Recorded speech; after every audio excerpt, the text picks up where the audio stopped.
I'm not even attempting it. That'd be great. I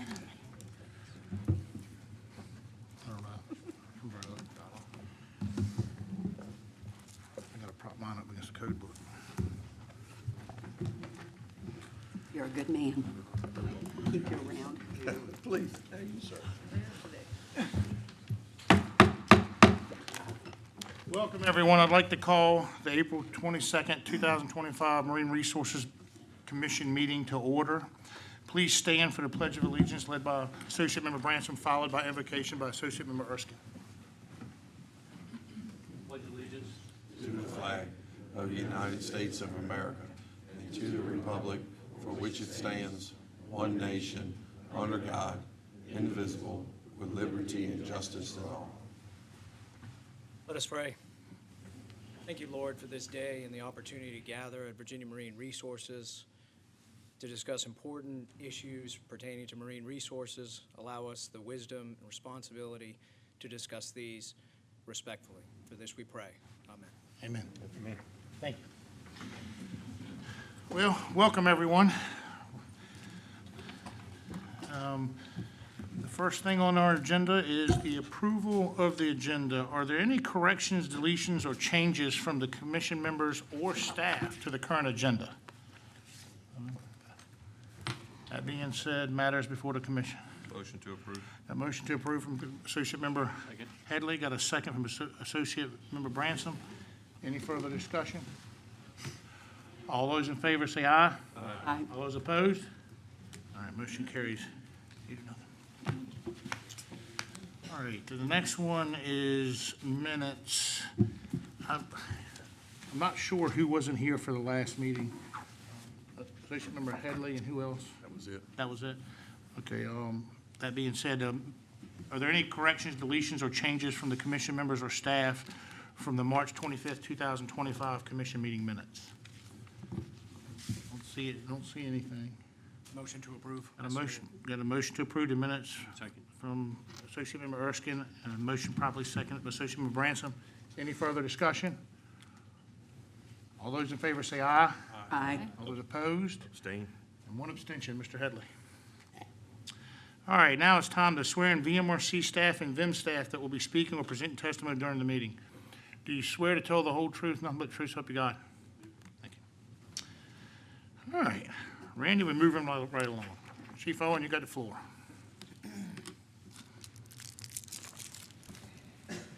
Commissioner, members of the commission, good morning. I have 5 page 2 items for you this morning. Item 2A, Philip Horner is requesting authorization to construct 2 50-foot riprap drawings along the York River shoreline at 147 Ridge Road in King and Queen County. Today, you're acting as the King and Queen County Beach and Dune Authority. It'll also require a Virginia General Permit number 2.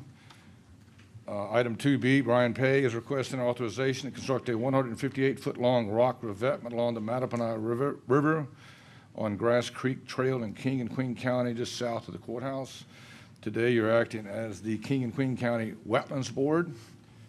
Item 2C, Christine Soder is requesting authorization to install a living shoreline consisting of 275 linear feet of oyster castle, and core log sills with backfill and plantings, loose oyster shell, serving 2822 Meadowgreen Court along Drum Point Creek in Chesapeake.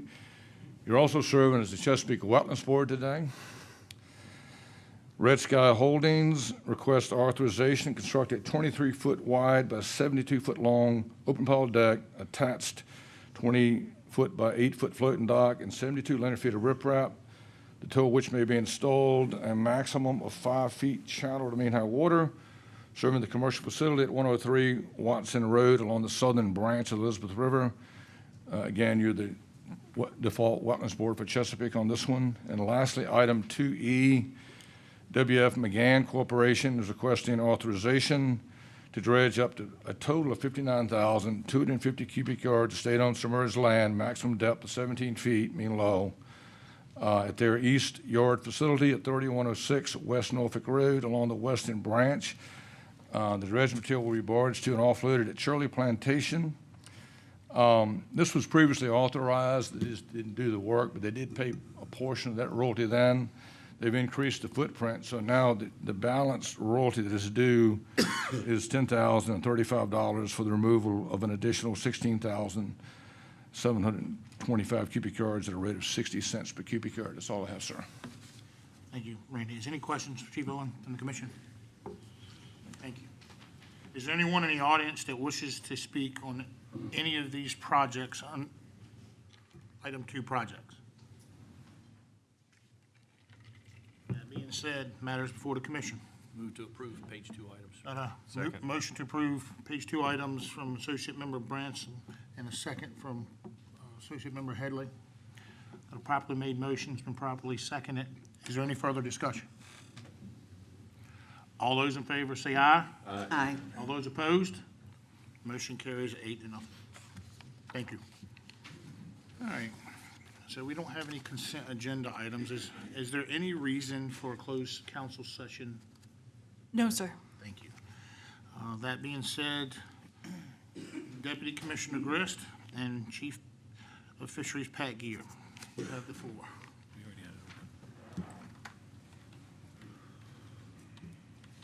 I thought we had it open.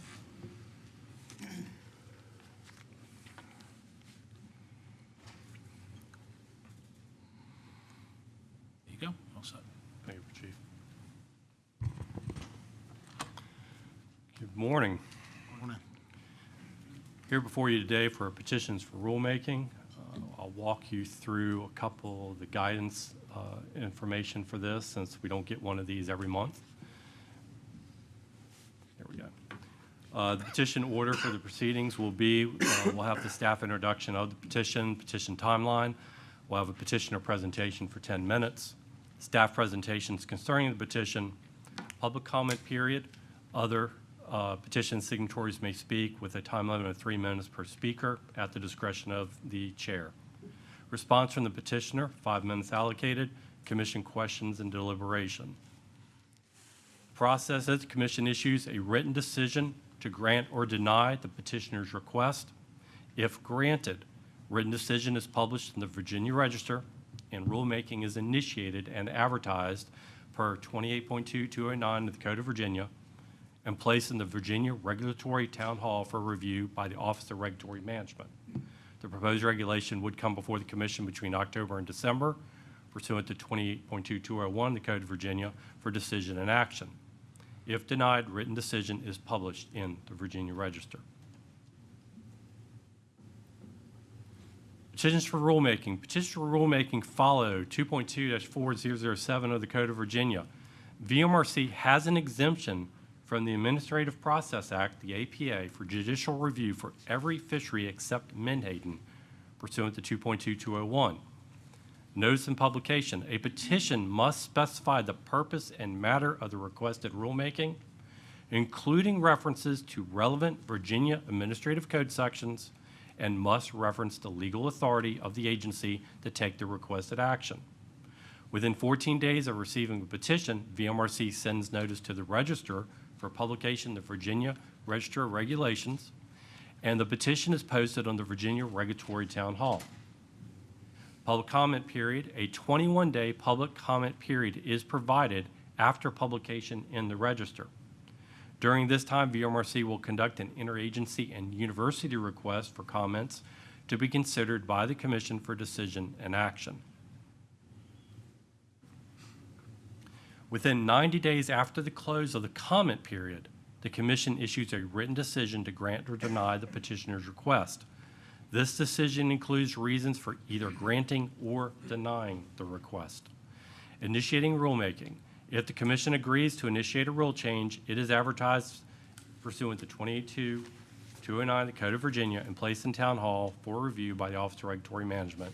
The proposed regulation would be heard again in October decision or December Commission meetings. So this is a petition for rulemaking, number 426, regarding Atlantic menhaden, the Chesapeake Bay, and the reduction fishery.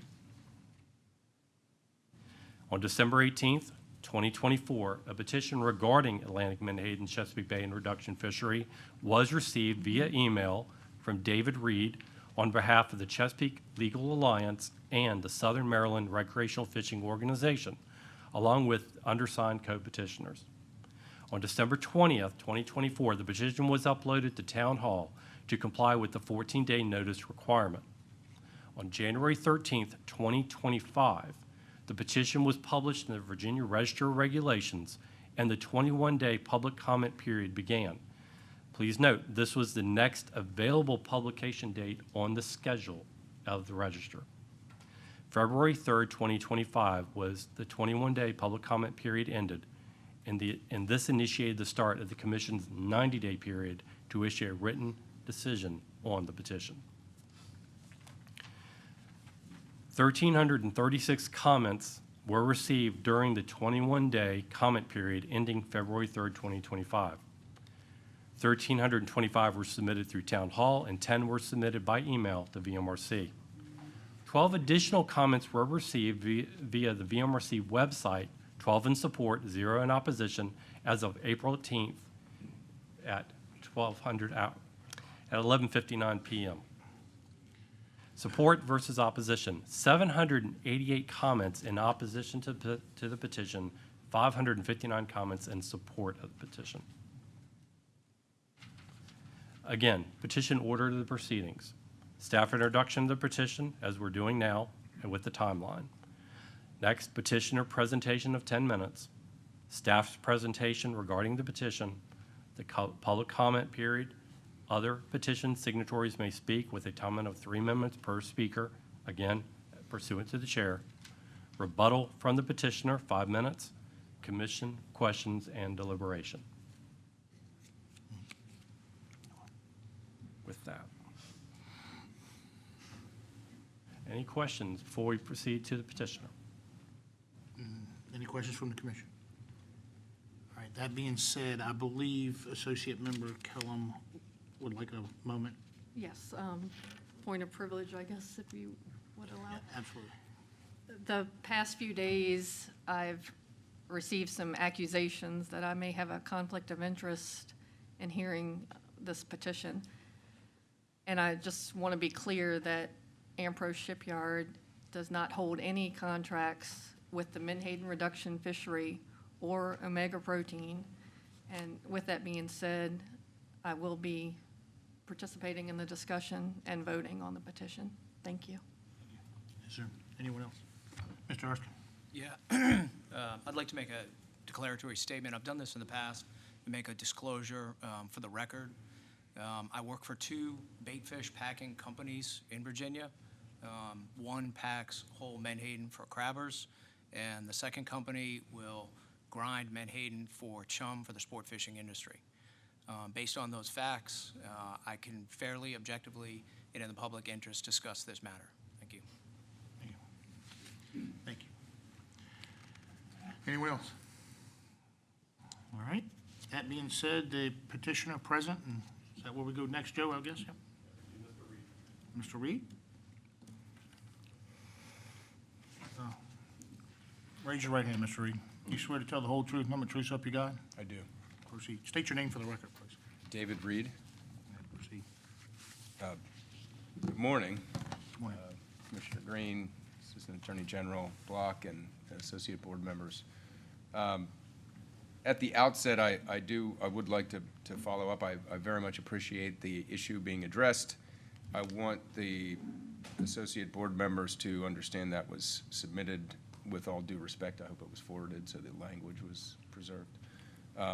Not to be an accusation, but to ensure that the commission, like any state agency of Virginia, commissioners are officers of the agency, and that there are rules that outline requirements, and because of normal financial disclosures, a concern arose, and we wanted to address that prior to the hearing. Thank you again for hearing this petition. At the outset, I want to clarify that the commission has both the authority and the obligation to regulate Atlantic menhaden in Virginia waters. The commission has yet to regulate this fishery. but it remains the commission's obligation. We ask the commissioner, deputy commissioner, and associate board members to fulfill that obligation and direct the staff to propose responsible, equitable, and common sense regulations. This would be well within your authority.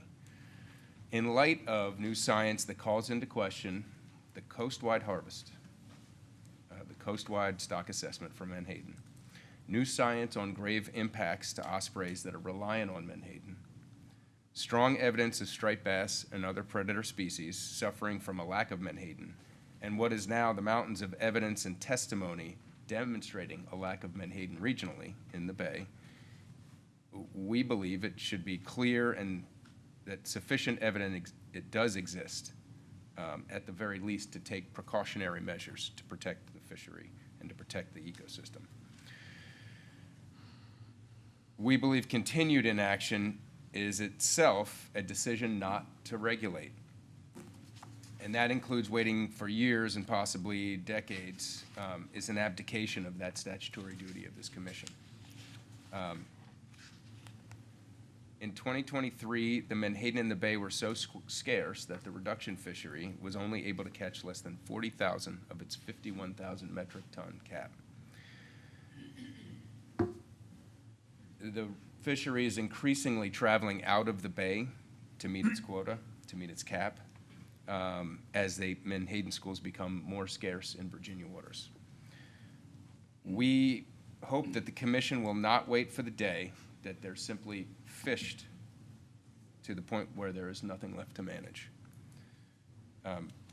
We ask reasonable actions should include substantially lowering the bay cap for purse seine fishing within the Chesapeake Bay and at the mouth of the bay, up to or including a moratorium, and should include common sense shoreline buffers, and should remain in place until the ongoing Atlantic States Marine Fishery Commission stock reassessment is complete, and I'll talk about that a little later.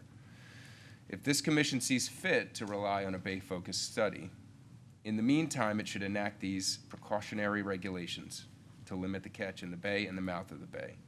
And we also ask that the commission clearly indicate to the public and the legislature that they will remain in place until at least a preliminary study is completed and there's sufficient evidence to demonstrate that Menhaden populations are healthy regionally. And these aren't merely my concerns, they're the concerns of the public. This petition represents dozens of organizations and thousands of people. But they also represent the concerns of associate board members, including Heather Lusk, who shared the frustration of the lack of a study in the bay and stated she was very troubled by the new scientific findings and noted there was an obligation to err on the side of conservation, quote, until these issues can be resolved. She also did express support for limits on reduction fishing in the bay as a precautionary measure. Other associate board members have expressed concern about localized depletion in the bay, including downward trends in Menhaden abundance indices. And finally, last year, Associate Board Member Hand reminded the Commission that public opinion is an important factor and thought that it was worth considering what the people of Virginia want. So to be clear, significant and precautionary protections for the bay and the mouth of the bay, which requires more reduction fishing in federal waters, has one primary and overarching impact to the reduction industry, and that's more boat hours. This does result in more staff hours, more fuel costs, but crashing Atlantic Menhaden will be far more costly to everybody. Both sides of this issue, and I think it's important to point out it's both sides, the industry side and the public, we feel have approached this in a binary fashion, which we think is a mistake. And that's to say that we either call for no regulations or a shutdown of the industry. And I don't think this is the answer. We think it is the reasonable step for this commission to enact common sense protections for the Chesapeake Bay without putting Omega and Ocean Harvesters out of business. I want to just briefly bring up what the law does require. So as you know, the statutory requirements closely follow the federal requirements of the Magnuson-Stevens Act, adopted into Virginia law. And they do require the greatest overall benefit to the Commonwealth for food production, in particular reference to food production and recreational fishing, which I think is a very important consideration considering the nature of the industry and what the production is for. Also, that says 1 and 1, that's number 2, conservation and management measures shall be based upon the best evidence, scientific, economic, biological, and sociological. And then number 4 states very clearly that it has to be fair and equitable to all fishermen and to promote conservation. And again, for equitable allocation. So I think it's important for the commission to remember what the specific requirements are under the law.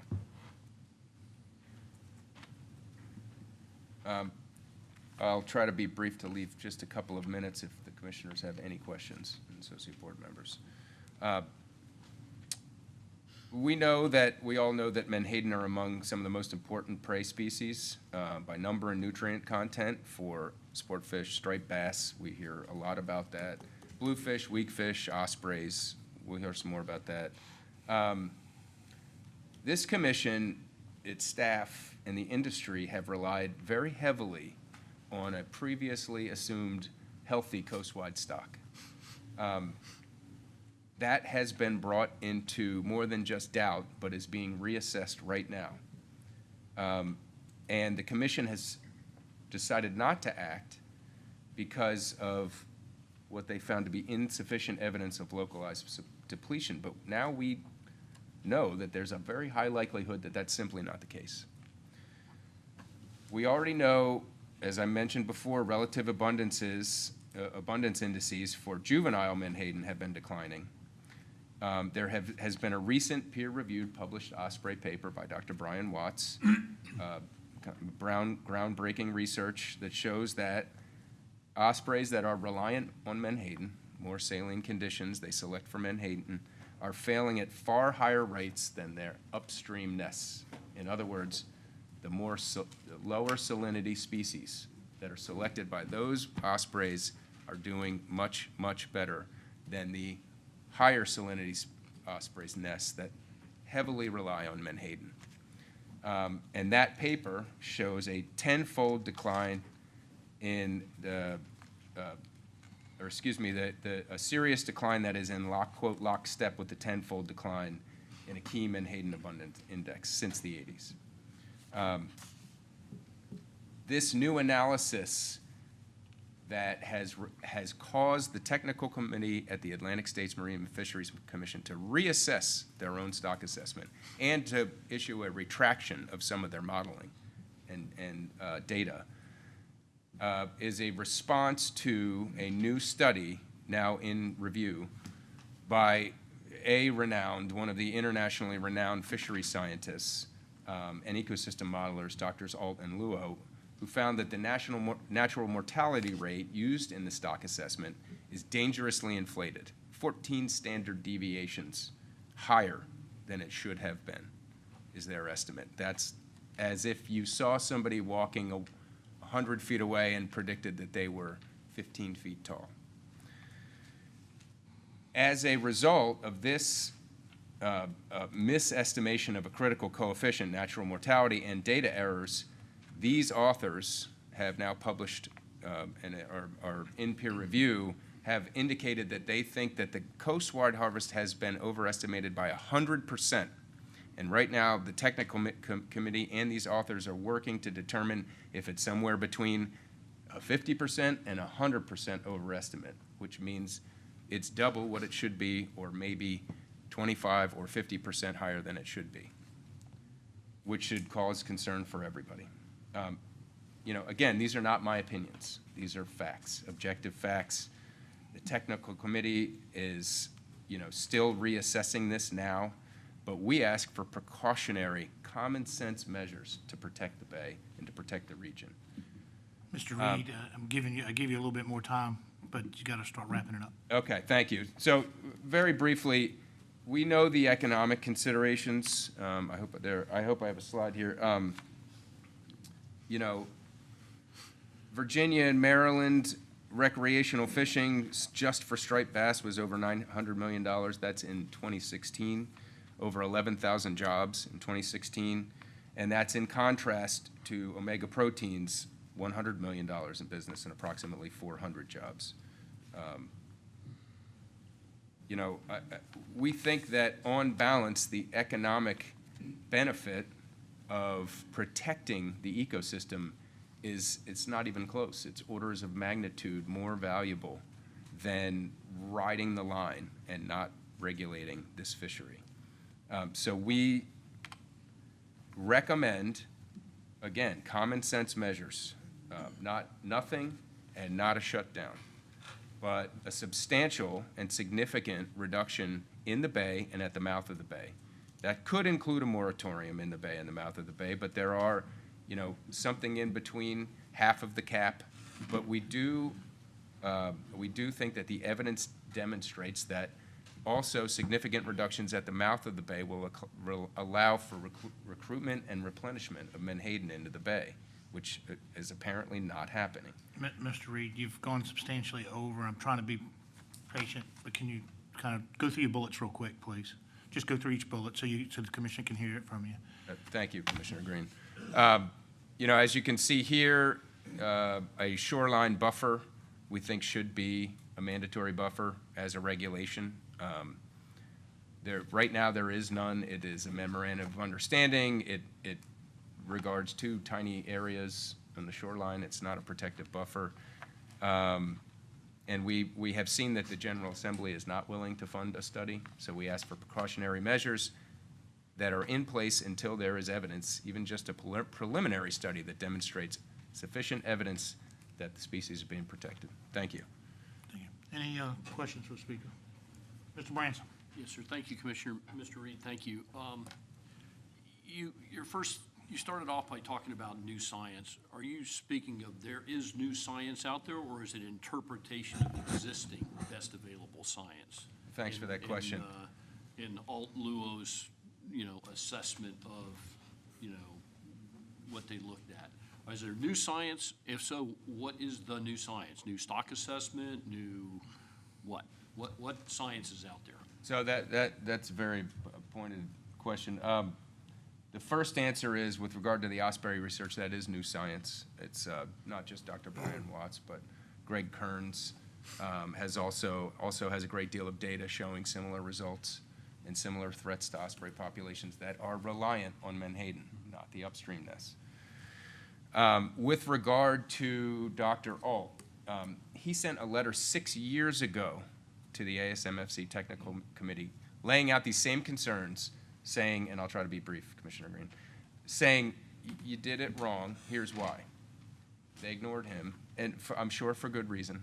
I don't want to speculate as to why. The next year, when they published it, he said, I'm going to do a study because you did it wrong. So now that he's publishing this, it's become apparent that this natural mortality rate being 14 standard deviations from the norm for this species, and there's now discussion between the authors of that study, which has led to the coastwide harvest, and Dr. Alt, and they're having discussions about what the actual appropriate one is, but it is far less than what they used. So we don't know exactly where this will come out. It's going to be a scientific disagreement. To your point, it is a reanalysis of the old data. There's only, so many years of these large, expensive ferromagnetic tagging experiments to look at populations. And I'll ask the Chief of Fisheries about the current science that's going on. And the other question I had was about local depletion. You talked about local depletion in the Bay, but I read about the Maryland Department of Natural Resources, your own Department of Natural Resources in Maryland, did a trawl survey, and I understand they had the highest concentration of menhaden they'd seen in about 30 years.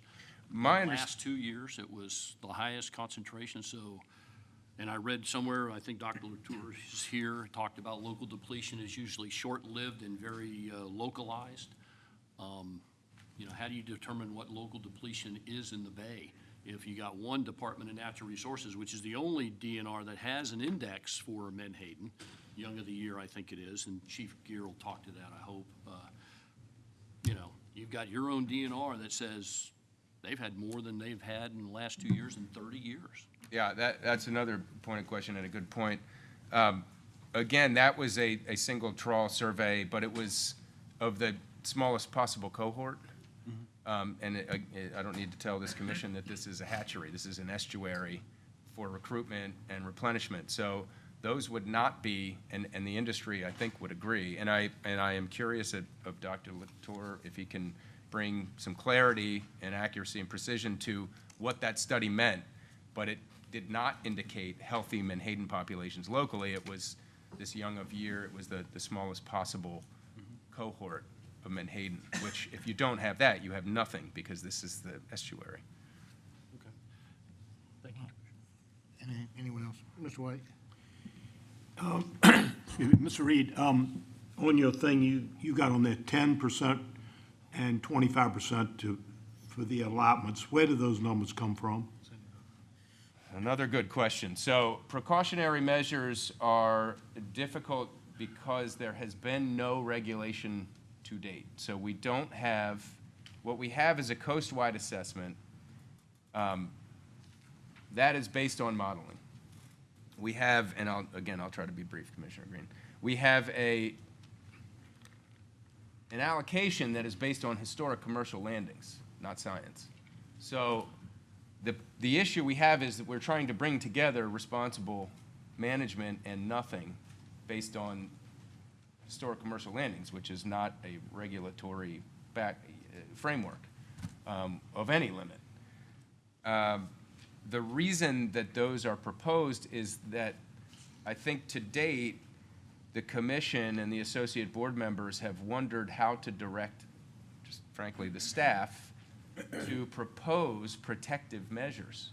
And so we have proposed some range of protective precautionary measures that are kept unless and until at least a preliminary study shows preliminarily, that Menhaden populations regionally are healthy.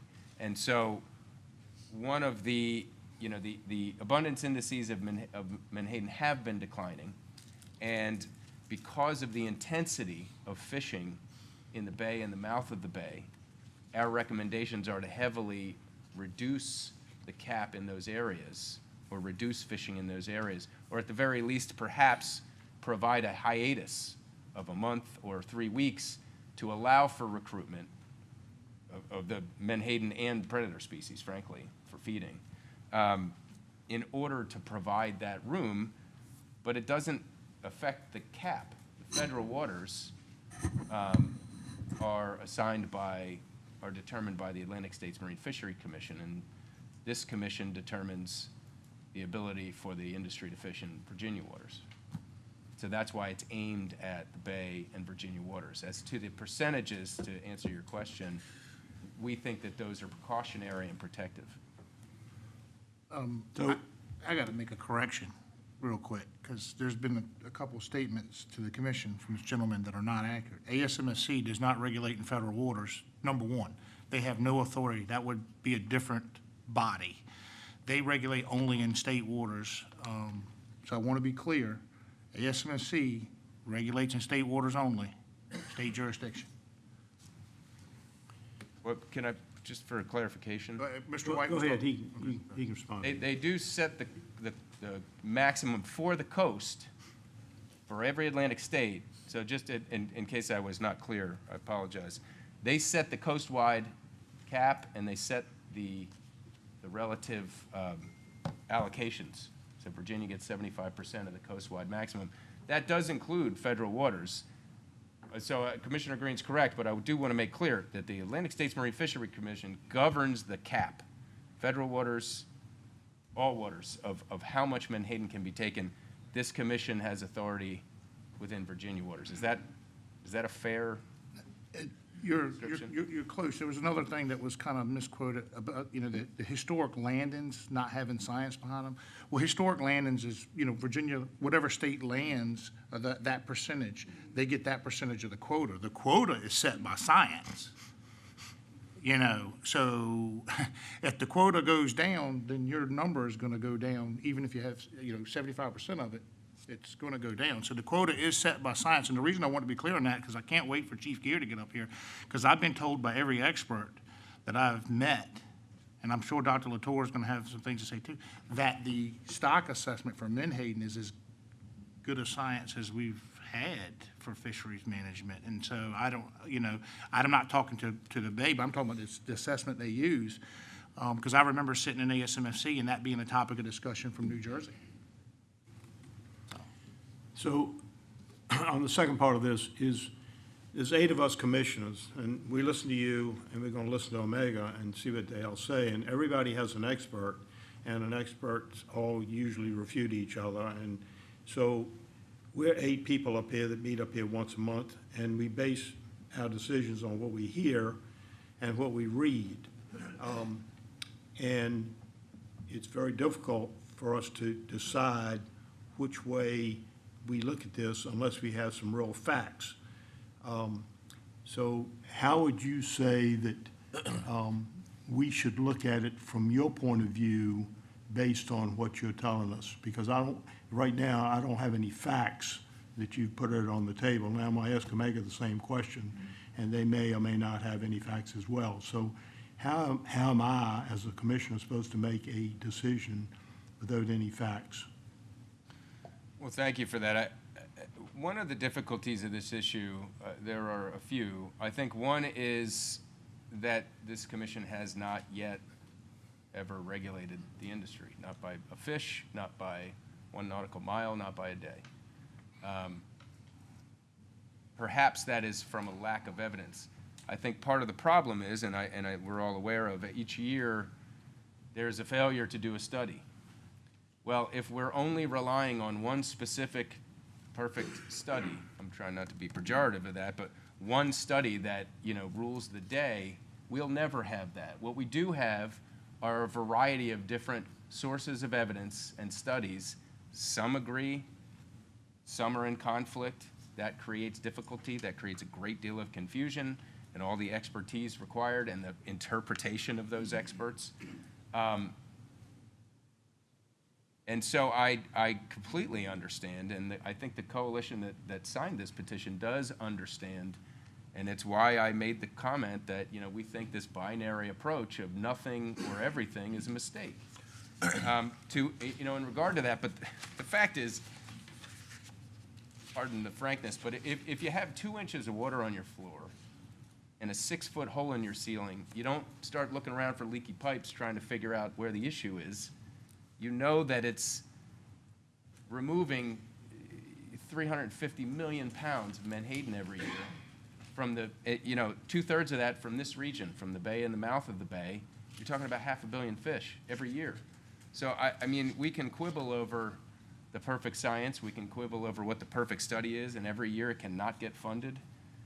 But that is why I put up the law. That's why I put up the authority and the duty of this commission to take some precautionary measures, and that's what we are asking for. That's what we're proposing that this commission vote on. Mr. Oyster? Mr. Reed, thank you for the presentation. Your comment about the available science and the fact that this commission has not taken any steps to regulate menhaden. In fact, we have several times, and that's adopting the Atlantic States Marine Fisheries Commission's recommendation for the migratory stock of menhaden. So in fact, Virginia has, and I know you're aware, you mentioned the technical committee at ASMFC, and you know those are very well-respected scientists that determine stock and assessment. And the most recent one has said there's no overfishing and overfishing is not occurring. They're undergoing another stock assessment, I understand that. But that is based on science and the best available science. And doesn't that stock assessment that indicated no overfishing and overfishing is not occurring, include the entire coastwide stock, be it federal waters or state waters? Yes, so thanks for the clarification. That is completely right that, this commission has followed the recommendations of the ASMFC. I do want to clarify that it would be problematic as a member state of that compact. It is a compact, so not to get into all the complications of that, but these are technically voluntary inclusion into the compact by all the member states. But Virginia has followed, this commission has followed the ASMFC's harvest and cap, including the bay cap, to your point. Regarding the second issue, one of the issues that I think has come up for the past several years more is the fact that this coastwide assessment was the sole piece of evidence and real science, not to discount it, that was relied upon. And my point that I made before is that was the sole measure that was relied upon by this commission and the industry, and it has now been seriously, not just called into question, not, hey, they didn't get it right. It has been seriously by one of the internationally renowned fishery scientists studied thoroughly, and those scientists laid out the case for there have been serious errors here. And so now even that body, the technical committee, is reassessing, and there have already been public, so I can discuss it, conversations about, okay, well, it shouldn't have been 1.14 for the natural mortality coefficient. Okay, is it 9? The other says, no, we already estimated it's 0.56. Okay, well, should we go lower? And there's been this back and forth, but I think it's not just a frivolous questioning of their science. And so one of the issues, to your point and question, is there have been discussions about localized depletion, and now, for the first time this year, the federal commission is actually put together a work group to study what they are now troubled by, which is localized depletion. In fact, even VIMS has now weighed in, if I'm on the right slide. Mark Lukenbach has already weighed in, saying that, perhaps the wisest course of action is to take precautionary measures. So, I don't think it's just the coalition, and that's why I addressed the comments earlier, and I'm going to wrap up, Commissioner Green, unless there's other questions, that, this isn't just our concerns. This is broader than that. Thank you. Any more questions? Commissioner, I got a couple. Absolutely. I'll try to make them quick for yourself, too. And No worries. those are my board members. Thank you for your time, your passion. Thank you for the lengthy read ahead that I was provided that got me through the weekend. No, all jokes aside, I appreciate your hard work that you guys put in for that towards getting to this point. Likewise, the theme, and I want to share, it's hard for me to be able to make a decision without some sort of concrete data on that screen. I have to have a vision. It's like when I talk about adding on to my home, my wife has to see something on a piece of paper for her to be able to see that. And so just talking it through doesn't always work. I appreciate the reminder about our roles here as a commission. And so I appreciate that additional reminder this morning. The ospreys, I hear this all the time, and it's a theme here that comes and goes as far as during the board meetings. How many do we have data on how many starve each year to death due to the lack of menhaden? What's the mortality rate just due to that alone? Yeah, we do. It's because it's really hard, because I live in some really salty areas myself. Salinity level's pretty high, and the ones at my house feed very well, and they leave what they don't left on my property too as well. And so I know that they're eating well and come back each year. Is there concrete data on? There is, and I regret not having that at my fingertips. The results of Dr. Watt's study showed that the more menhaden-dependent, more saline-located nests, by statistically significant amount, had much higher fledgling mortality.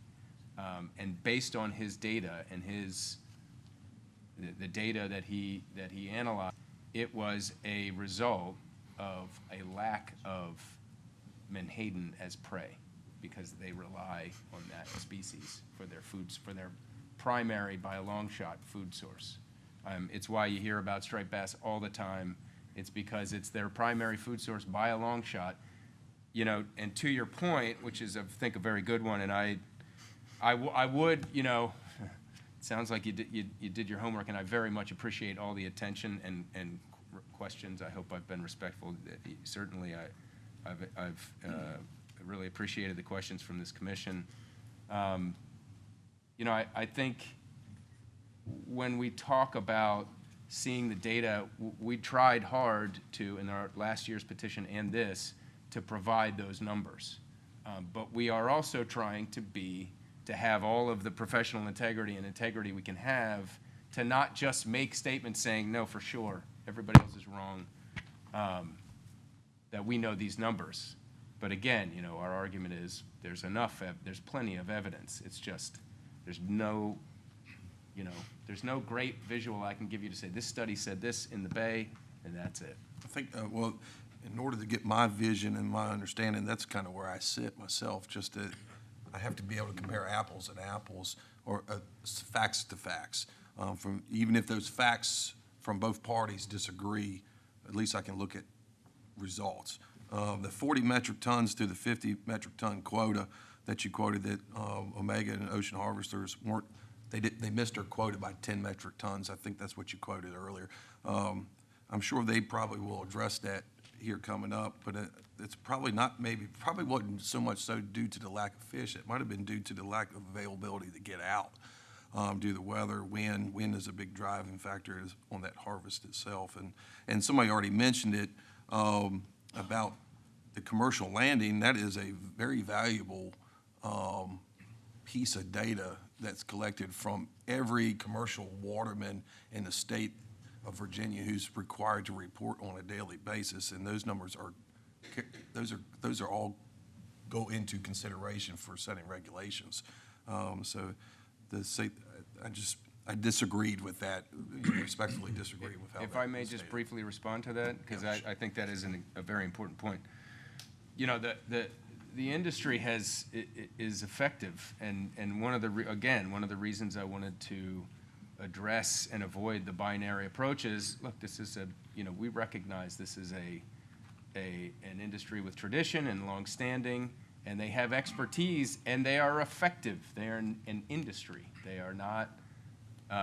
This is not a hobby for them. So they're very effective. So to that point, I don't see the scientific value in the historic commercial landings. They track it, but it doesn't address what a scientific ecosystem-based model does address. You know, the Atlantic States Marine Fishery Commission very carefully and very recently has not only put together the work group for localized depletion, but they now recently have this ecological reference point study that very clearly says menhaden's the primary food source for striped bass.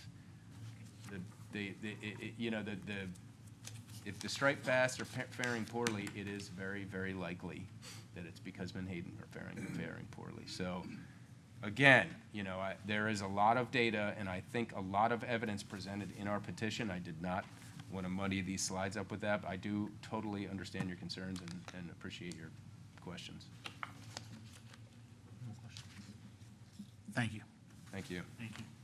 Mr. Gear, Chief Gear, to the floor. The one thing I'll add as you walk away and reiterate, there's a lot of very talented, very smart, very proven, vetted, respectful people that work on this assessment and these TCs. And I do agree that we always should be looking for, the best available science, and, and you should be able to challenge science. If science is good, you can challenge it, everything's fine. I agree with that 100%. But I want to be cognizant of the fact that there's a lot of people, a lot of very smart people on this topic that do this. This is not something done in a vacuum. And the last thing I wanted to say is the ERP stuff. I'm not sure that that's real new. I'll let Pat, I don't think that's something that just happened. I seen Dr. Latour over there looking at me. I was like, yeah, I don't think that's brand new in the world of the experts. But let's let Chief Gear take the floor. All right, thank you. I'm here with the staff's response to this petition. I'll let you know, we're receiving a lot of these petitions, not only for this, for other things, and it's an incredible amount of work for my staff and I to go through, in addition to our normal workloads. Speaking of intelligent people, Brooke Lohman, who sits on our stock assessment committee, and Catherine Wilhelm helped me prepare this presentation today. Shanna Madsen, who has presented twice on Manhattan and similar petitions, has done a fantastic job. I'm not going to go into the details she has done because it's already there. I suggest I can give you the links. You can go to our YouTube site and see those, those presentations if you want. The one that she did on habitat, which was like, the destruction of habitat was fantastic. She had videos and everything in it, so I want to just applaud them. So this is a very similar request as one that we heard last year, April 23rd, 2024, one day later. And it was petition 401, and that the commission denied that request 5-3. The layout of this presentation will be to review the request and provide the commission with additional scientific and management information necessary for you to make informed decision on each one of the requests. There are 5 items on the petition, and I'll go through each one of those.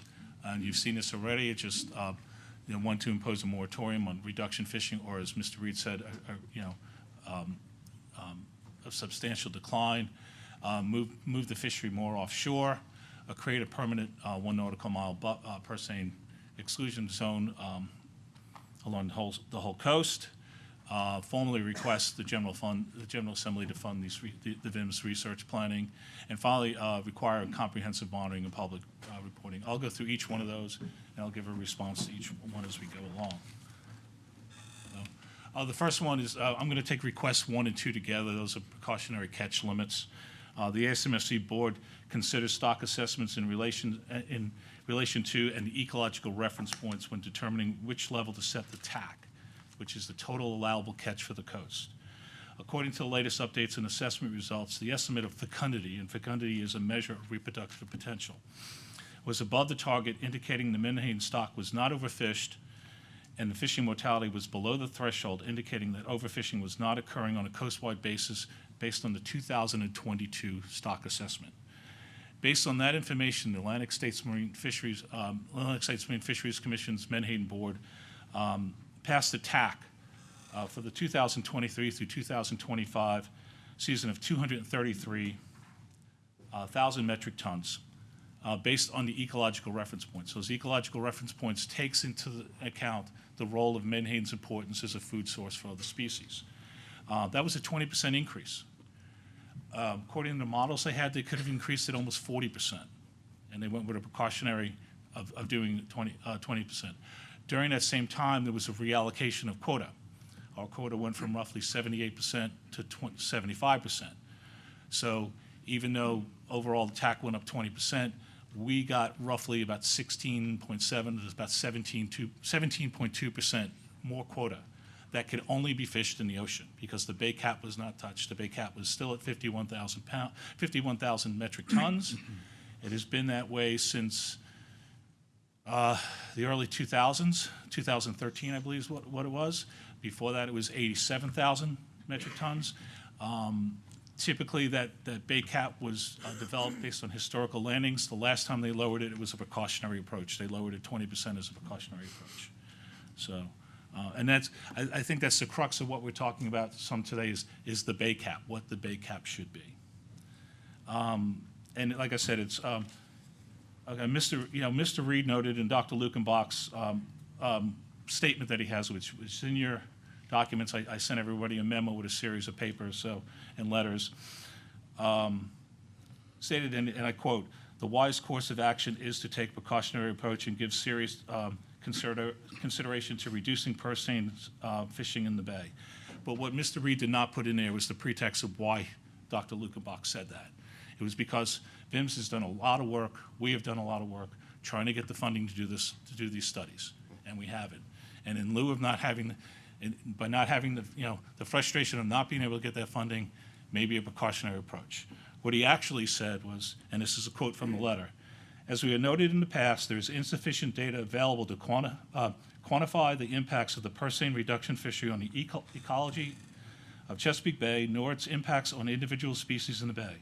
Over the past 2.5 years, VIMS has invested considerable time and effort in designing a suite of studies and pursuing funding to conduct them to reduce the uncertainty around the ecological impacts of this fishery. These efforts have not so far resulted in funding necessary to complete this work, and we remain uncertain about the likelihood of future funding. As such, VMRC finds itself in a position of needing to make management decisions on this important issue in a data-limited context. In such a situation, it is, and this is the same thing, perhaps the wisest course of action is a precautionary approach to give serious consideration to reducing the purse seine fishing in Chesapeake Bay. The reason for that statement was we can't get the money to do the work, and out of frustration, maybe we should do a precautionary approach. I'm not putting words in Dr. Lukenbach's mouth, but I think that's what the crux of it. We need to get the funding to do that work.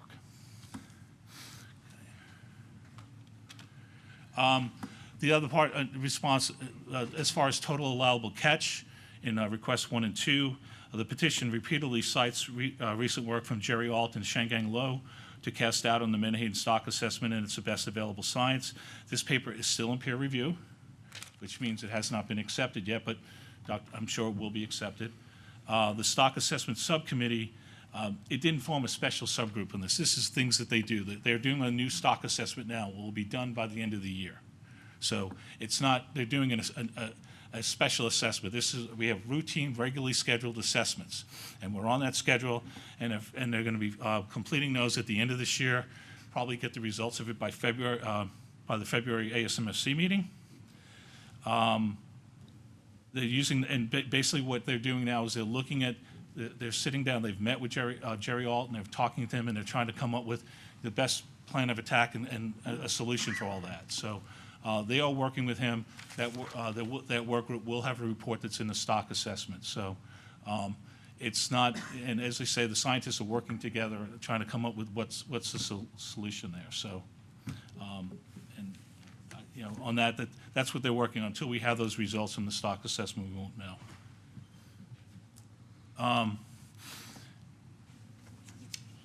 15. Okay. I'm sorry, I missed one. I'm sorry. As I just mentioned the stock assessment. We have a single species assessment which has been done for a bunch of years, and that's it does the growth in the natural fishing mortalities. And the multi-species assessment determines ecological reference points. It uses information from that single species, but it accounts for the predators such as striped bass and other things like that, other species in the assessment. Striped bass fit the model the best. It's the only ecological reference point stock assessment on the East Coast. It took years to develop, and very, very bright people working on it, including Dr. Latour. So it is the accepted model as far as ecological reference points on the East Coast. Okay. Moving on to localized depletion. The petitioner calls for a cut in the Virginia reduction fishing quota to prevent localized depletion in nursery areas. It's not clear at this time that the level of abundance is insufficient to main function, and that the removals are fit the definition of localized depletion. We don't know if there's, typically localized depletion, if it does occur, causes a very short time period. But, we don't know what the abundance is. We don't have an estimate of the abundance in the bay at any given time. In response to fishing pressure, the petitions brought up the osprey reproductive success has plummeted in recent years. What they were measuring is the number of fledglings per nest, and I believe they need to have 1.1 or 1.2 fledglings to be successful. They have some areas that are below 0.6. So some areas like Mobjack Bay, Fleeton Bay are below 0.6. Eastern Shores, I think, at 0.8. So there were some areas that they did studies that were below that criteria that they had. And okay. But in the petition, they had, this is the paper from, there was a paper from Watts that looked at Mobjack Bay and not the whole Chesapeake Bay, and it assumed the coastwide indices of menhaden abundance applied to local populations in the bay. So they were, in a sense, they were calling it localized depletion, but they were using an estimate of abundance for the whole coast in their estimates. Dr. Latour, Dr. James Gartland, and Dr. Jean Ralph wrote a commentary about the Watts paper, and listed the errors and the assumptions made by this study and it's included in your packet as well. One of these errors include extrapolating beyond the temporal scope of the data, meaning they were trying to compare 1970s Osprey data to 1980s and beyond juvenile indices in Maryland. Another error suggested was the assumption of a coastwide indices representing the abundance and availability of menhaden to Osprey in the Monjack Bay. I already mentioned that. So to be fair to Dr. Watts, he actually put in another rebuttal to Dr. Latour's commentary that just got released, I think, April 7th, and that's in your packet as well. Okay. And this, I'm not going to say this whole quote, but this is a quote that Dr. Latour and his colleagues have in response to the Watts paper, and just a section in bold where it says the analysis presented in Watts et al. 2024 do not establish a clear relationship with menhaden abundance and availability. And further on, it says we strongly encourage concurrent osprey nest and menhaden sampling. You know, in that study, the timeframes and the areas didn't really link up together. Fishing pressure 2, the petitioner mentions a 77% decline in striped bass recreational harvest since 2016. Based on the ecosystem model that ASMFC uses and the reference points for management, they've run simulations on what would happen if there was a menhaden coastwide moratorium. And all those simulations show that even with a moratorium on menhaden, striped bass would only increase in abundance by 9%. So the latest assessments from 2022 are saying that the problem with striped bass, it's not menhaden, it's the fact that we have recreational dead discards, large number of recreational dead discards, and poor juvenile recruitment due to environmental factors are the biggest reasons for the striped bass decline. I mean, recreational fishing is 90% coast-wide for striped bass. So the dead discards, the number that we use as a standard number is 9%, but as the water temperature goes up, the stress gets higher and the DO goes down, that mortality rate can go as high as 40%. So, some of the species that are mentioned in the ecological reference point assessment are striped bass, bluefish, weakfish, and swiney dogs. All those species are showing a decline in the Chesapeake Bay, both in commercial and recreational harvest. But we also have some species that are showing increases, such as red drum, spotted sea trout, cobia. I'm trying to think there's a couple of more in there as well that we're starting to see a lot of the species, and all the species are eating menhaden as well. So, so if there was a lack of food, those species seem to be responding very well. I mean, anybody who's gone out fishing, you can. There's lots of red drum out there at any given time, and the spotted sea trout population has been increasing steadily. So, okay. The next request was a purse-seine exclusion area, which creates a 1 nautical mile buffer for the purse-seine exclusion zone in Virginia along the entire shoreline to minimize localized depletion, use of conflicts, habitat damage, and bycatch. This is very similar to the April 24 petition, petition number 401. In fact, I think it's almost identical. And we're assuming that when the petition talks about menhaden gears, he's talking about all menhaden gears, purse-seine gears, not just bait, not just reduction. It would be reduction and bait.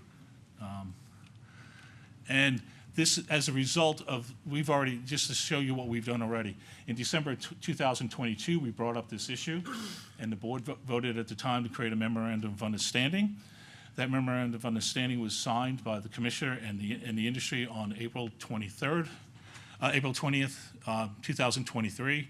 And what it does is the industry agrees to not fish on Saturday and Sunday and Monday, Memorial Day and Labor Day weekend over the summertime, not to fish July 4th, not to fish on the weekends during the summertime, create a half-mile nautical mile buffer around the Chesapeake Bay Bridge Tunnel. That was because of, to avoid interactions with recreational anglers, and to have a buffer, a one nautical mile buffer from mean low water out 1 nautical mile from Okehanik Creek southward to the Chesapeake Bay Bridge Tunnel, and another one from the Buckrow Pier in Hampton to the Sandbridge Pier in Virginia Beach. The reason for those buffers were a couple of reasons. We had several pretty bad fish spills a few years previous to that. The thought was if you move them into deeper water, they won't get snagged on the bottom, and if there was a spill, the fish won't wash ashore. The reason why those areas were selected, because there's a lot of beach areas, a lot of public are using the beach in those areas over the summertime. So you can see, and this shows what those buffers were. It's not the whole coast, so the purplish on there is the Chesapeake Bay buffer, Chesapeake Bay Bridge buffer, and then the two buffers you see on the south side and on the eastern shore. That's what exists. It has existed since 2023. There's very good compliance with it. In 2024, there was a 99.47% compliance with that, meaning they were staying out of those areas. Okay, submerged aquatic submerged aquatic vegetation. Yeah, I need some education on SAVs. This is not new. This is exactly the same as what we've talked about last time.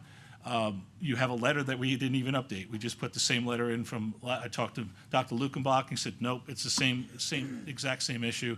They're saying that it's, the purse seines are destroying the bottom, they're pulling about SAVs, but in reality, SAVs rarely grow in depths greater than 7 feet, maximum 10 feet, and that's rare. The boats that are used, the purse seine boats, draw about 9 feet when they have no catch in them, and 13 to 15 feet while loaded. So typically they fish in 18 to 20 feet of water. And so based on this natural depth distribution, Christopher Patrick at VIMS, who's their SAV expert, said, purse seines nets are not affecting SAV beds. So this is nothing new. This is what happened in the petition from last year as well.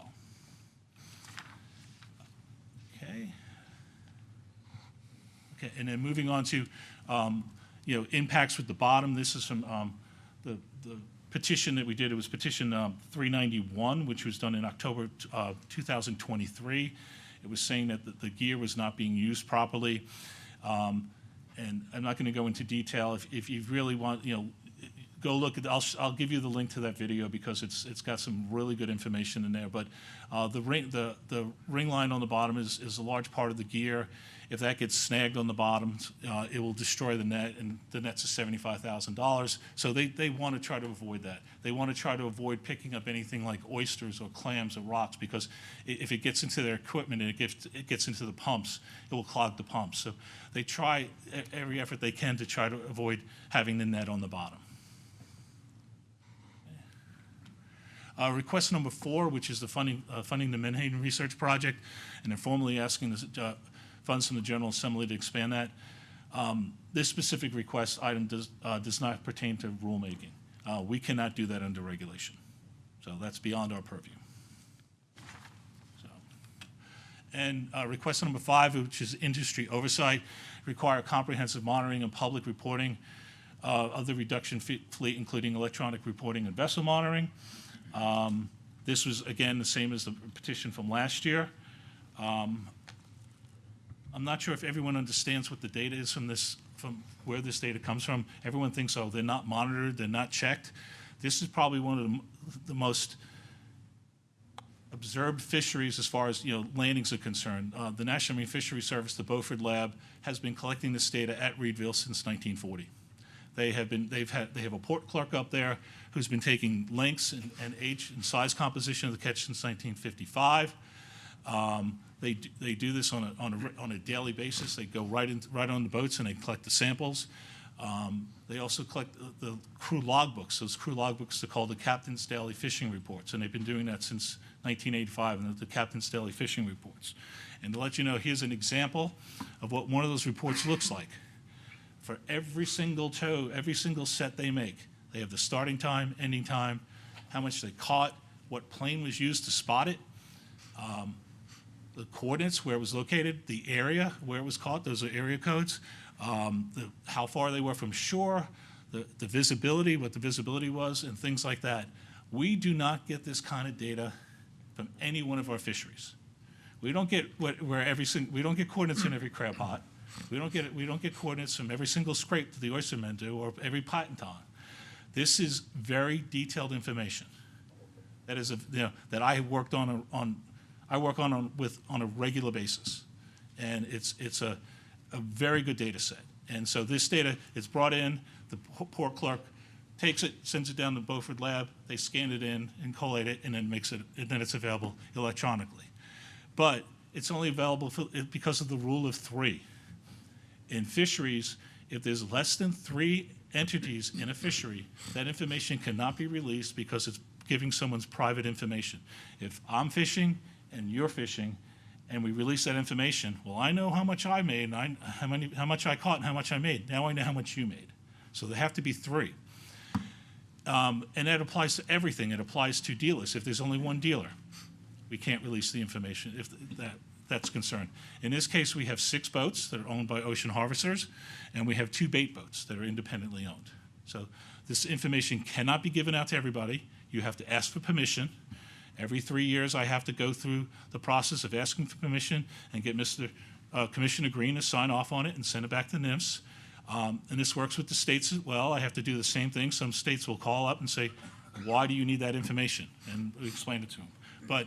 And this is the explanation why. It is illegal for us to release that information. In Virginia Code, paragraph 28.2, section 28.2-204, in federal code as well, and in the Magnuson-Stevens Act. We cannot release this information to the general public, and this is not just for menhaden, it's for all fisheries. And this is pretty much one of the 10 commandments in fisheries. We cannot, when we're releasing information, we got to go check to make sure. One of the things we always have is how many participants were in a fishery. If it's 2 or less, it's usually blacked out. If you ever gotten anything from us and it's blacked out, that's why. We can't provide the landings and we can't provide the value. We can provide the location and things like that, like where they fished and stuff like that, but we cannot give them the actual landings data. So with that in mind, here's the petitions again. It's up for, this is up for you to decide. As far as, if you want to do a reduction on 1 or 2, that's up to the board. 3 is the buffer. We already have a buffer, but if you want to increase that, that's up to the board as well. As I just said, we can't do 4. 4 we can't tell the General Assembly to give us funding. That's beyond our purview. And in 5, we can't do public reporting, but if the board wants us to do additional monitoring for some reason, that's up to them as well. So, and I believe that's all I have at this point. So I'll take any clarifying questions at this point. Any questions from Mr. Branson? Thank you, Commissioner. Chief, thanks. I appreciate all the staff work that you and the fisheries division does. What I'd like to ask is about the purse seine exclusion. If you recall, I was one of the associate members who voted against the memorandum of understanding because I felt it should have been codified. And what we have under an MOU, and you showed the areas that were excluded from Buckrow Pier right down the coast here to the state line and on the eastern shore from Powell's, whatever it is, I can't remember the. Powell's Creek. Powell's Creek inlet down. To Powell's Point and Okahana Creek. Yeah. But what the petitioner is requesting is a total 1 nautical mile ban around all shorelines. And what I wanted to zero in on is the impact to the bait sector. Because that upper peninsula is where they fish, and they fish close to shore. So what would be the impact to the bait sector if we were to enact the exclusion around the entire shoreline? I think when I looked at, I don't have that information at hand. We regulate by gear type. We can't say reduction exactly. fishery If we does put this, bait sector does if we that, put the- same method, same regulation. If we put this in place, it would be for the bait sector as well as the reduction sector. So, Okay. but yes, you're right, that area up in Fleeton's Bay, up in that on Northern Neck, there's a lot of fishing effort up there as well. I don't know how much the reduction fishery, I think when Mr. Deal, he'll probably come up here and talk, I'll ask him how much he fishes up there, but I think primarily, when we talked about memorandum of understanding, we didn't restrict the upper peninsula because that's where the bait sector primarily fishes in their area, and it was ruled we can't regulate separately gear types, it's all the same, and that's why we left it. But what the petitioner is requesting is basically the entire And I'm assuming they also mean along the Atlantic coast as well, on the eastern shore. From what I read, I would say yes. Yeah, I don't have that information with me. I'll let you know that ASMFC has been, I've been tasked with sitting on a work group with ASMFC through the Atlantic Menhaden Board to look at some of these issues. We've been working on it the last 8 months. A report's coming out. Unfortunately, it's not going to be released till tomorrow, so I can't really talk about the contents of it, but I will tell you, we looked at some of these things extensively. One of the items is, to talk about the effort in the main stem, right at the mouth of the bay and how that's impacting it. Well, that effort usually does not occur. I think I have that graph right here. I don't know how well this is showing up, but that orangish pink early in the season is in Fleeton's Bay. That's so early in the season, the effort is in that northern area. You show the pointer. How do I get my pointer? Control L? Thank you. There we go. There we go.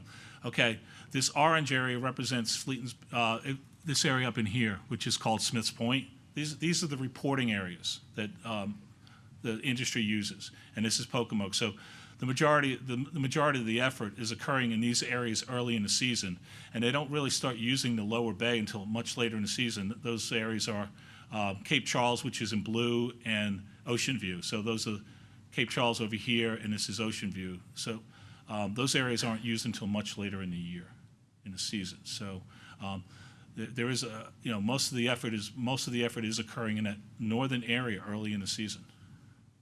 So that's one of the things we were looking at in that group, the spatial and temporal part of it. It's like, if you just look at it on a static map, which we've shown before, it looks like there's a lot of effort in certain areas, but that may be spread out across the year or during various times a year. So yeah, we are seeing the effort is being distributed. It varies from year to year as well. I'm sure Mr. Deal will talk about that as well. Ms. Kellum? You mentioned the MOU. Has it worked? I would say 99.47% compliance is pretty good. Thank you. Yeah, really good. I'd say that's pretty good. Mr. Erskine? Thanks, sir. Mr. Gear, thanks for the presentation. I had a question about the buffer as well. Outside of what's being proposed, the 1 nautical mile around the entire coastline, of all the available fishing area for the purse seine fishery in Virginia, what percentage of the bay is restricted already that can't be fished, whether it's because it's not suitable for purse seine fishing or it's sanctuaries one way or the other? Yeah, so like, into the rivers and things like that, I'd have to get back to you on that one. It's, I think if we put this buffer in place, I think it was like 5.4% of the effort would need to be replaced. It would be displaced. It wouldn't be allowed to fish in that area. So looking at the last 2 years of data. So, but I don't have the number of what's closed now versus what's open. I don't have that with me. As a follow-up, sir. But as you said in the beginning of that answer, the tributaries are not open to purse seine fishing. No, they Is are that not. correct?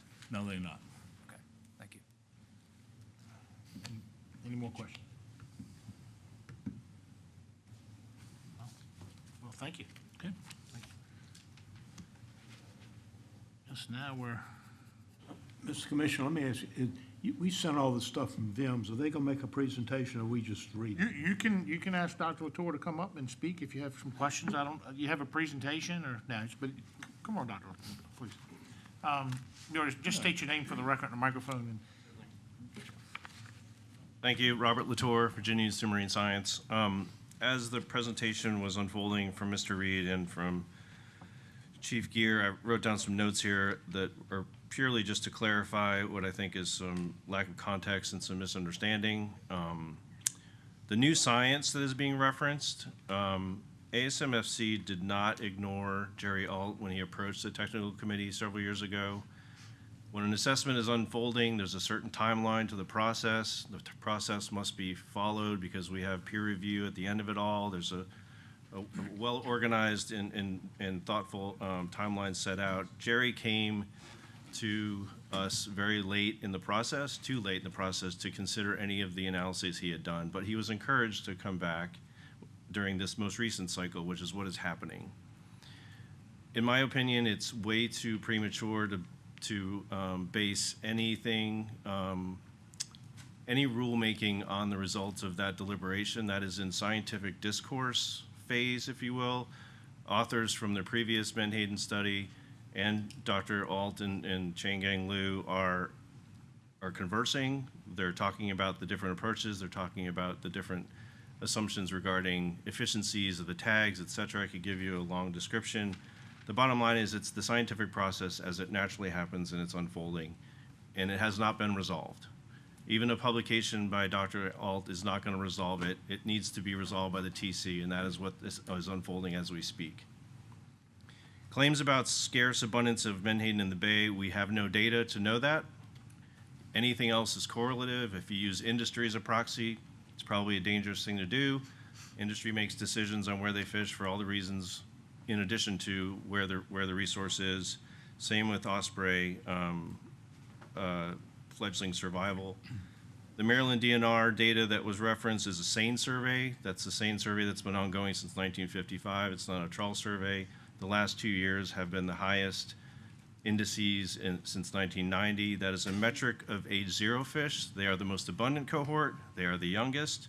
They are the future of what we can expect in the population several years down the line.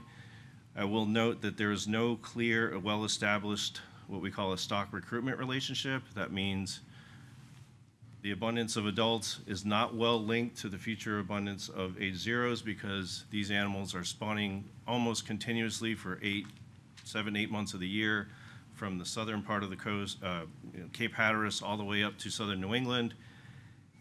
Ocean currents advect the larvae into the estuaries. Temperatures, nutrients, food availability, survival is all dictated by environmental processes that happen at in such a way that it's very disconnected from the amount of eggs being released in the coastal waters.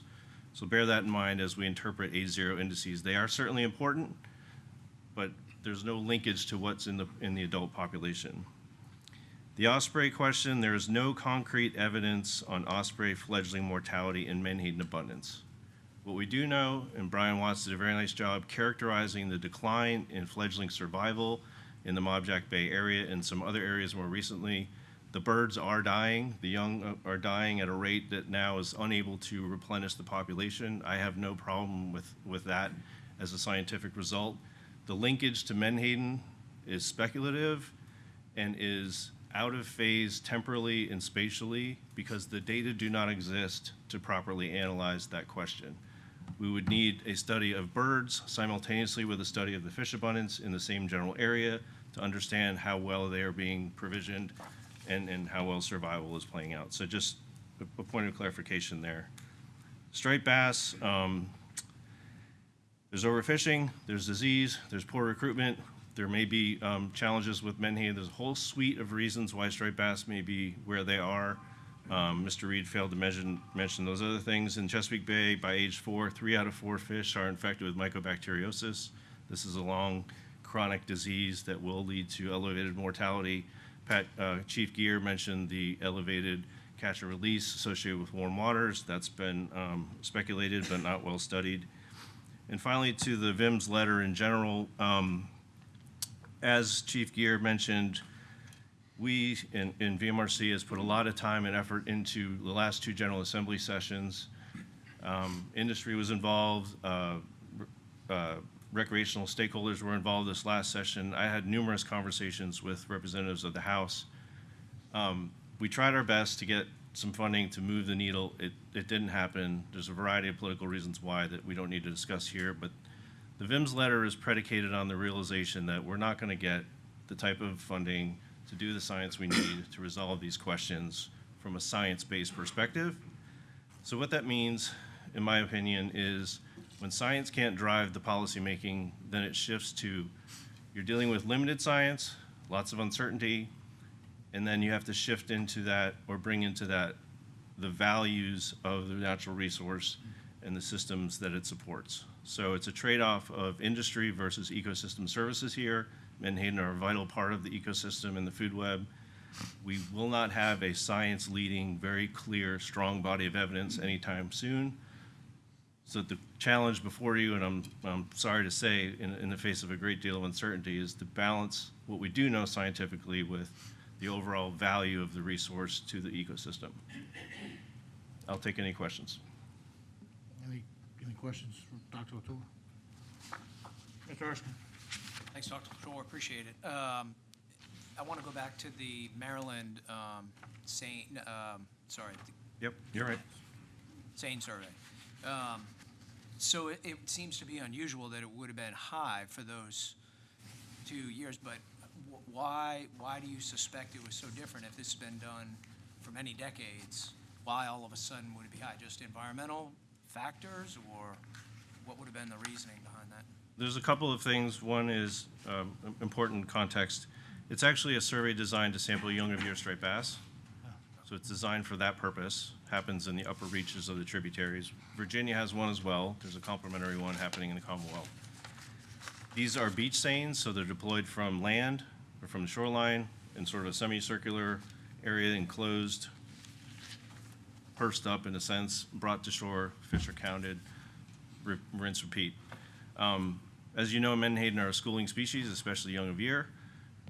It could be that a couple of big schools were captured that led to an elevated sense of abundance. It could be that there truly was better survival and more success. The environmental conditions supported a greater survival rate, thus the age 0 year classes the last 2 years, in Maryland tributaries at least, were stronger.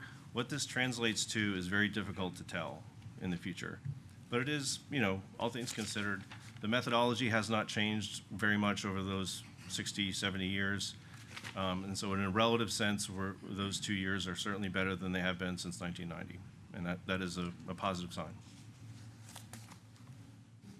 One other thing I forgot to mention about the Jerry Alt study, that is a study that estimates natural mortality for the assessment based on historic tagging data. It's not a redo of the in full stock assessment. It's a parameter that is inputted into the assessment. It's a very important one, but it's introduced into the assessment, and the assessment is based on that assumption. M is the natural mortality rate. That's a very difficult thing to know. As we say, fish are like trees, except they move and we can't see them. So natural deaths are very difficult to observe in the wild. For years and years, the assessment team has made different assumptions about natural mortality and run the assessment through a variety of values. It's not contingent on one single value. There's usually a body of evidence that points to one as the leading best candidate, but we always evaluate alternatives. And the last note about that is that tagging study, those data, while published recently, represent 1966 to 69. The tags were deployed and tabulated in the late 1960s, which places that the inferences that we're going to make about natural mortality for the menhaden stock during that time period. Bringing those forward means we're extrapolating from 1960s to the present under the assumption that nothing else has changed, which in and of itself, we know, is a dangerous one. So don't forget, it's a recent analysis using advanced statistical techniques that weren't available then on very, very old data. Any more questions for Dr. Latour? Just a wealth of knowledge, I know that. Thank you, Doc. Appreciate you. Thank you. Appreciate you. I guess next is the petitioner gets 5 minutes to rebuttal this. Mr. Reed, please come forward, please. And then we'll go to open to the public. Just state your name for the record. David Reed. Thanks for the opportunity, I'll be brief because I know you gave me a lot of extra time. We do recognize the difficulty and the restraints with which the commission can select for industries. In other words, it cannot, so long as those industries are using the same gear. However, I think this is a question, not a suggestion. These are very different techniques. So while the purse seine is the same gear, all the accompanying industrial catch efforts are very different between the reduction industry and the bait industry. So I would request that the commission, ask Chief Gier to look into what are these prohibited distinctions, to say, well, you could allow the bait fishery to operate in certain areas within 1 mile or half mile. I mean, again, there's a range here. What % reduction in the cap? What distance from the shoreline is appropriate? I do think it's very incongruous to say, well, in the MOU and in similar situations, we've moved offshore to prevent snags and to prevent spills, and then simultaneously claim, well, there's no chance of damage because we don't want to damage our nets. I just don't find that to be congruent. I think it deserves more thought from this commission and the staff, and it's one of the reasons we've asked for a buffer. But again, we recognize that it's difficult for petitioners to come in and dictate the exact numbers, even 1 mile, half mile, and where and what type of gear. So again, I do recognize the legal difficulty of similar gear, but I think there is a distinction between the reduction industry and the bait fishery. I don't want to do too much back and forth. I hope I was not misrepresenting anything or ignorant of too many facts. I know there's experts in this room. I do know something about the fishery science. I think, described natural mortality accurately, and then it was a model of old data. That said, I did not hear Dr. Latour talk about the extreme natural mortality coefficient that was picked.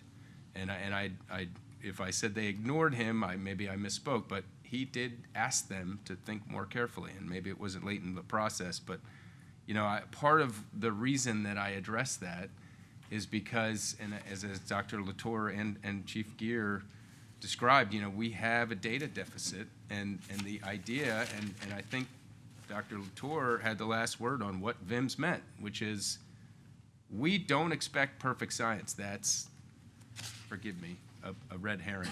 But, it's not going to happen. So we do have to take precautions. I think that's the responsible thing to do. I think that's what the law requires and what the public has asked for. Without getting too much into Dr. Watts, I think it's incongruous to say, well, Dr. Watts' study wasn't broad enough. I mean, look, every fish modeling study, most ecological studies, you have to extrapolate, and you want to do it to the point of scientific integrity and statistical analysis and design. I don't think it's fair for non-ornithologists to write a commentary about Dr. Watts' study and say, well, it had inappropriate assumptions and it extrapolated too far, in our opinion, as a commentary, but also say it's too soon to tell based on a peer-reviewed study, which I think we all understand Dr. Alt's and Lou's study will be published because it's very strong. So I just wanted to give some of that nuance that we did try very hard not to misrepresent or use hyperbole to the point of dishonesty. So again, if there's any questions, I'd be happy to answer them. I didn't take it that way, but thank you, too. Thank you for clarification. Is there any questions from Mr. Reed? From the commission? Thank you. Thank you so much. So I guess now we're at the public comment stage. Who's signed? You got a list of speakers? All right, please call them up.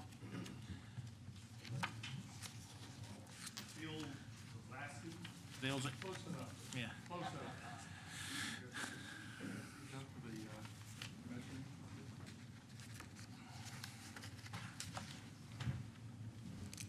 Mr. Zalzik, I want to remind everybody, you're going to have 3 minutes, and please remove your cover unless you have a medical reason to have it on. Nope.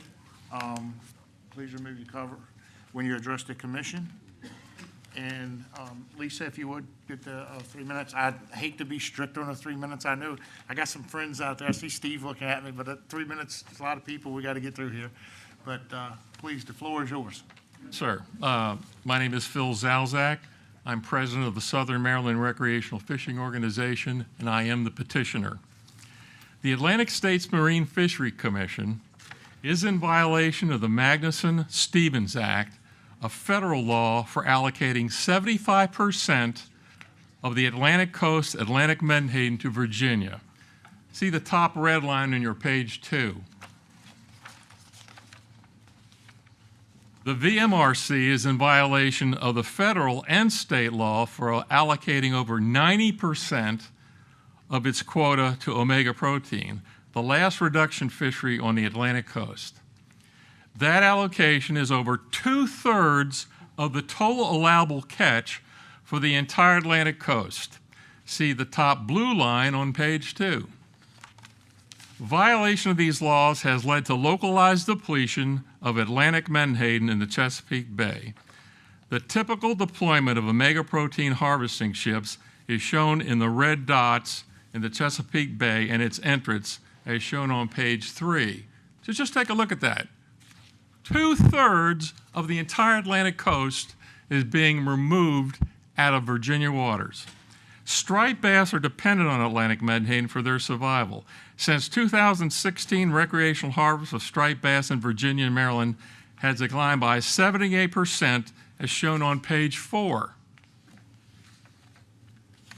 The future of striped bass in the Chesapeake Bay is catastrophic, as the Young of the Year index in Maryland has gone from 11 to 2 to 3 for the last 6 years, and the Young of the Year index in Virginia has gone from 7.5 to 2.5.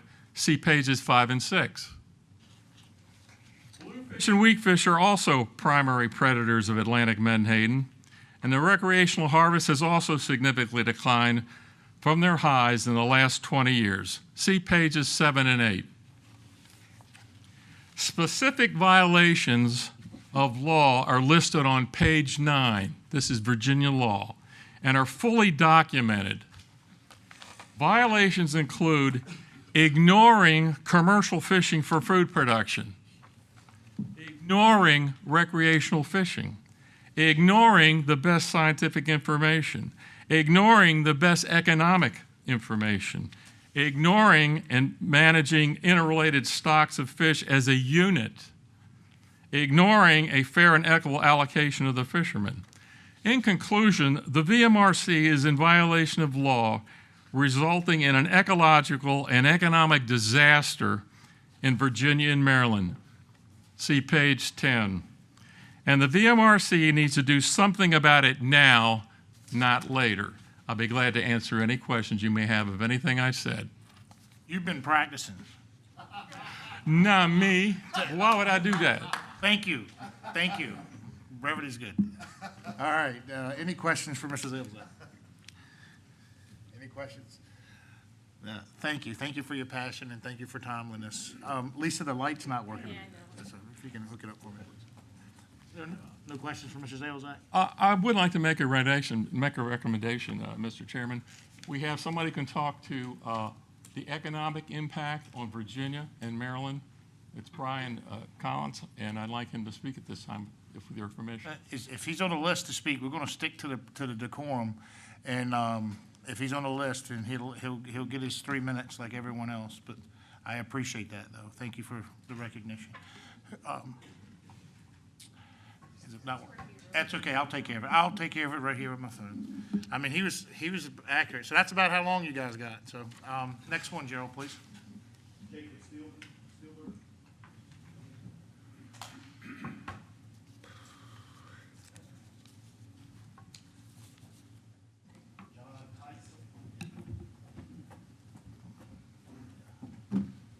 Please raise your right hand. You swear to tell the whole truth, nothing but truth, so help you God? Yes, I do. Please state your name for the record on the microphone. John Tyson. October the 3rd, I want you to remember that date. We track the menhaden boats and the planes every day. That is the last day they had a net set in the Chesapeake Bay last year. Now, were they over their cap then? Nobody knows. But the fact that I do know is for the next 3 weeks, their planes flew over the Chesapeake Bay looking for schools of menhaden like they did every day up from May up till then. So why would they do that if the bay cap was met? October the 9th, the bait fishery caught had one net set in front of Tangier, and that's the last day that they had any net sets in the Chesapeake Bay. Now, Mr. Erskine, you know, I have watched you, and you have been a proponent for the commercial fishermen. Well, I am a commercial fisherman. I'm a hook and line fisherman, and we're getting screwed. Every year, for the past 3 years, we've had to catch all our striped bass right on the Maryland line. It's terrible. I leave Norview, Marina, and Deltaville. I run all the way to the Maryland line. Am I the only one? No. All your hook and line fishermen are up there within 3 miles of the Maryland line for the past 2 years. Jay Brown, Windy Days Charter, goes out of Gwynn's Island, grew up there, 58 years old, been living there all his life. He was fishing right next to me. It's the first time I've ever seen him go that far north. He always fishes around 42 or 41A for his charters. Mark Flanagan out of Horn Harbor, Chesapeake Charters, right there on the Maryland line, because that's the only place you can catch stripers, and it's ridiculous. To have the whole bay, where Virginia used to be the striped bass capital of the world, it's pitiful now. And if we don't do something, it's just going to get worse. If you want to catch striped bass, do what I did last December the 3rd. Go to New York, the dirtiest water in the world, New York Harbor, and you can catch all the striped bass you want. The commercial fishermen there are having 3 charters a day. And you say, why? Because they cast for them up there. They don't troll for them. And in 2 hours' time, your arms are tired from catching so many striped bass.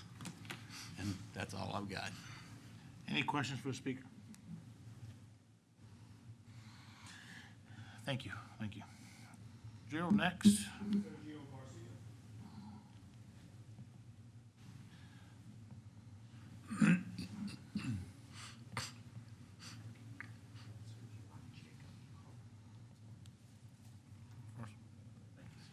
Please raise your right hand. You swear to tell the whole truth, nothing but truth, so help you God? Yes, sir. Please state your name for the record. Jacob Steinberg. Proceed. Thank you for hearing me. I just wanted to offer some clarification on the Watts paper and a direct, not just the Watts paper, the recent one from this last 2024 study, but the direct connection with the Menhaden population as it relates to the brood reduction size in their sample sizes. There is a direct correlation that they documented because they performed additional food supplementation studies where within their test groups and the control groups that were in the less saline control groups that were above maintenance level of 1.15, there was mention of 0.6, which is an unsustainable below maintenance level populations that the high salinity osprey were experiencing. Within those groups, they did several supplementation studies. Papers were drawn up in 2023 and 2021, I believe, and there was some additional information in 2024. The nests that were supplemented just once a week with Menhaden were brought above maintenance level. Just one food delivery a week of nutrient-dense Menhaden to these osprey nests in the control groups were brought above maintenance level, which indicates definitively that the cause of this breeding stressors on those nests was in fact a food stressor. And in this case, in the high salinity test areas were Menhaden-based populations. That's just the clarification I wanted to make. Thank you very much.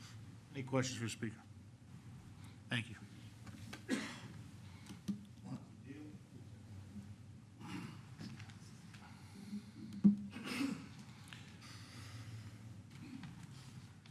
You swear to tell the whole truth, nothing but truth, so help you God? Yes, I do. Please state your name for the record. Monty Deal. I'm the CEO of Ocean Harvesters, the company that actually owns the vessels and fishes them, catches the fish, and sells them to Omega Protein. First, to clarify one thing, Mr. Gear talked about the CDFRs and the fact that we were 99.6 or 7% compliant.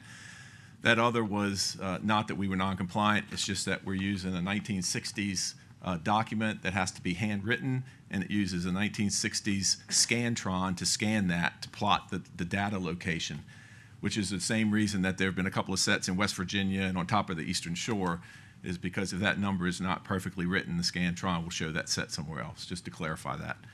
These guys know that they do not set inside of that line, or they'll be on the hard. Mr. White asked a question or made a comment earlier about what the representative would say about what do we know. And I think, a couple of things we do know is the biomass of menhaden is as healthy now as it's been since 1990, while the coastwide fishing pressure on that stock is less than half of what it was just for decades. We know that the coastwide catch in the bay is a third of what it was for decades, and it's been pushed that way through precautionary management. There's been no data behind that, but it's been pushed there. We know that this biomass has not been overfished, nor has overfishing occurred since 1990.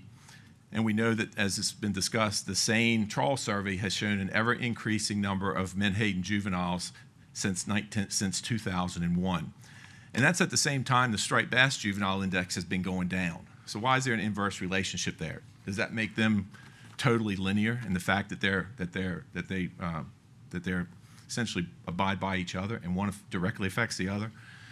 We know that striped bass are overfished, and that overfishing has occurred since 1995, all but about 2 or 3 years. We know that in the most of you may remember in the mid-1980s, striped bass were in such poor health they put a moratorium on that species. And for that 5 or 6 year moratorium, striped bass completely rebuilt, and that by the mid-90s they completely took off all the regulations on that fishery.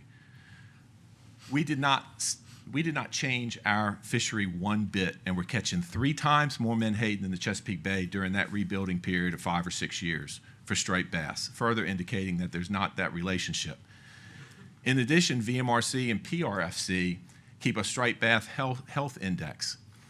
And in the last 20 years, some close to 60,000 striped bass have been sampled by those two agencies. And every year for the past 20 years, they've been, I want to use to make sure I got the nomenclature right, they've either been normal or very healthy. And neither of those years have they been cited as stressed. We hear about osprey. Numbers have been up 18% from the 60s to 2022 and down only 5 to 8% in the last couple of years. Well, at the time of that rebuilding, we were catching 150,000 metric tons of menhaden in the bay. And again, now that cap is at 51. What did get brought up is that the U.S. Geological Survey has also said that the exact same phenomenon is happening in California, Washington State, Florida, South Carolina, North Carolina, New Jersey, and even up in Canada. We're not fishing in those areas. You got to wrap it up. We also don't fish in Modjack Bay, but what you do see in the bay is an increase of pelicans, cormorants, cobia, red drum, Spanish mackerel, all who feed on menhaden. And other than that, I will stop there unless there's any questions.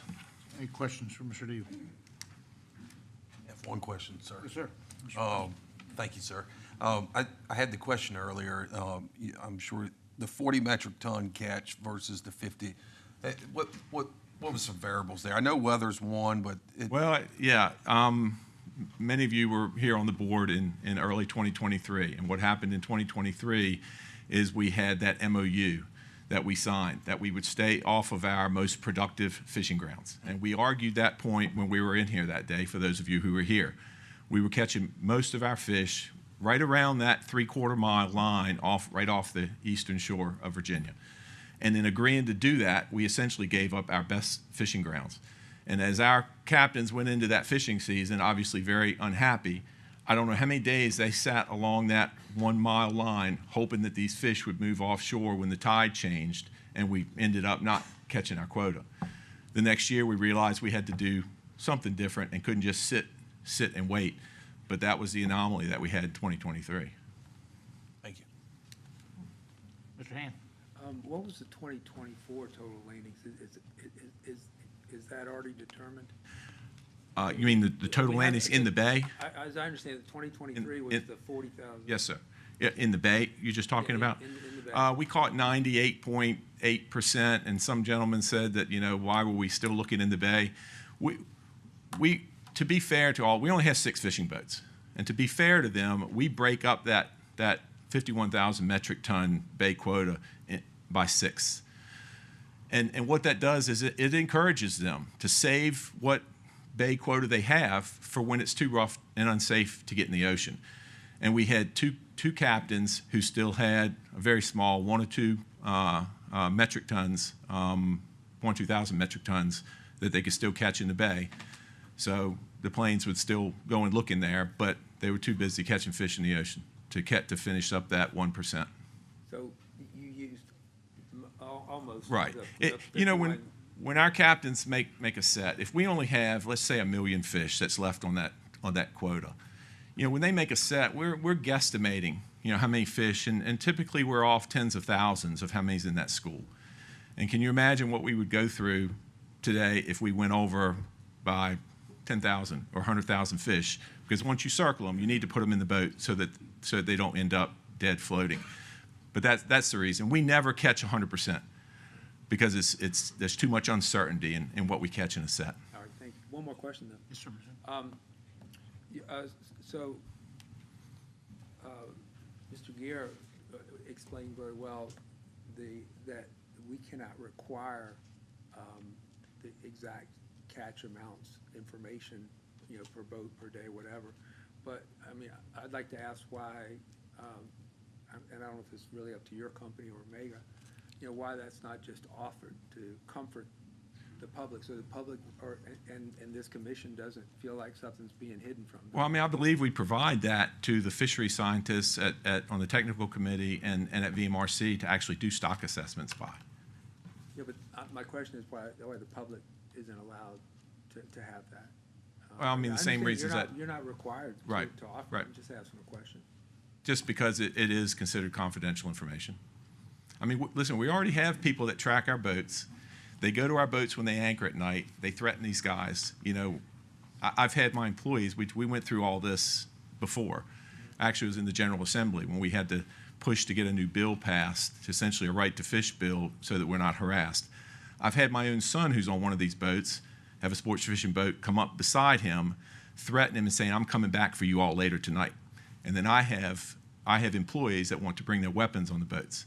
That's the point that some of this has gotten to. And, you know, anything that we can keep confidential, you know, we're much better off and keep our employees safer.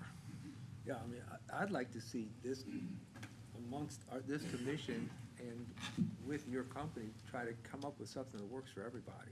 'Cause I mean, it's such a contentious issue. And you know, we tried to do that in 2023. You know, the Chesapeake Bay Bridge Tunnel. You know, we agreed to stay a half a mile off of that on either side. We've been fishing there since before there was a bridge tunnel. You know, we've got employees that, you know, 6 generations have been fishing there. And for other groups to come in and say, I don't want you there anymore because I don't want to see you, and then say that now you have to either voluntarily or regulatorily stay away. And it's not a safety issue. We've never run into the bridge tunnel. We've saved people's lives down there before.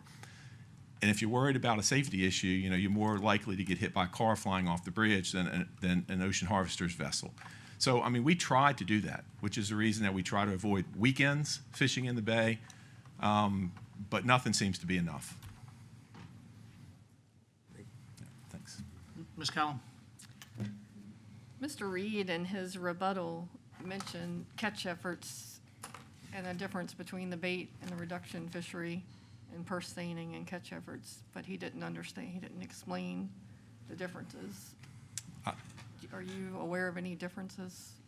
Well, yes. I mean, you know, right now the reduction fishery is regulated to catch no more than 51,000 metric tons. Our company has a total quota of about 156,000 metric tons. So a little less than a third of what we're allowed to catch can happen inside the bay.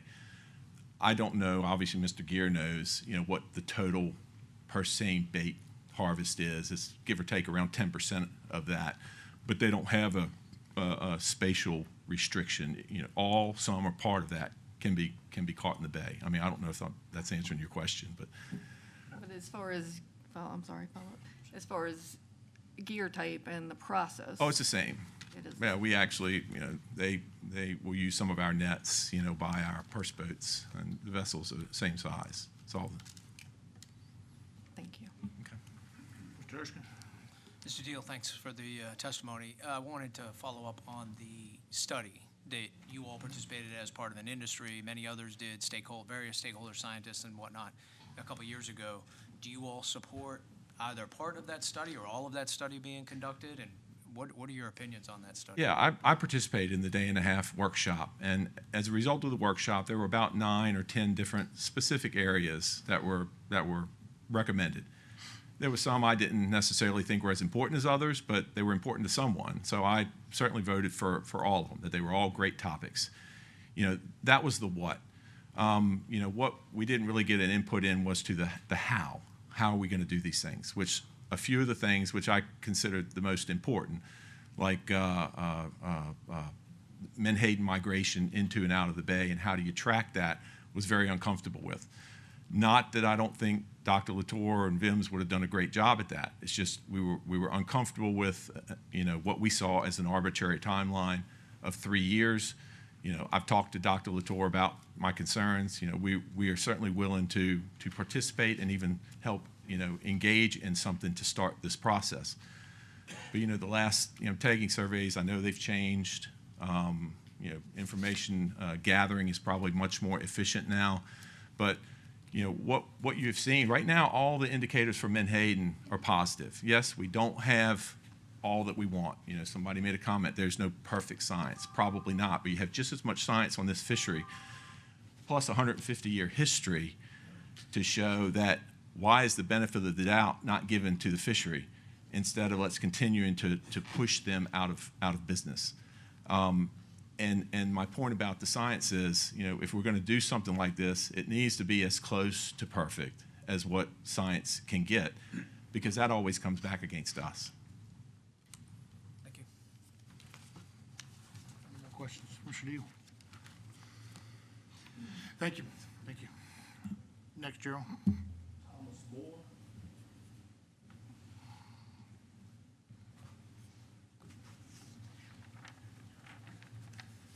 Please raise your right hand.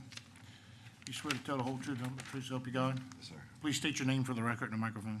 Tom Moore. I'm a captain for Ocean Harvesters. I've been a captain. This will be my 19th year. I wanted to talk about the 2023 fishing season when we came up short.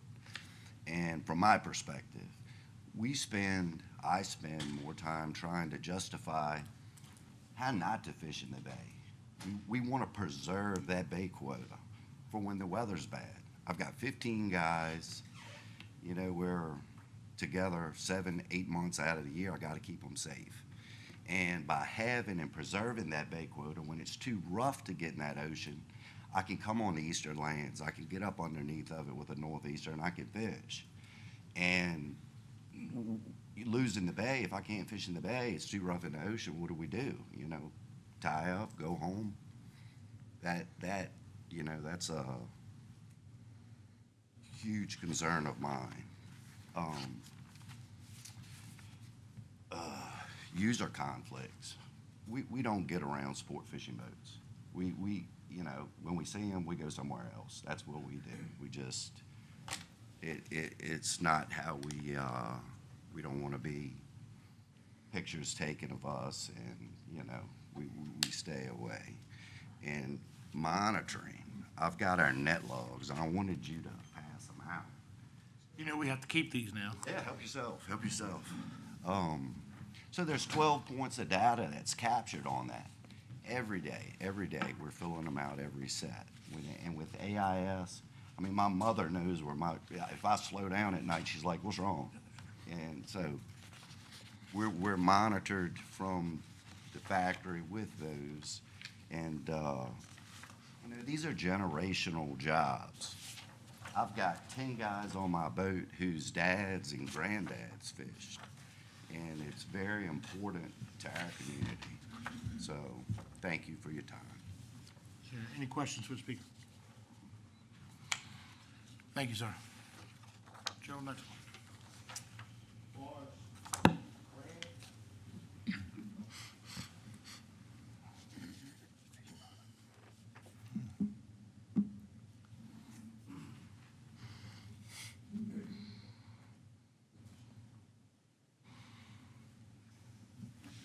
You swear to tell the whole truth, nothing but truth, so help you God? I do. Please state your name for the record in the microphone. Forrest Brand. I am a commercial fish spotter with Ocean Harvesters. I'm a resident of Virginia Beach, and I fly out of Norfolk International Airport.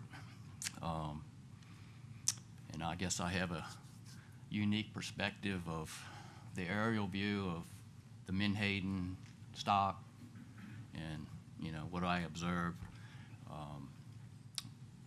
I've been doing it for 28 years. This will be my 29th year starting. I've got over 30,000 hours studying menhaden. I hear a lot of things about the, talk about local depletion, and we need more studies. Well, I don't know of anybody that studied it more than me. Now, I'm not a scientist, but I'm not here to speak about that. But I can speak about, you know, what I do see. And I do not see a depletion, not even a localized depletion of menhaden in the mouth of the bay or in the bay. Now, that doesn't mean they don't leave and come back, but they're always coming in and going out. I've seen scenarios over the years where you'll have a spring run of fish, but you will not see not one sign of fish outside the Bay Bridge Tunnel coming in the bay. But when you do see them, they pop up inside the bay, north of the Bay Bridge Tunnel. I've seen that numerous times over the years. And during the season, in the summertime, in early September, the whole lower bay will be like fish everywhere. It could be 25, 30 million fish all across that lower bay.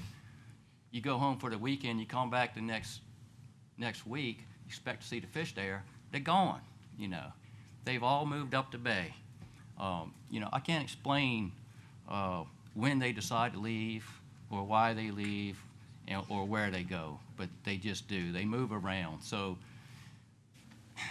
it's kind of oversimplifying things to say, you know, that the fish just supposed to stay in the bay and that's the fixed number of fish that are going to be there. It's not really reality. I would like to close with the very last day of the season, this season, I was the only plane out because the weather was bad up the bay. And we were fishing off of Oceana, and they were large bodies of fish. And I went in to get my gas, and when I came back out, I've never seen such a sight of fish from the Bay Bridge Tunnel all the way to Cape Henry Point, all out south of the Baltimore opening to Hampton. I mean, their fish schools were a mile long and a half a mile wide, and there was numerous fish like that. I mean, a camera lens could not capture that. A videotape could not bring the perspective of what you could see from an airplane, how many fish that was. And I'm going to estimate. And those fish went all the way down south off Oceana and all the way down towards False Capes. And there was probably, I don't know, 50 million plus, you know. And I know that I'm not seeing them all because that's just a snapshot of time and space. And I know there was many more fish north of the Bay Bridge Tunnel, and I just didn't have time to go look at them. We couldn't fish in the bay anyway, so, you know, I just see them as I'm going in getting gas and coming back. And I just don't see a depletion of menhaden. I don't see how ospreys can be starving for lack of menhaden. It seems the pelicans are doing great. I don't see, I see large acre-sized schools of red drum. I mean, I just don't see the problem. You're out of time, sir. Okay. Is there any questions for the speaker? Thank you. Thank you, sir. Next one. That's Dr. Latour. He's already spoken. You don't have to sign up, Doc. You can talk anytime you want. You guys don't have to sign in. Go ahead.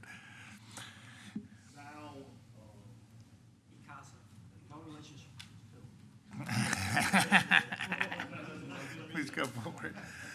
Raise your right hand. You swear to tell the whole truth, nothing but truth, so help you God? I do. Please state your name for the record in the microphone. My name is Sal Ikaza. Commissioners, staff, to all present, thank you for your time. I'm co-founder and president of the Maryland Osprey Nature Festival, and I also come before you before the International Osprey Foundation, who shares our values in conservation of ospreys. As you may be aware, the Chesapeake region has the largest osprey breeding population in the world. It is estimated at approximately 10 to 12,000 breeding pairs. And we are alarmed and terribly concerned at the current documented reproductive rate of our ospreys on the Chesapeake Bay. We've heard Dr.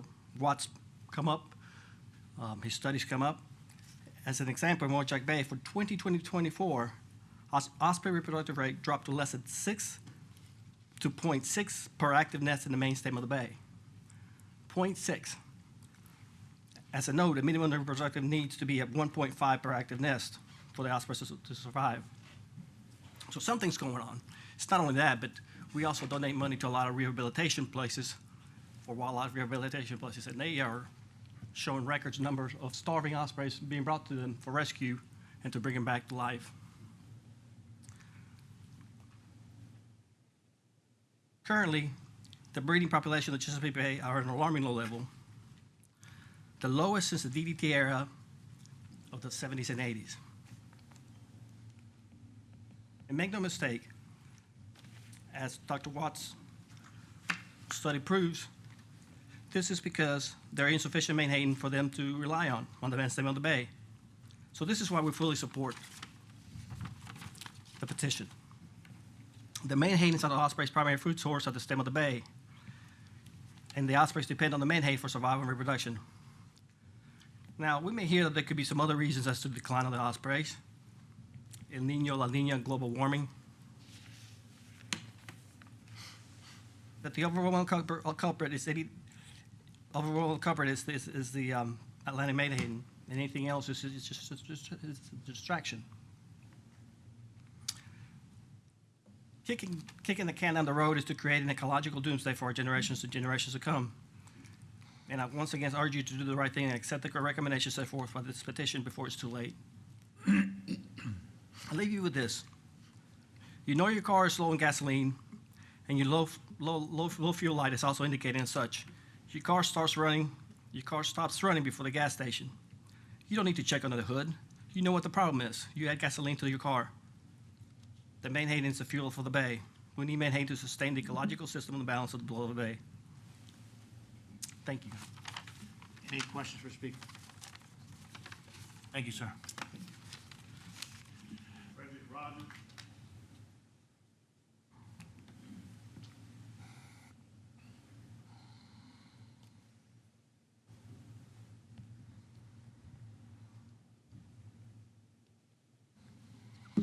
You swear to tell the whole truth and nothing but the truth, so help you God? Yes, I do. Please state your name for the record in the microphone. My name is Frederick Rogers. I'm owner and operator of Revitalization Bait Company. I've been on menhaden purse seine fishing for 45 years. For the last 35 years, I've purse seined from menhaden for the sole purpose of bait and chum. Crabbers and sport fishermen depend on their bait and chum from New Jersey to Texas. We provide 4.5 to 5 million pounds of our fish are sold for chum to sport fishermen. We are dependent on the bay for the majority of our catch. We need to catch the fish close to home as possible to assure they remain fresh and we have a good product for bait. We're a small one-boat operation. We have 16 employees. We can't afford to have our fishing grounds or our quotas reduced. I ask that you consider the hardship that any of these requests would have on the bait industry, the crabbing industry, and the sport fishermen. Thank you. Any questions? Mr. Branson. Captain Rogers, if I could ask you a couple questions about the bait industry. I'm not all that familiar with it. How close into the shore do you fish in the Upper Peninsula? How close in toward the shore? Well, I mean, as close as we can. You try to go where the fish are, wherever it's legal to fish. And if they were to enact a 1 nautical mile barrier from the shoreline, how would that impact your business? Well, it would impact us There's greatly. only 2 of you, correct? Well, only one fishing bait boat now. It's ours. Okay, just you're it. Sir. And so how would that affect your business? Well, it would affect it a lot. Like Monty said, they can't fish, and it's hard sometimes seeing fish where you know you can catch them in a safe manner, plenty of water, and you're not allowed to go in there. So it impacts it, especially for us. Well, I'm not saying for them either, but we need to catch our fish close to home. If we can't catch them in the bay, we are forced in the ocean. The farther away we get, the worse our product is, to get them back home, because you want your product fresh so you can freeze them and sell them, The size of the menhaden, I didn't ask Mr. Deal, the size of the fish that they target versus the size you target. You target smaller menhaden, or does it not matter? Well, we target larger fish if we can Target catch them. larger menhaden. Yes, sir. Do you fish any of the tributaries at all? No, sir. Not Knobjack Bay, any of those? No, sir. Thank you. Mr. Erskine? Mr. Rogers, thank you for the testimony. I'm going to ask the same question about the funding study a couple years ago. Did you participate in that symposium or In the meeting, I workshop in guess it was? Williamsburg? Yes, sir. Yes. And are you in favor of all of that study, or part of that study, or? Sure, I think anything that will prove what I think would be a valid point, that the bay is healthy, if it's funded, I'm not against it. Okay, thank you. And Mr. White? What would you say when you pull a net, what percentage of other fish other than menhaden are in that net? Oh, I like to say 0, but I mean, just as close to 0 as you can get. It's a clean fishery. Anyone's welcome to come with me and see. Any more questions? Thank you, Mr. Rogers.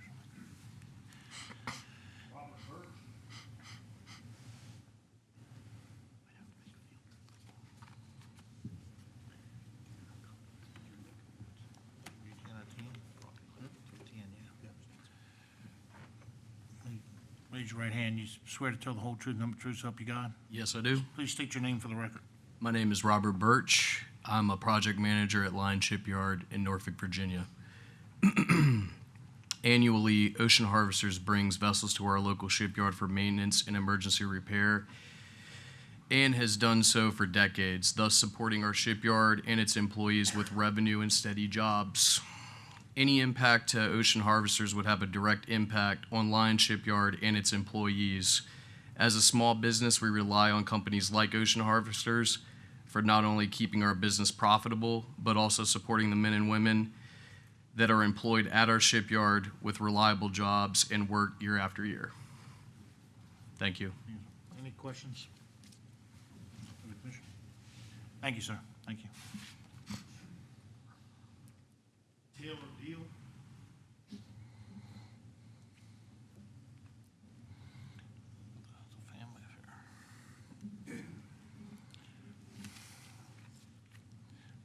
Raise your right hand. You swear to tell the whole truth, nothing but the truth, so help you God?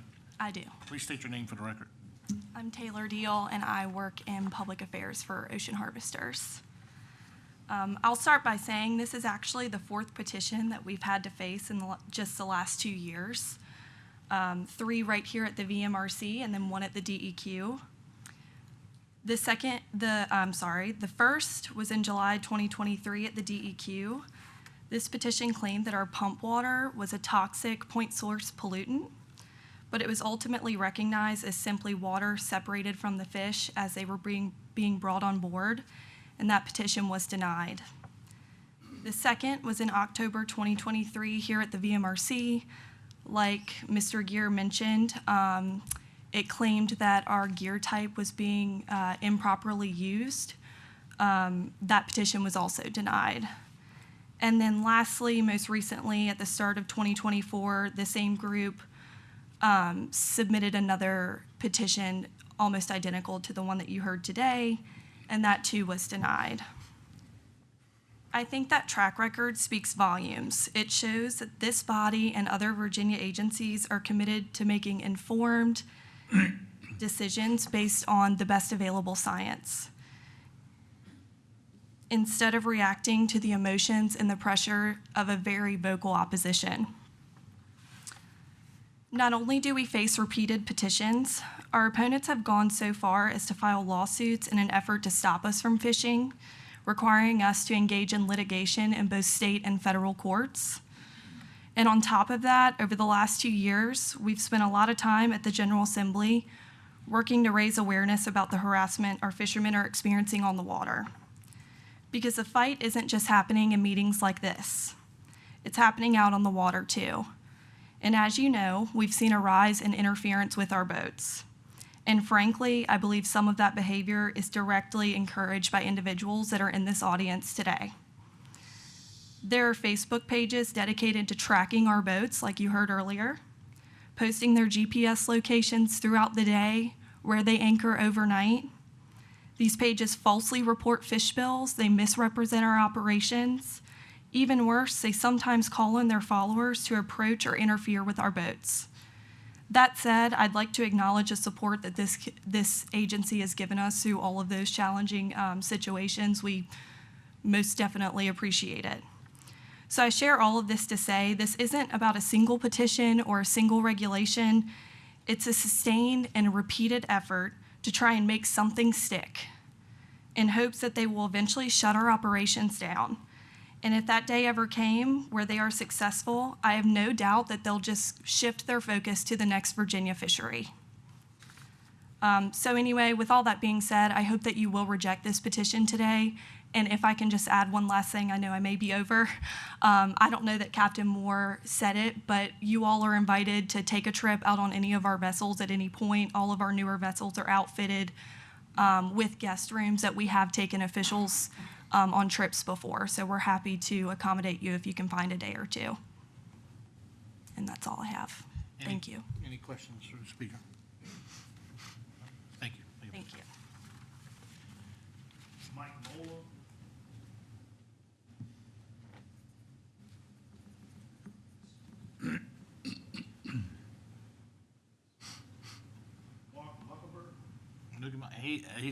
That's Dr. Mike. He's Vims. We got to have somebody up front let Vims know you guys are part of us.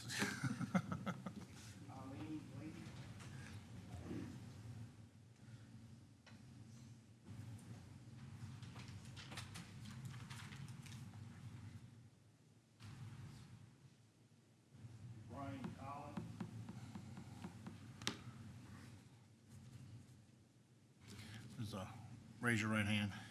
You swear to tell the whole truth, nothing but the truth, so help you God? I do, thank you. Please state your name for the record, sir. Ryan Collins, thank you all for what you're doing.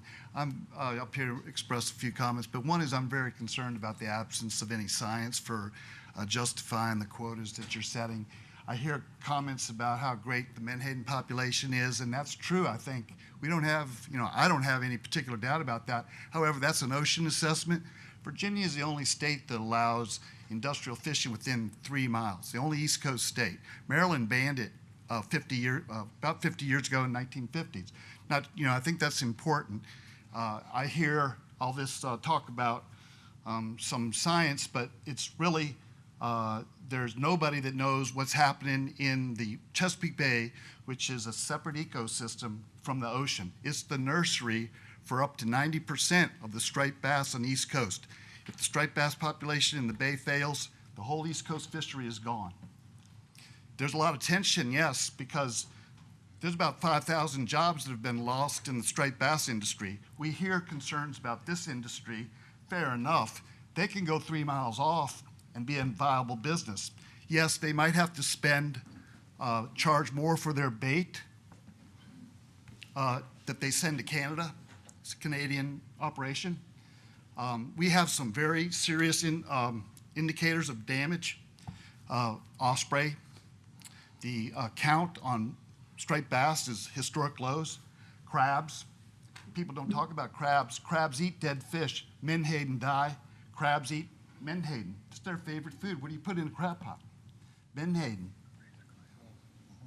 I think we need to look careful, be cautious. This should be a world class fishery. We already lost the bluefish. The charter captains in striped bass, who wants to spend $1,000 to go out and maybe catch one? They've had restrictions on striped bass. Every year it's not making a difference. How come nobody says we're starving the fishery? How come it's never on the list? We say blue catfish. We say climate change. You name it. Nobody says we're starving striped bass fishery. And what happens is you have so many people that are in the business that don't see menhaden in the bay anymore. They can't catch fish. They're mad. That's not a good situation. It leads to frustration that's unpleasant. We need to do something about that. If you go and ask the sport fishing charters, you look at those numbers, look at those job declines, ask them what they see. It's very important. And I think that I'm concerned also about this emphasis on the Maryland survey that says we saw more menhaden in our survey, but that survey is designed, and I appreciate the comment by Mr. Latour, that survey is targeted for striped bass. It's just they report the bycatch. So I hope that you can look careful, because what a lot of people are worried about is they feel like this board is beholden to special interests, and the governor as well. And that's what's making people mad. So we'd like to see some science justify the type of decisions you're making. What is the quota for the wildlife? What is the quota you're setting for striped bass? Time's up. Hold on a second. Thank you very much. Is there any questions for the speaker? I'm just going to correct you on one thing. This board, it can appear to you guys, or you can make the narrative up all you want, but the governor, the administration, and this board is not beholden to anything but working with the best information we have. So, but Well, thank you. fair enough. I'd say the appearance. I know, I got you. You're good, you're done. Thank you. Next speaker, please. Ben Russo? Morning. You swear to tell the whole truth, nothing but the truth, so help you God? I do. Please state your name for the record. Ben Russo. Good morning, Commissioners, law enforcement officers, and fellow citizens of the great state of Virginia. My name is Ben Russo, and I am here with my good friend, Catherine Walker, and we are very appreciative of the opportunity to cross our state in order to be here with you today. I would like to just take a quick moment and recognize the law enforcement officers in the room today. Gentlemen, thank you for your service to our state and our community. Ladies and gentlemen, our great state, and if we're really being honest, indeed the greatest state of Virginia, has within it a sample of every natural wonder this nation has to offer, from the mountaintop vistas of the Shenandoah to the Atlantic seashores of the Chesapeake Bay. Of all our natural resources, the bay itself represents one of the ecological and economic wonders of this country. As stewards of this natural wonder for centuries, Virginia fishermen have maintained a tradition, a heritage passed down through generations. And with that heritage comes a responsibility. The Chesapeake Bay is under increasing stress, and menhaden, a foundational keystone species, are being removed at levels that threaten the stability of the ecosystem and the sustainability of our local fishing economies, as heard through the testimony of our local captains who spoke today. As the last state to allow menhaden fishing inside of state waters, it's time for Virginia to stop following the interests of multinational corporations, not even based in Virginia, like Cook Seafood, nor their family-owned subsidiaries, like Ocean Harvesters, and join our Atlantic neighbors in protecting not only menhaden and the Chesapeake Bay ecosystem, but our local Main Street economies and a Virginia way of life. Today, I respectfully urge the Commonwealth to expand their responsible stewardship of this vital resource and call for the immediate actions in agreement with the petition. Imposing the immediate moratorium on reduction fishing for menhaden in the Chesapeake Bay, thereby preserving the bait fishery. Limit purse seine fishing in Virginia state waters to 25% of the Commonwealth menhaden quota, approximately 39,000 metric tons, with the remainder to be harvested outside state waters, remaining in effect until the ASMFC benchmark assessments are actionable. And establish a permanent 1 nautical mile exclusion zone for purse seine fishing along Virginia's entire seashore, reducing localized depletion, user conflict, habitat reduction, and bycatch. Now, Virginia has always been a leader, historically, politically, environmentally. And we have a chance to demonstrate that leadership today by managing our natural resources with common sense regulation, scientific assessments, and industry accountability. These actions are not Again, they are not about ending fishing. They're about ensuring its future, not for our international corporations deporting our foundational resources to a foreign nation, but our fellow citizens. Wrap it up, Speaker. Yes, sir. Who have stewarded this vital resource for centuries. Ladies and gentlemen, I thank you for the time to be here. Is there any questions for the Speaker? Thank you. Thank you for your time.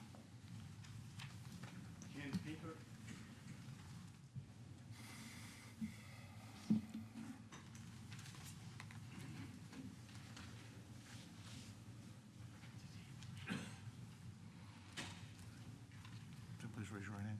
You swear to tell the whole truth and nothing but the truth, so help you God? Yes, I do. Please state your name for the record. Ken Pinkert, and good afternoon. I think it's afternoon now. I am Ken Pinkert. I'm a retired commercial fisherman and retired vice president of United Food and Commercial Workers Union, representing the workers at Ocean Harvesters. My first time speaking before a board such as this was in the General Assembly, to give you my experience for a little bit, is that we had 22 boats in the bay, we had 2 plants, we had 700 employees, and I had an afro. And so, if that counts at all for anything, that's where I'll start, because we comply with the science, we comply with the law, yet we're still here year after year fighting for our livelihood against groups that simply just don't want to see us. We've been here for generations, long before sports fishing became what it is today, and to now be targeted and limited to name, memorized and use of conflict it's just not fair. It dismisses our history, our livelihoods, and our rights to be here. I will add that we are in a time and a climate that jobs have been lost in Virginia as well as across this country based on someone's opinion, not facts or science. I believe that this commission has a responsibility to make decisions based on best available science. Why should we move and stop working in one area while another group comes in and plays in that same area? I guess it comes down to an old folk song I learned in grade school. It said, "This land is your land, this land is my land.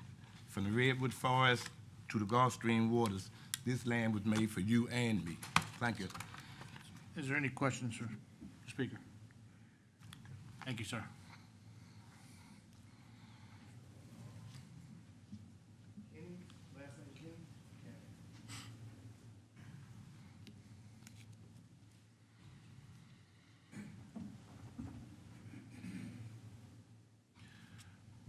Raise your right hand. You swear to tell the whole truth, nothing but the truth, so help you God? Yes. Please state your name for the record.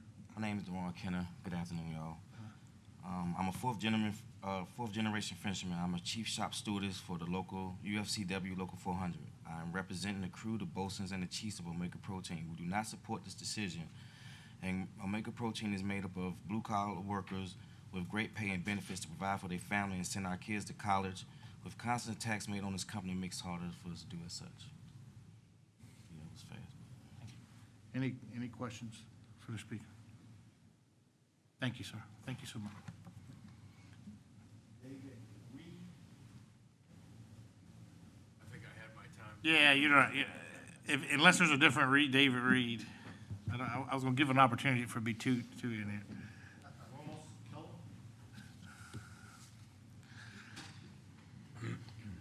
You don't want to give the mic to David too much. He'll keep it.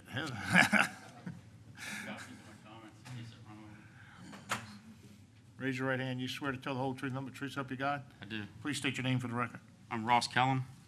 I'm here representing Kellum Maritime, a business that I own with my father. Thank you for the opportunity to speak today. What factual basis should the commission consider precautionary regulation change? I myself and other fishery representatives have stood before this commission to defend ourselves against the rhetoric of needing more menhaden to rebound the rockfish population, to defend ourselves against poorly drawn conclusions about osprey nesting success, to defend ourselves against the conjecture of localized depletion. We've established that shoreline buffer zones are entirely unnecessary to safeguard the seafloor or to reduce an already near zero bycatch, all of which has been baseless and unsubstantiated. Given the idea that all the claims and concepts in this petition have previously been heard and voted on by this commission, I suggest that we're truly here because the recreational lobby is executing a targeted attack on omega protein and coastal harvesters. Their claims may seem to be based in conservation, but it really just amounts to throwing darts at the wall and hoping one sticks. I would like the commissioners to be vividly aware that the petitioners repeatedly insinuate that they only want to affect the reduction fishery. However, any regulatory change that the VMRC can make will inevitably and dramatically affect the purse seine bait fishery. Both sectors utilize the same equipment, the same process, and the same location. The only difference is the end product. The adoption of such severe regulatory actions that the petition recommends would more than likely result in an end to purse seine bait providers as a whole. The bait sector licensees rely greatly on the ability to land quality fish daily. The farther we have to go to catch fish directly results in a lower quality product at a less frequent rate. I'd be glad to explain this further to any commissioners desiring clarification. In the petition, the drafters make a comparison of the economic value of recreational rockfish harvest versus omega. I see this as a juvenile and incomplete comparison. They're comparing the entire economic supply chain of recreational striped bass harvest to the revenue of a single entity harvesting menhaden. They don't take into account the end user of menhaden that have been processed at the reduction facility, nor do they take into account the entire economic chain that results from the purse seine bait sector, which includes, to a major aspect, the recreational fishermen themselves. My main point is that the petitioners have not thought out all the results of their request. They've yet to realize that we all stand to benefit from increased cooperation and less animosity. Most importantly, the commission would be remiss to enact rulemaking on a precautionary ideal with no factual basis to consider. Not only would that detrimentally affect the harvesters of menhaden, but it would detrimentally affect the entire state. In most circumstances, I myself would recommend a cautionary path. But in this case, in light of a lack of fresh scientific information, I urge the commission to trust the folks who have the most intimate knowledge of the fishery, the economic impact, and the fish themselves until better scientific information does become available. Mr. Kellum, you got to wrap it up. All right, I can be done. Any questions? Mr. Erskine? Yes. Mr. Kellum, thank you for the testimony. Were you part of the stakeholders that participated in the symposium in I was. Williamsburg and do you agree in whole or part with the study or, what was discussed that research needs at that time? Absolutely. That was a very nice group, a well-done effort. I got to meet a lot of the VIMS personnel, Dr. Latour. I thought it was very, very productive. All of the items that we came up with and passed through in the final,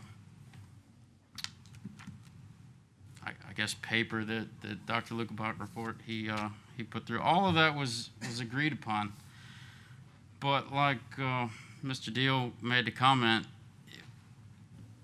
we all agreed on what information we needed to know. That was the primary focus of the work group, is determining what don't we know and what would be best to find out. And that was almost entirely unanimous. How you go about acquiring that information was not discussed. That really wasn't part of the work group. That, I don't know, doesn't really have anything to do with us except for it affects industry. So I guess that is the hang-up that we're experiencing as a state is how do you get that information and where does the money come from? Any more questions for speaker? Thank you. Thank you.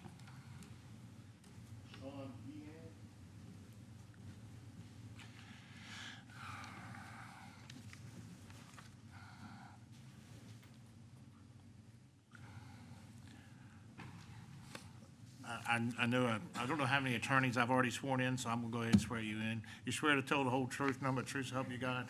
I do. Please state your name for the record. Sean Guillen. Thank you, Mr. Chairman, members of the commission. As counsel to Ocean Harvesters and Omega Protein, I'm here to oppose these Maryland entities' third petition in less than 2 years, which asked for substantially the same measures the commission rejected last time. The relief requested is largely unlawful, is certainly unnecessary, and should be denied. I'll focus on legal issues. First, while claiming VMRC's decisions must be guided by the best scientific, economic, biological, and sociological information available, at every turn, petitioners ask the commissioners to ignore the best information and instead implement arbitrary measures with no basis in science or data. For example, as has been widely discussed, they've urged you to exclude Ocean Harvesters vessels from the bay based on Doctors Alt and Lowe's work. My understanding is that the Menhaden Stock Assessment Subcommittee has rejected their conclusions. In any event, the best information for management remains the current stock assessment, and that will be replaced later this year by a peer-reviewed assessment. Preliminary results from that stock assessment continue to show a healthy Menhaden stock. Likewise, the call to ban reduction fishing in the bay is based on nothing more than petitioners feeling the current levels of harvest are too high, while not bothering to explain why past harvest levels of 3, 4, or even 5 times greater didn't cause the harms they now allege. While the Chesapeake Bay reduction fishery cap isn't based on bay-specific reference points, it has always been based on the best available data, either average catches or an assessment of the resource. Even precautionary measures must be based on data, and the management we currently have is precautionary. Second, VMRC lacks the authority to create new exclusion zones.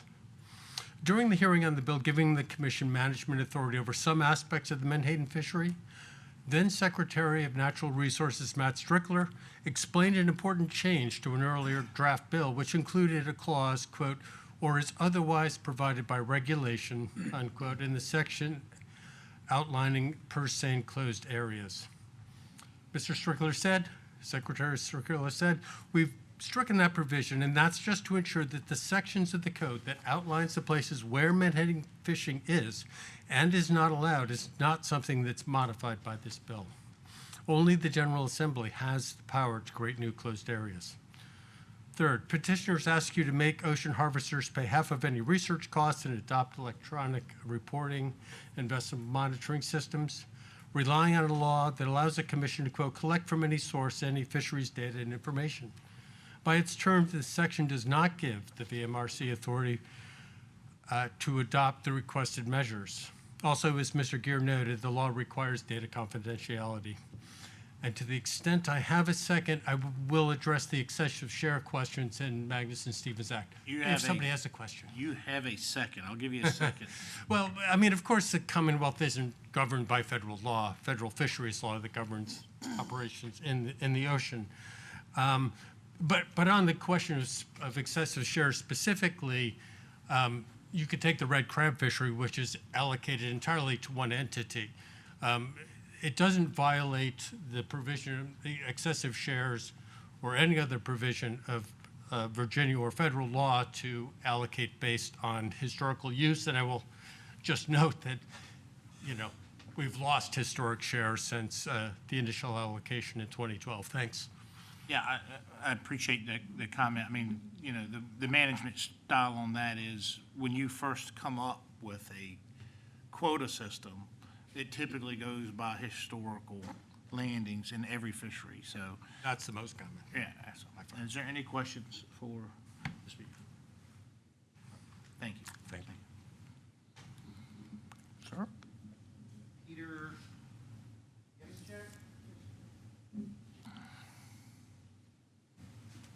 that guy who's just up there? Their attorney. Is it this guy here? So raise your right hand. You swear to tell the whole truth, nothing but the truth, so help you God? Yes, sir, I do. Please state your name for the record. I'm Peter Himchak. I've been the fishery scientist for Omega Protein for nearly 10 years. My career began in 1974 I was an entry-level field biologist with New Jersey Marine Fisheries, and I had an awesome career. I started studying menhaden in the mid-1980s. I was on the ASMOC Technical Committee for God knows how long, and then the Management Board for 8 years. So my testimony today is based on over 50 years of experience, both on the water and within the management forum at every possible level. Now, I practiced, and Dr. Latour, Pat Gear, and Monty Deal stole all my thunder on pointing out scientific deficiencies in the petition. So I'm left to give you some good news for a change. Okay, here it is. The menhaden purseine fishery has been certified by the Marine Stewardship Council for the last 5 years. This certification is the gold standard for global fisheries. An international team of scientists evaluated this fishery over a 2-year period, and it was certified in 2019. Fishery has to meet 28 performance standards. I'll give you the main requirements. The resource and the fishery are sustainable under a harvest strategy which takes into account the ecological role of menhaden. Principle number 1. Menhaden must be fished in a manner that minimizes environmental impacts, both on habitats and other species. That's principle number 2. And menhaden is sourced from a fishery that has effective management which adapts to changing conditions. We will be certified for another 5 years. In 2025, I am confident of that after another reassessment period. As to specific points that weren't discussed on claims in the petition, the jury alt challenge on national mortality estimate was met by a number of in-person meetings. I attended them all, webinars with the stock assessment scientists from the ASMFC. They rendered his estimate of natural mortality as invalid. It was accepted by the full ASMFC stock assessment committee and will move forward to the peer review and the benchmark assessment with the CIE panel this August. As to striped bass are not starving. The Fulton Index, all kinds of databases will bear that out. It's overfished and has been depleted for a long time, and it's due to recreational harvest and hook and release mortality. And I'll tell you, I spent 15 years on the first striped bass restoration, and it was brutal to put in effective management areas to restore that fishery by 1995. And I don't see the Striped Bass Board taking the same strenuous activity that is needed to restore this valuable resource. So, in conclusion, the petition for rulemaking lacks scientific merit, and I ask you to deny it today. Thank you for the opportunity to testify. I'll ask any questions. Any questions for Speaker? Thank you.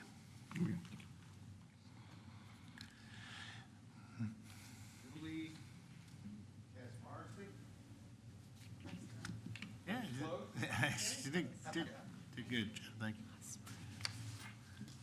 Raise your right hand. You swear to tell the whole truth, nothing but the truth, so help you God? Yes, I do. Please state your name for the record. My name is Julie Cass-Marsick.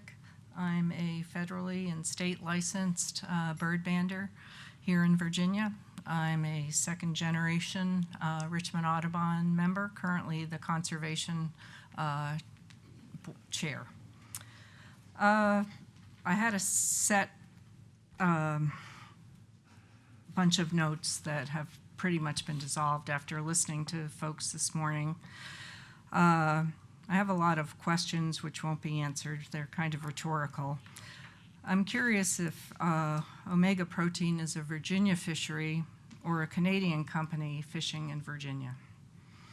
I know Omega Protein harvests menhaden with the Persane nets, which has already been stated. It's the only state on the East Coast allowing this type of indiscriminate fishing. Persane nets will allow anything into them. Perhaps it's mostly menhaden, but there have been bycatches with red drum and other fish being deposited on shorelines. Part of the menhaden harvest is pelletized by Omega Protein and goes to a foreign country, that being Canada.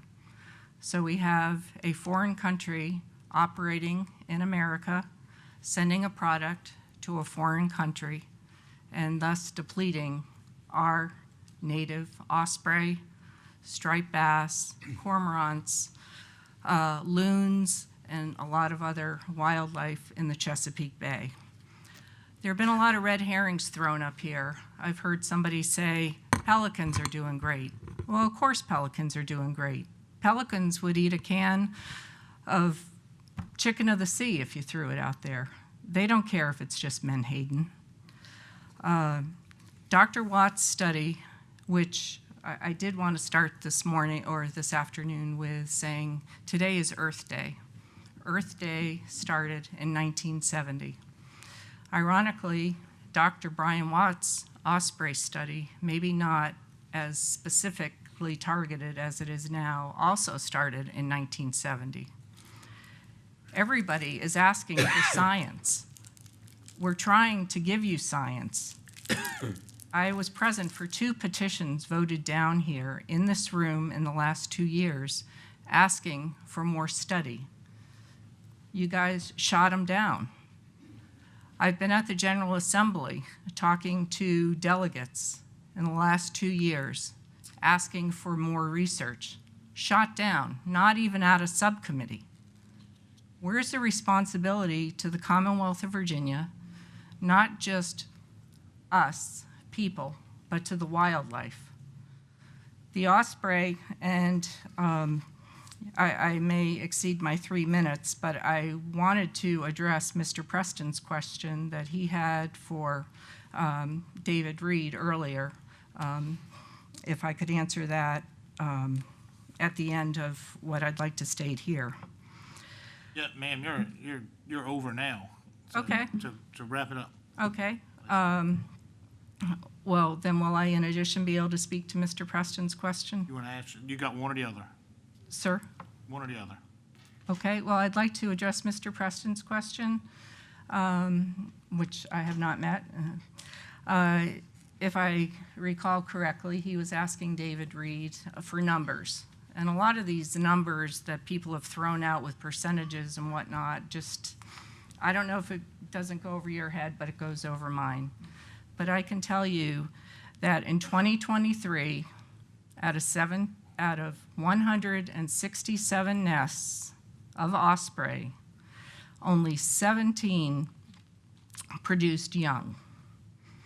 This is worse than the height of DDT. DDT, when we almost wiped out peregrine falcons, bald eagles, and osprey. Jacob, I believe his name was mentioning the sustainability numbers for successful osprey. Sustainability, for those not in the science world, means this is the number for the osprey to continue living. So it's currently at 0.13 young per pair. In order for the osprey to be sustainable, it needs to be 1.15 per pair. We are sadly lacking. Osprey are going downhill dramatically in Chesapeake Bay. Thank you for your time, Mike. Sure. I'm happy to answer any questions. Any questions for the speaker? I have one. Go ahead, Commissioner. Thank you for addressing that question, ma'am. Absolutely. I appreciate your passion on the osprey, and likewise, I have a heart for them as well. I think they're one of God's coolest creations when it comes to a bird. I appreciate also your passion for American-owned businesses. I do understand that they're a Canadian-owned business. I think everybody understands that. A portion of it is. There's half of it that is not. But they are Virginians working inside of that facility. So I do understand that too. I wish that same passion can be across the country. I have no other comment. Thank you. Okay. Thank you.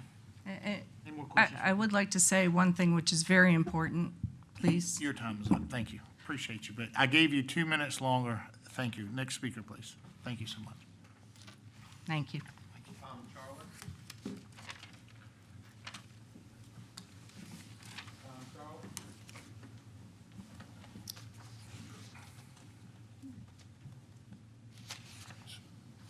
Raise your right hand. You swear to tell the whole truth, nothing but the truth, so help you God? I do, sir. Please state your name for the record. I'm Tom Charlock of Newport News, editor of the Hampton Roads Bird Club newsletter and member of the York River Sierra Club. I thank the members of the Virginia Marine Resource Commission for their expertise and service in balancing commercial, recreational, and conservation efforts for the Commonwealth. Other states on the Atlantic coast do not allow reduction fishing of menhaden in their coastal waters unless firm scientific research and monitoring establishes that such activity in the Chesapeake Bay has acceptably low impact on sport fishing, for example, the striped bass, and natural ecology, charismatic osprey species. Virginia shouldn't either.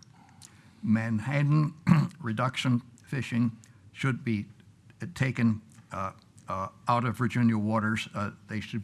Menhaden should be taken from the ocean. Thank you. Any questions for the speaker? Thank you, sir. Next one. Tom Lilly.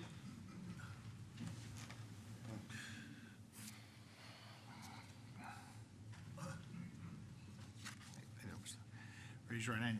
You swear to tell the whole truth, nothing but the truth, so help you God? I'll try my best, Commissioner. Please state your name for the record. I'm going to try and hit a few brief points here. State your name for the record so it's on the mic, so it's on a recording.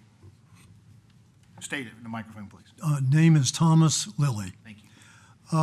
Just for your information, the state of Maryland has surrendered 1 million pounds of quota back to Virginia.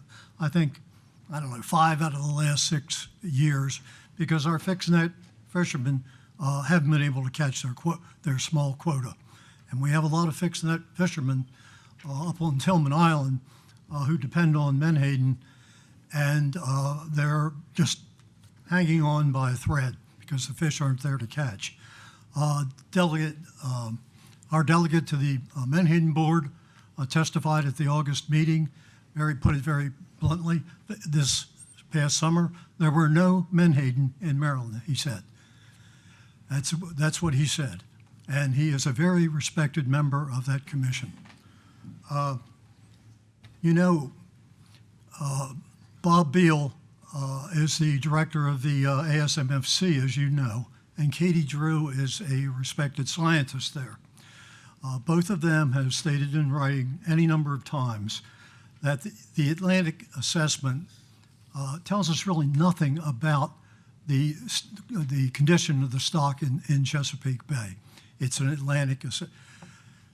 We have an industry that's taking 50,000 tons of menhaden out of the bay and 100,000 tons near the entrance of the bay.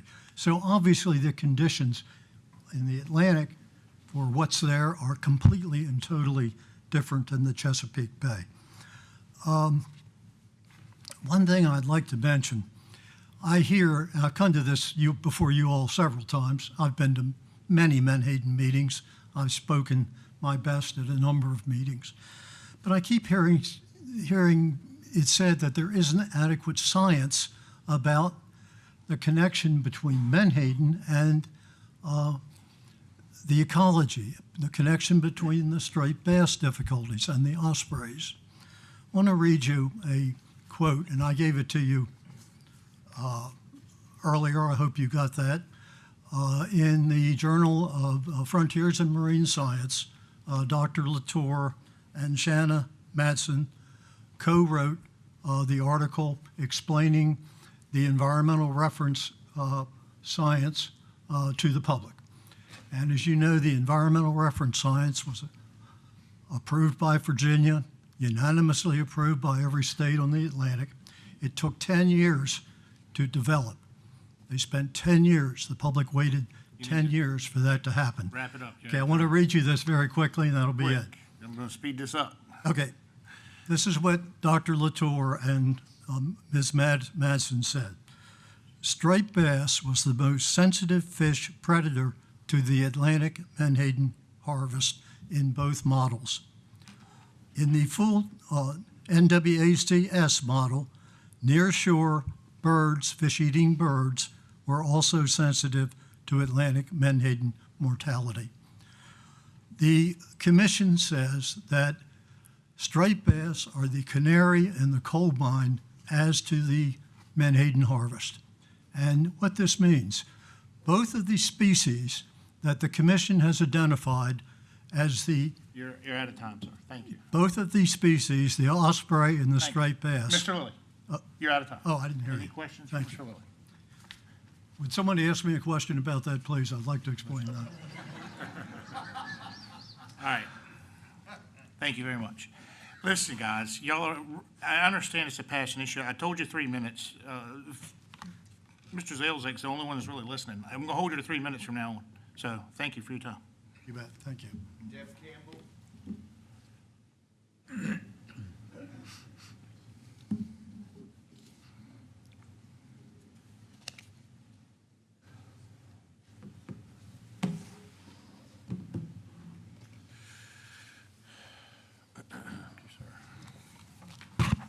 Raise your right hand. You swear to tell the truth, nothing but the truth, so help you God? Yes, I do. Please state your name for the record. Debbie Campbell.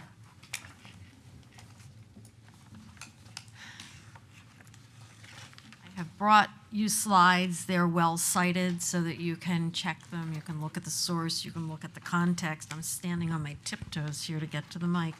The latest science and empirical data supports the position that striped bass, in particular, are being starved to death in Virginia waters due to the lack of Atlantic menhaden in the Chesapeake Bay and at its entrance.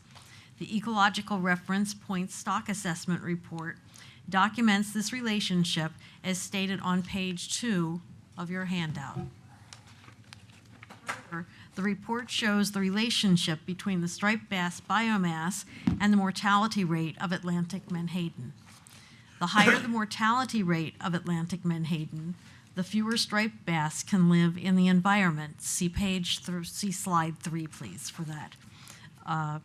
The striped bass recreational harvest in Maryland and Virginia also supports this position as documented by the NOAA database. The striped bass recreational harvest has declined 78% since 2016. See slide 4, please. Finally, the striped bass Young of the Year index for fish younger than 1 year is at an all-time low in Virginia, as shown on slide 5. It has gone from 7.5 to 2.5, as Phil mentioned in his presentation. This is attributed to the VMRC quota allocated to omega protein, which is over 2/3 of the total allowable catch for the Atlantic coast states. This is over 158,000 metric tons of fish, or 348,000 pounds, or 750 million fish being removed from Virginia waters. See slide 6, please. In conclusion, localized depletion of Atlantic menhaden is occurring in Virginia waters based on the latest science and empirical data, and it needs to end now. I thank you for your time, and I will tell you that I am not here as a business, a charter boat, anything else. I am here as somebody who loves the shore, who loves to take children fishing, and who has watched for 25 years what has unfolded in the bay right in front of my eyes. That is what brings me here. I am not motivated by anything other than seeing what I consider to be an emergency and pleading with you yet again, as I have over the years, to help us out. Thank you. Thank you. Any questions for the speaker? Thank you.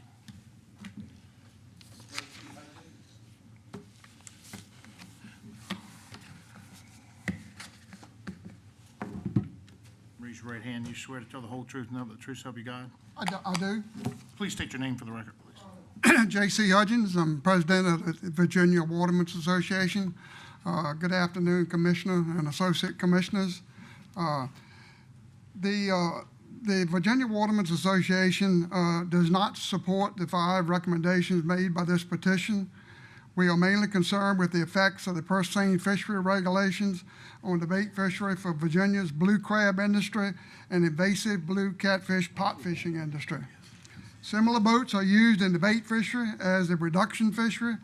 So with the majority of the bait caught by purse seine, we call them snapper rigs, any regulations toward this would be devastating for these industries.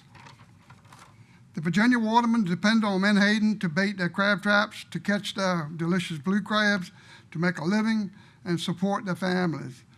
If the reduction fishery or the purse seine fishery is not allowed in the bay, then what will be next? Will it be the crab fishery because we can't get bait? Will it be the gill net fishery?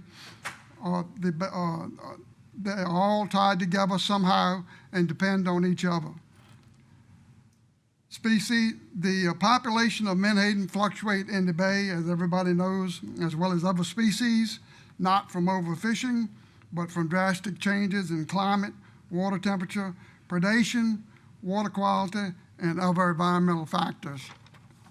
We ask this commission to not accept this petition and let everything remain status quo until the pending ASMFC stock assessment in 2026 or thereabouts. Then we should have some current data that we can make a better decision on this important fishery. Thank you. Any questions for Mr. Hudgens? Thank you, sir. Okay, thank you. Jean Millward? Joni? Okay. List is getting longer right now. Please raise your right hand. You swear to tell the whole truth, nothing but the truth, so help you God? I do. Please state your name and the microphone for the record, please. My name is Joni Millward. I am president of the Virginia Osprey Foundation, and I live in Colonial Beach. And I am speaking for the osprey. We host over 50 osprey nesting sites in Colonial Beach within our town limits of just 2.6 square miles. My husband and I, we monitor these nests each season. I am not a scientist, however, I do have common sense. I watched last year as most of our osprey chicks in Colonial Beach died from starvation. The previous year we fledged 55. I'm being optimistic when I say we probably fledged 5 last year, and they did die of starvation. It's never happened before. Last summer was hot. Data collected by the Potomac River Keeper Network showed that our water temperature was 5 to 7 degrees hotter than the previous year. Data received from the Potomac River Fisheries Commission showed that as of July of last year, the catch for menhaden in the Potomac was approximately 10% of what it had been in July for the past 10 years. So basically, menhaden, they did not come into our area of the Potomac. The Potomac River provides a wide variety of fish for osprey to eat. With temperatures being what they were last summer, possibly those fish went deeper looking for cooler temperatures, and then if our osprey turned back to menhaden as a backup, they were not there. Thus, their chicks starved to death. We can't control climate, but we can adjust the catch limit for menhaden. Common sense. You say there has not been a study on menhaden in the bay, so how can we say they are overfished? I say there has not been a study on menhaden in the bay. How can we say they are not? To me, it's common sense. If you all experienced, as I did last summer, beautiful osprey chicks out of their nests, too weak to fly, too weak in days to even try to fly away from people, you might feel the same urgency that I do. I ask that you take action now. Thank you. Thank you. Is there any questions for the speaker? Thank you, ma'am. Oh. Thank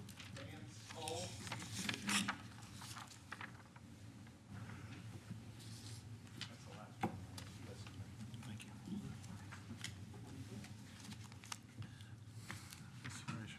You swear to tell the whole truth, nothing but the truth, so help you God? I do. Please state your name for the record and the I'm microphone. Vance Hall.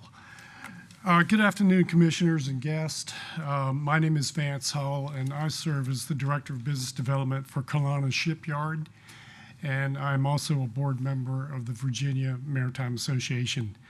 I'm before you today to share remarks on the longstanding business relationship between Ocean Harvesters and Kelowna Shipyard. Of significance, both enterprises are now celebrating 147 years and 150 years of continuous operations, respectively. It all begins with the fish, specifically the menhaden and the industry it spawned, dating back to the 1700s, well over 300 years ago. Similar to menhaden being part of the larger marine ecosystem, Ocean Harvesters and its affiliates and partners, such as Kelowna Shipyard, are also members of an economic ecosystem that has evolved over multiple decades as a sustainable and responsibly managed enterprise that has benefited generations of business owners, employees, and their families. As a member of this system, Kelowna Shipyard is responsible for the annual and emergency maintenance and repair of the Ocean Harvester fishing fleet, which the shipyard knows intimately, having owned a few menhaden boats of its own in the early days.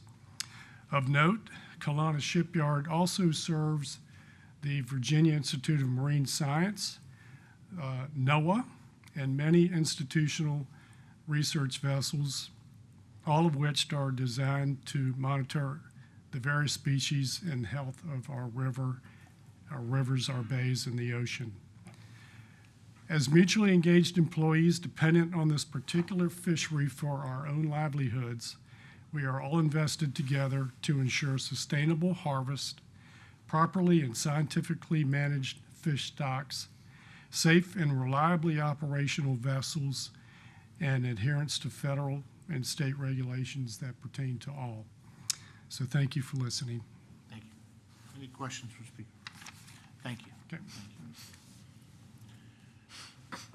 All right, that kind of concludes that. Commissioner Green and members of the board, I had a civic duty this morning that kept me from getting here in time to sign up before we start this agenda item. I would like to request a chance to approach it. All right, come on to the podium. And Steve, you do operate tighter than this, so sign up next time. You're Steve, you can have it right after him, okay? Great. Thank you, Commissioner and members of the commission. Please, my name is raise Tom your right- Burkett. You swear to tell the whole truth, nothing but the truth, so help you God? Yes. Please state your name for the record. My name's Tom Burkett. I live in Eastville, Virginia, Northampton County on the eastern shore of Virginia. I work as a research specialist for University of Virginia at the research station on the Coastal Reserve. My comments are being made independent of my position with the university. I'm here in support of the petition recommendation request the commission impose immediate moratorium on reduction fishing for menhaden within the Chesapeake Bay for the year of 2025, and in continuation until the commission can provide the Virginia public with science that shows the regional stock menhaden in the Chesapeake Bay are healthy. My request to suspend menhaden reduction fishery from the Chesapeake Bay is backed by my county. Northampton County on January 9, 2024, Northampton County Board of Supervisors and elected board unanimously passed a resolution approving the county's position that industrial Atlantic menhaden fishing should be prohibited within the waters of the Chesapeake Bay. This county resolution was signed and presented to this commission. The county resolution remarks that the VMRC cannot provide Northampton County scientific assurance that the spatial or seasonal stock menhaden in the Chesapeake Bay is healthy, and that the impact of localized depletion to industrialized Atlantic menhaden fishing techniques in the Chesapeake Bay. The Northampton County resolution comes after years of county concerns regarding the health of the menhaden stock, record low striped bass and osprey recruitment numbers in the Chesapeake Bay, and public and economic issues caused by the industry's persistent fish spills. Northampton County faces more concentrated menhaden extraction than anywhere else in the state and the entire Atlantic seaboard. Although the issues of menhaden reduction fishery impact the entire bay ecosystem, VMRC data shows that menhaden nets are set highly concentrated around the waters of Northampton County. Data from VMRC shows 17 documented menhaden net spills that have happened since 2018. And concentrated menhaden extraction from Northampton County creates a socioeconomic burden on the county. Persistent fish spills, the failure of the VMRC to provide a full assessment of the social and economic impact on our county creates an unjust resource extraction burden for Northampton County. I'd also just like to cite that although today it was reported that there's almost 0% of bycatch in the purse seines, a 1992 bycatch study conducted by James Kirkley of VIMS showed that in November of 1992, they reported 103 bluefish and 84 striped bass caught in a subsection of their boats. This, to my knowledge, is the last time there was a bycatch study done on board Omega's boats, and the average size of striped bass caught were well over 34 inches, above any slot size that anyone can keep today.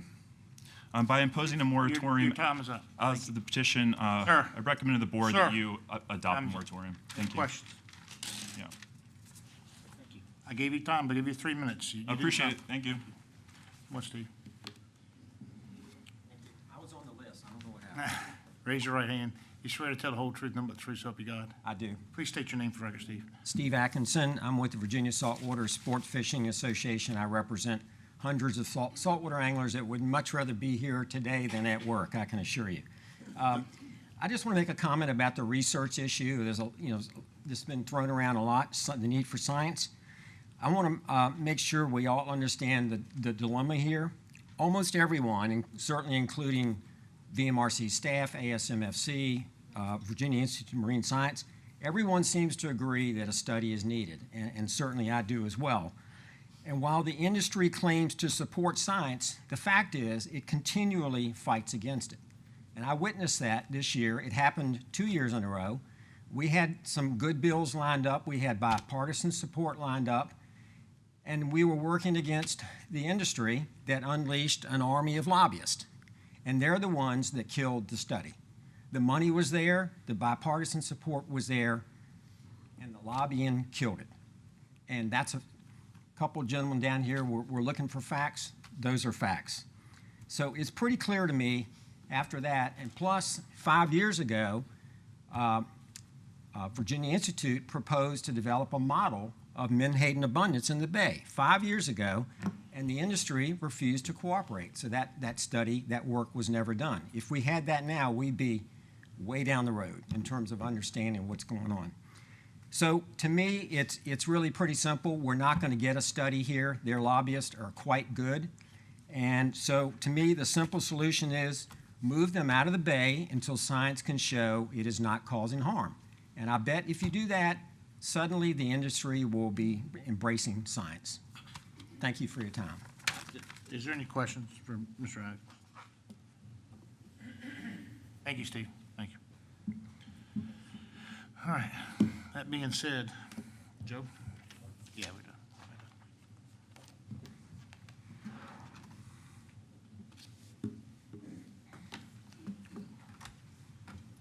Just a reminder of the process to the commission.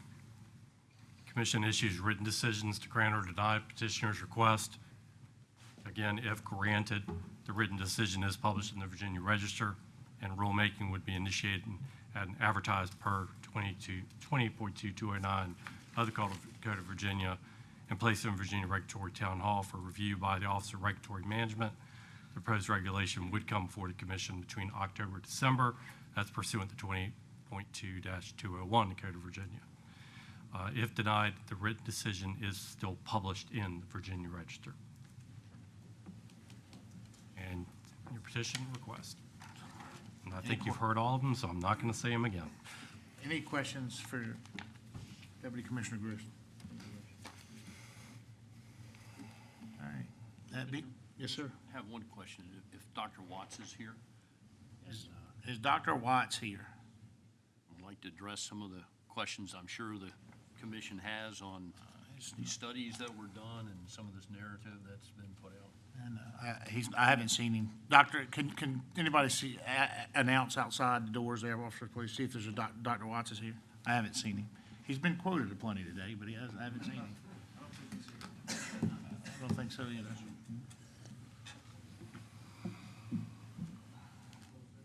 Thank you.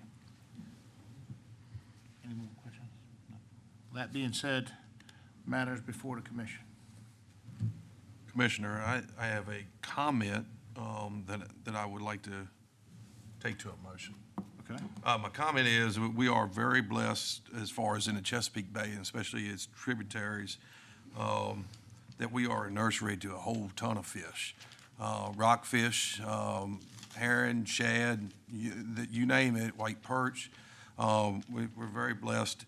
And at no point are we ever coming across the line for that rockfish, ever considering just take it off the board for a year. It was, so that's just my comment, although we have had discussions about that particular species here just a few short months ago. Based on data provided, I appreciate all the speakers today, both sides, but based on data, the lack of presentable data, and the data that is currently underway, I make a motion to deny this petition, and encourage the studies. And I'd love to help you on the floor somewhere to be able to help find that funding for a study.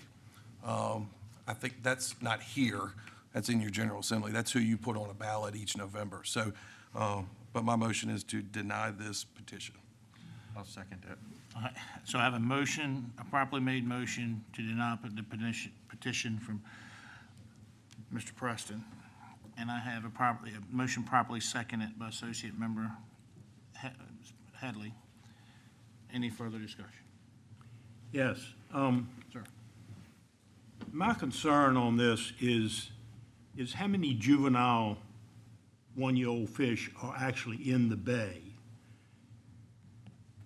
Because they're the future of the menhaden that go into the ocean and come back and breed.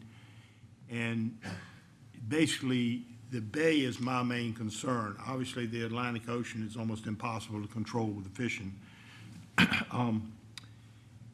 And we have, I think it's 52 metric tons 51,000 in the Chesapeake Bay. One thing that I read in the Omega letter that interested me is that in 1956, and this is in their letter, there were 4 plants in Virginia and 7 plants in North Carolina that took the menhaden out of the bay. Today, there's 1, and that's in Virginia. There's none in North Carolina. It's 6 or 7 boats. So my question is, what happened to the fish? What happened to those plants? Did they go out of business because there were no fish? Nobody interested in running the business? They didn't make any money? I suspect they went out of business because there were no fish out there. And now we have 1 plant. I really don't want to see us get to where there's no plants, meaning there are no fish. So I would like to make a substitute motion that we base, this motion is based on the study that VIMS did dated October 1st of '23. I've read that study and I went through it, and a lot of it I agree with it, a lot of it don't agree with it. And a lot of people in this room participated in making that study. So my motion is based on this, that it's 4.1.1, which is $1,100,000. You writing this? 4.1.2, which is $330,000. 4.2.1, which is $192,000.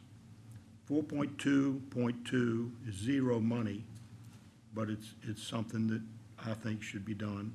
4.2.3, the same thing, no money. So that's a $1.622 million that the state would have to spend. It was 2.7 and it's been rejected, and you've heard why, the lobbyist or whatever you want to say, but it's been rejected for at least 2 or 3 years.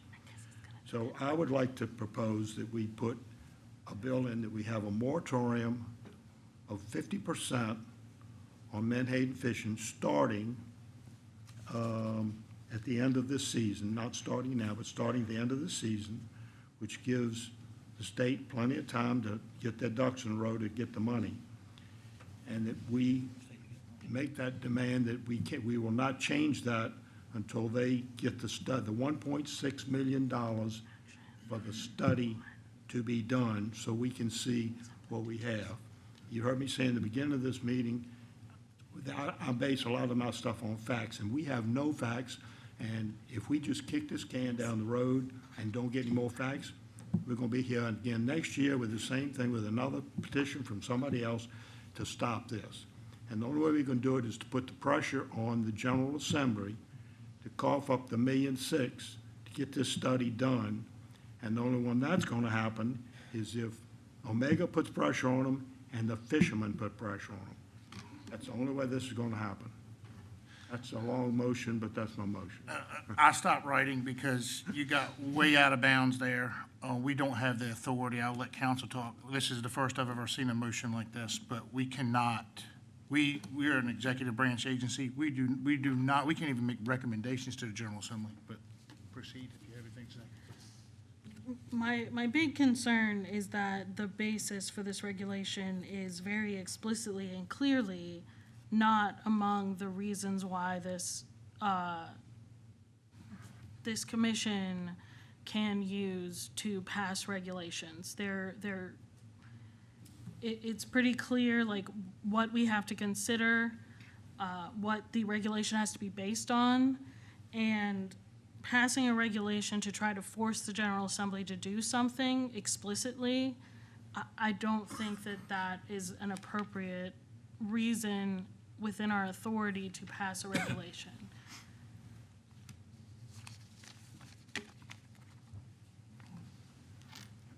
Any further comments? I mean, we have a motion. If it was made improper as it was, if it gets a second, then we'll have to vote it. How do you vote it if it's improper? I get it. Well, it was made. You don't have to listen to my advice. I give it, and you don't have to follow Right. it. You don't have to listen to the attorney. You can go against her advice. May I ask Chief Pier a quick question, very quick? Sure, quick. So, we're talking about the memorandum of agreement. Yes. How do we get to the 99%? Is VMRC using GPS on all these sets to know? I think, I put that number out because you had to show how successful that memorandum of understanding was. And Mr. Deal was correct because it's coming from coordinates and, anybody has worked with lat longs, that's probably the most written wrong information that you've ever done in research. So how are we going to get to 100%? We're almost there. I don't care if it's 96 or We're 99. 99.47%. I'm asking how we know. Do we have GPS readings? We're using the information from the Captain's Daily Fishing Reports, that thing which has the latitude for each net set they did. So there's a couple, that's my question. couple of thousand records a year. Where that information came from? 'Cause I'm sorry. That affects my believing it. So, no, but I was going to say, if there's compliance with the memorandum of agreement, I don't see the need for the 1 mile offshore limitation. And I mean, number 4 on the petition, I think, is already out. The monitoring is something that's already going on. I don't think that needs any attention. So, in my opinion, 1 and 2 are worth taking a look at. But I think everyone wants a study. Some people would like more limitations until there's a study, and some people don't think it's fair to have limitations until a proper study or a successful study that convinces people of reason for limitation. So I'm looking for one of two things: a happy medium, like a negotiated settlement on this until there's a study done. But my idea is, I think it's similar to Mr. White, is that leave it alone this year, and then if we don't get a study approved by this time next year, put in more limitations. Can we approve that for already for 2026 for that season? So what I'm saying, I'd like to see everybody on the same page, everybody in the room encouraging the state of Virginia to fund a study. Well, I mean, I'm sure, That's how I think it can happen. I'm sure we'll see another petition. So, I mean, but we hear this every year, and plus we got to reallocate the quota in the fall. Yeah, but to be specific, I'd like to modify the first motion from Mr. Preston to say we leave it alone this year, but, you know, cut, let's say, are we able to do that, looking forward a full year? I don't have to substitute the fail first, or are we gonna take another motion?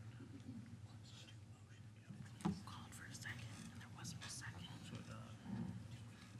I think maybe just say it first. Is there a second on the substitute motion? Yeah, that's really great. Let me reiterate something real quick, because we're getting way too far ahead of us here. Is there a second to Mr. White's motion? I'm asking, Is there a second then, because then we, if there's a second. I thought there was a motion before it. It was, but I have to hear the last one first. Okay. Is there a second to Mr. White's motion before I can go back to the, I mean, I would like to modify it, the first one? first and second. So is there a second to Mr. White's motion? I'm gonna say it one last time. Is there a second to Mr. White's motion? Motion, the substitute motion fails. We're back on motion number one to deny the petition.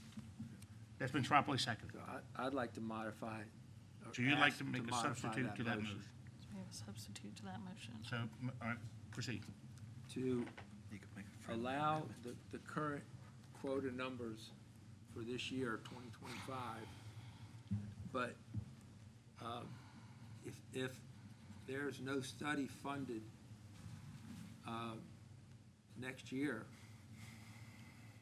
to cut the bay quota by half and leave the overall quota, which includes, I guess, 3 miles out in the ocean alone. So your substitute motion is if no study is funded, to cut the bay quota by half. Is that the entire bay quota?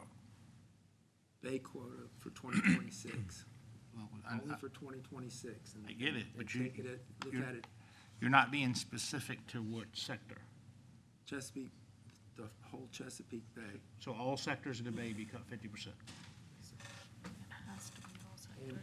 And Commissioners, my reason for that is I'm trying to push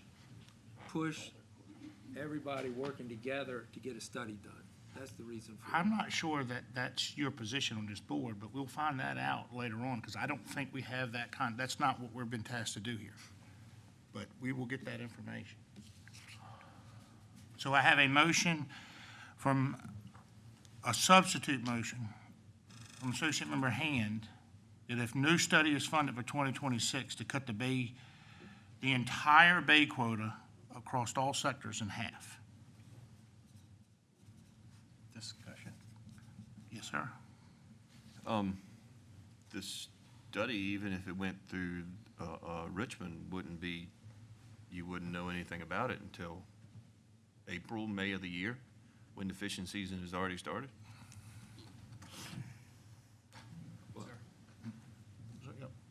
Mr. Erskine. I guess I have a couple clarifying questions, but in response to Mr. Headley, if in fact the General Assembly were to fund it in General Assembly 2026, the money would not be appropriated until July 1st. of 2026. Yeah, because we'll be on the last budget. Correct. But back to Associate Commissioner Hand, clarification, the motion actually is to deny the petition first and foremost, right? Because you're saying none of this would move forward for 2025. So it'd be a denial of the petition, and then it would be supporting the funding of a study, which we know we can't do, number 4. Well, I So don't what see you're doing is- 2025 anywhere on this petition? Well, I guess I'm asking, it's denial of the petition, right? Because you said status quo No, for I don't see 2025. 2025 on this petition, so I'm not. He doesn't want to I'm affect this saying- fishing season. I'm saying, number one, on the petition, I'm suggesting, or making an alternate motion, that we do a reduction in the Chesapeake Bay. And I want to make one clarification. It doesn't have to be the General Assembly that funds it. Whoever, that there's funding of 1.6 million, whether it's, everybody throws in, if Omega wants to help with that, or the General Assembly comes up with the money to get a study done. If the study is not done, but it's in the works, then unless we do some other restriction, things go as they are. So my only thing is we plan to reduce if there's no study funded. Yeah, I have no study fund. I don't have where it comes from. Mr. Erskine? Going back to the technicality of this, because the way it was outlined by staff is there are specific steps that need to take place in this process. So it would be October, December, we would actually hear this again and actually make decisions and actions. So it's actually implementing this proposal 1 and 2 and Right. deciding October and December for this fishing year. And my follow-up question is about the bait sector. So there's no bay cap for harvest, the bait sector. So are you suggesting 50% of the bait quota would be cut? That's per seine fishing. That's everything. Yeah, It's everything. It would affect bait and everybody unless, I don't know that we can pinpoint it on Omega. But, Okay. so, Correct me if I'm wrong, the bay quota, the 51,000 metric tons, that's both per, That's just for posting reduction. He said and a half, which is everything. He said everything. okay. So I have a substitute motion that, and I want to be clear because I think you guys up here are getting caught up into this a little bit. This is only a petition. This is not a regulation, so I don't know where you're getting caught up here. Because that means that now if whatever passes out of here has to go before the commission in October, November, or December as a regulation. This is not a regulation. This is a petition to come back for regulation. So if you guys think you're voting on something that's happening today, no, you're voting on, you're going to hear something to create a regulation in October, November, December. Just want to be clear on that. but if it's denied, it's dead. Right, I get it. I just want to make sure you know that we can't hear, the code doesn't let us hear the regulation till then anyways. So we can't do it.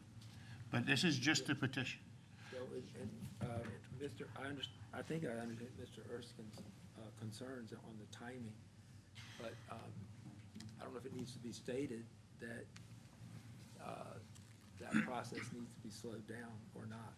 Well, here I think is, and Mr. Erskine can correct me if I'm wrong, I think what Mr. Erskine is getting at is the process for this, according to 2.2 4007, requires that we issue a written decision to grant or deny the petitioner's request within 90 days following the close of the comment period. So I think what Mr. Erskine is trying to figure out is what is the written decision? Is it granting or denying? Now, I don't think that denying the petition necessarily means that we can't ask for something to come before us. This is the commission, and I say us, but anyway, this is the commission. You can ask staff to to put up a draft regulation, to bring it before this commission. You don't need a petition to do that. The question is, grant or deny this particular petition, which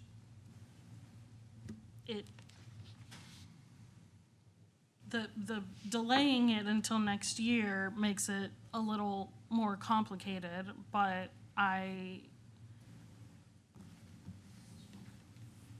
I'm honestly not sure that under this particular proposal, where we're not doing anything this year, we're bringing it up next year with this contingency. I'm honestly not sure whether that would be granting or denying. I think the only thing I want to stress is we don't have to grant this petition in order to ask for regulations to be brought before us for staff. For whatever that's worth.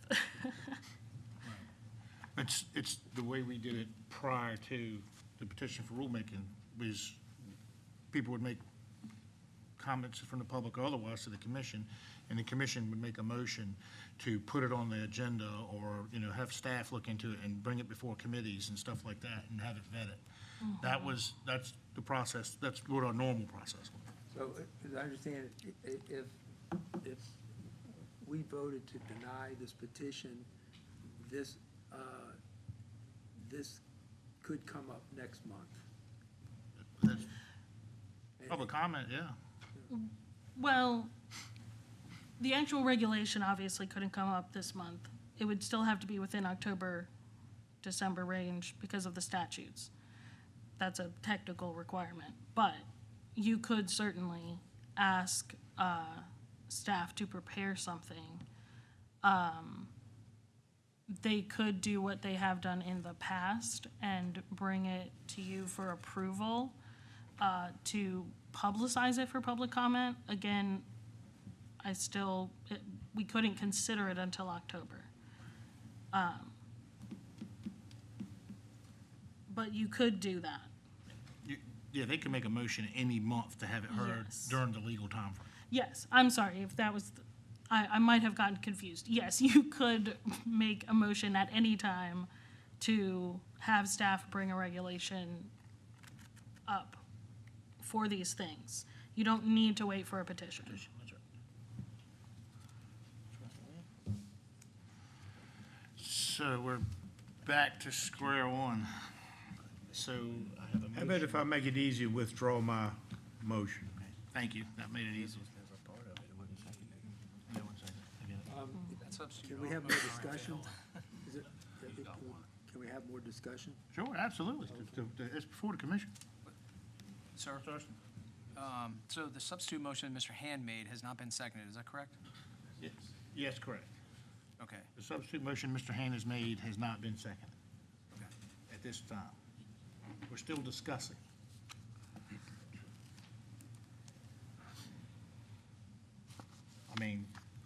And if, I'll call for a second if the discussion is ended. Sir? So clearly, I think everybody in the room agrees there's not enough science. And I do believe we are tasked with going by the best information we have. If this were a murder trial, you have clear scientific evidence and you have sort of circumstantial evidence.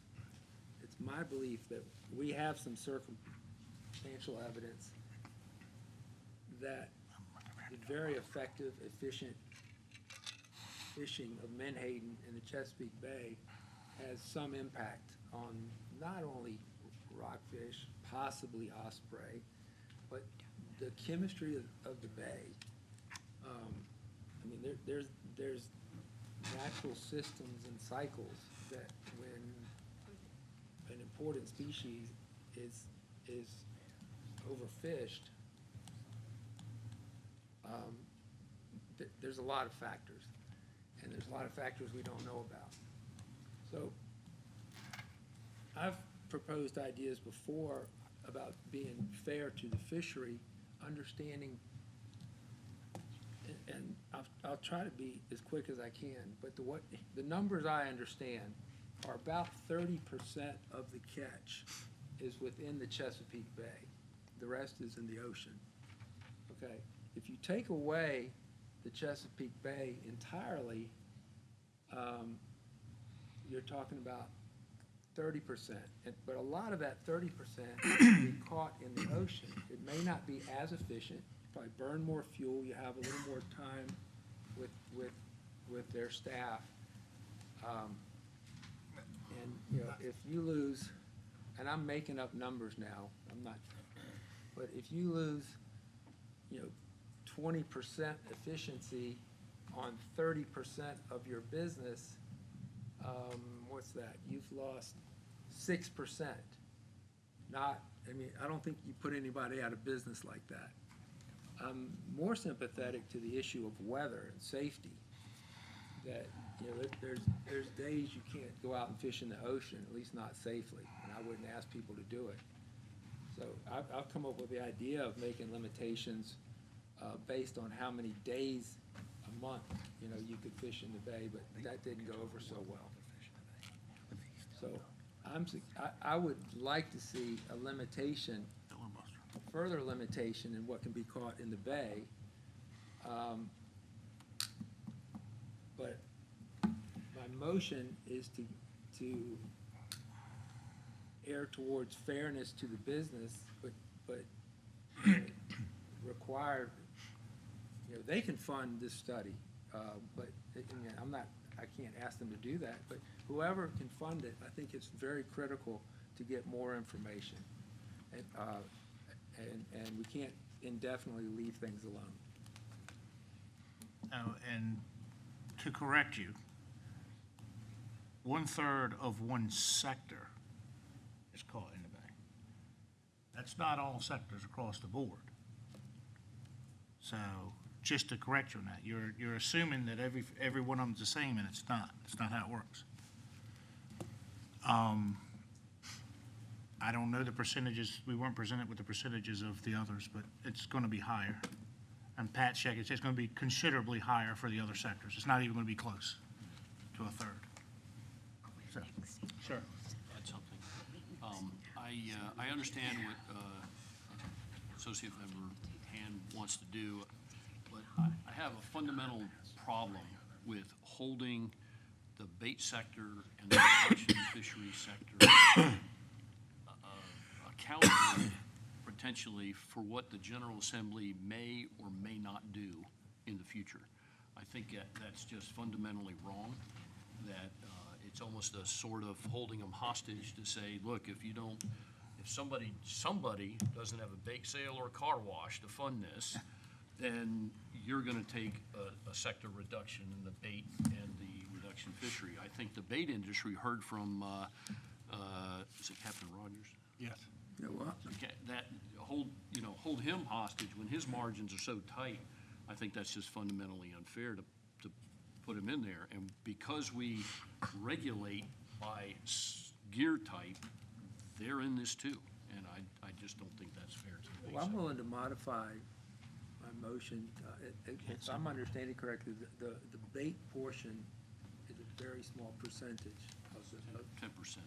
But this petition is towards per seining. It's not differentiating between the two fisheries. Plus, we're going to wind up in legal trouble. Which is I think it's 2% other to 8%. So is it possible for me to differentiate or exclude one sector in my motion? No. That is going to get very dicey, very, very, very fast. I hesitate to say it is impossible, because I think very little is impossible.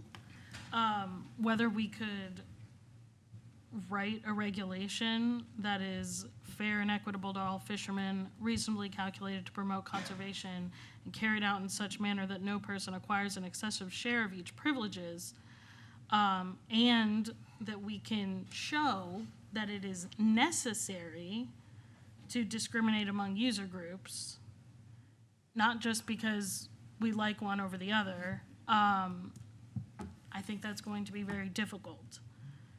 And I think it would be a significant departure from how it has been regulated.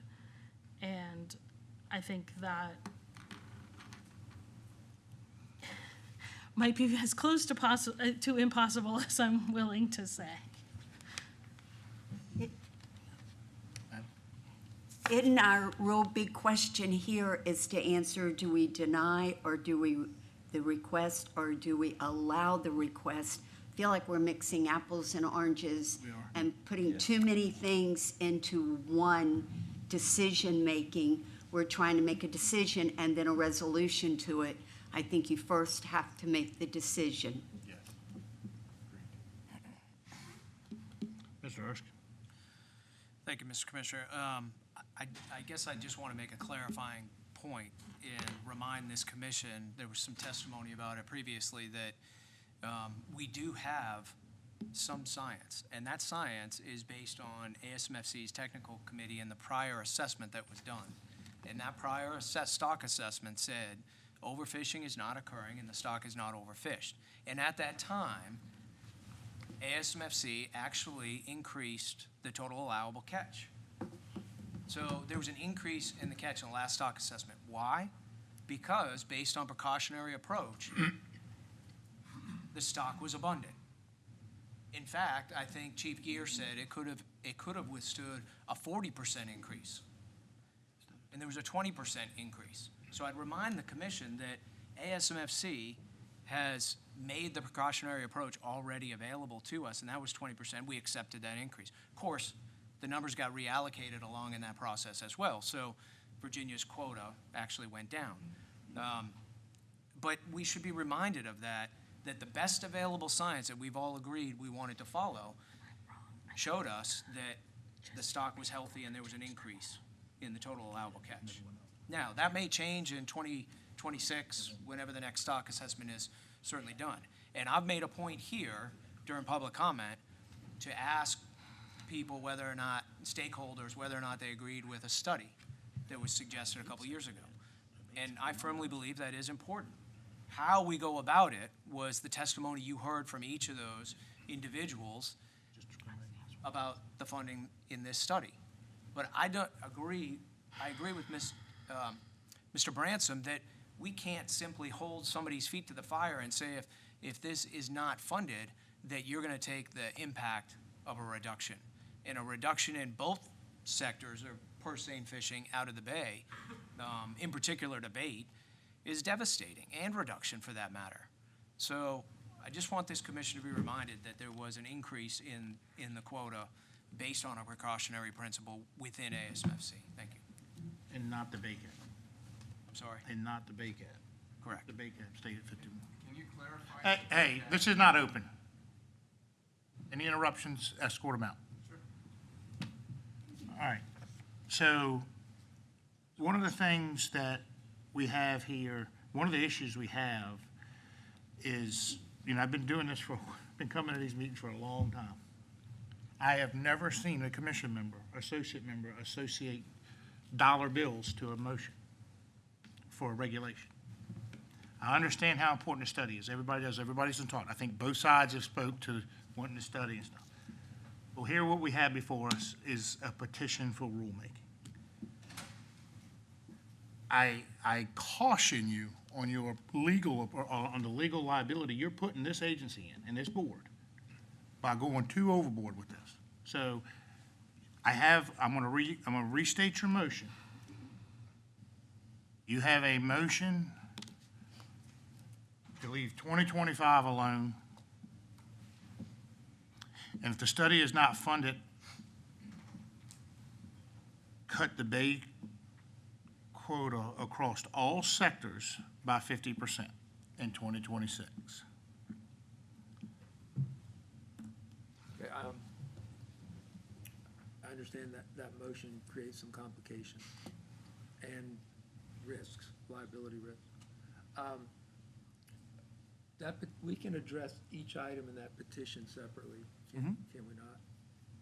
So- Right, but I have a motion I have to address too. So you can, you're gonna make a substitute to a substitute now. Well, what if I withdraw the previous one because accepting that it's too complex?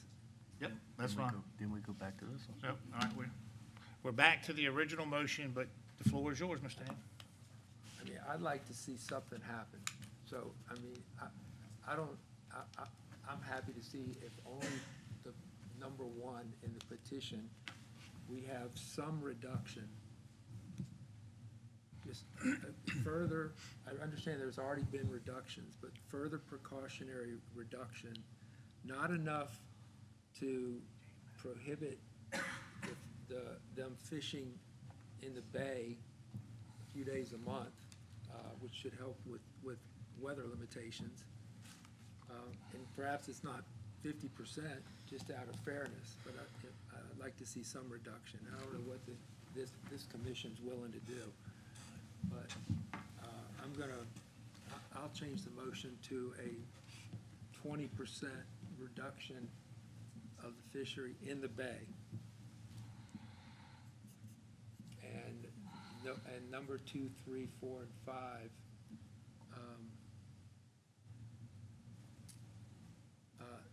sticking with Mr. Preston's, that be denied. So that the petition be denied, except that number 1, there be that reduction. I think that's the way to word it, since it's. I'm confused, so we're gonna deny the petition, but we're gonna keep a reduction portion of it? Again, I understand we can act on each number, but the motion on the floor is to deny the whole thing. Yeah. And I'm asking to modify that motion that we deny it with the exception of number 1, there being a small reduction. That's not denying it, that'll be amending it, denying the rest, Amending his motion. amending the petition. So this is, A substitute motion is, Thank you. is not on a statute. It's not something that we're going to decide. If let's say that the 20% reduction passed, it doesn't mean anything at this point. No, you'll have to. It means nothing. This is not a regulation, this is That's a what I mean. petition. This is to just a write the petition. regulation and It's a come back petition. through the process. That's right. Petition. That's right. So it really is no harm, no foul, really. Just gonna come back to the commission on October, November, or Yeah. December of this year. That's what it'll look. As a, Well, based on that, I would second it. so we have a 20% will take. On number 1. On number 1, a 20% reduction, all sectors to Chesapeake Bay, in the Chesapeake Bay. And that's an amended or substitute motion to number 1. 20% reduction, all sectors in the Chesapeake Bay to go in this petition, denying the rest of the petition. Correct. I have it properly seconded. Is that right? Did I say that right? Did I say you? Okay, so 20% across all sectors, properly seconded. Any further discussion before I carry this to a vote? I have a clarifying question. Yes, sir. So I understand you're offering a substitute motion to amend the petition to accept number 1, 20% reduction across all sectors, meaning that would be particular to the reduction bay quota? All sectors, is all sectors. It's everything. And then how is that with per se bait fishery It would be, sector? it's 20%, the way the motion's made is 20% in the bay, It says across all sectors. all per seine fishing. Okay, thank you. That's all sectors.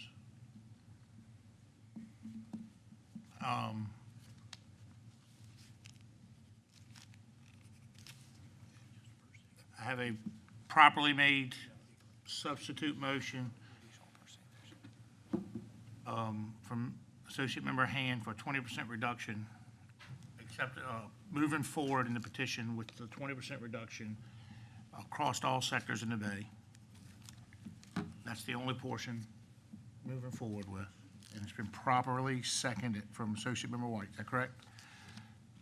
All right, I'm gonna do a raise of hands. All those in favor of this substitute motion, raise your hand. I have Associate Member Hand, 1, and Associate Member White as 2. All those opposed, raise your hand. Associate Member Kellum, Erskine, Bransom, Headley, Edwards, and Thomas. So motion fails. That substitute motion, motion fails 6-2.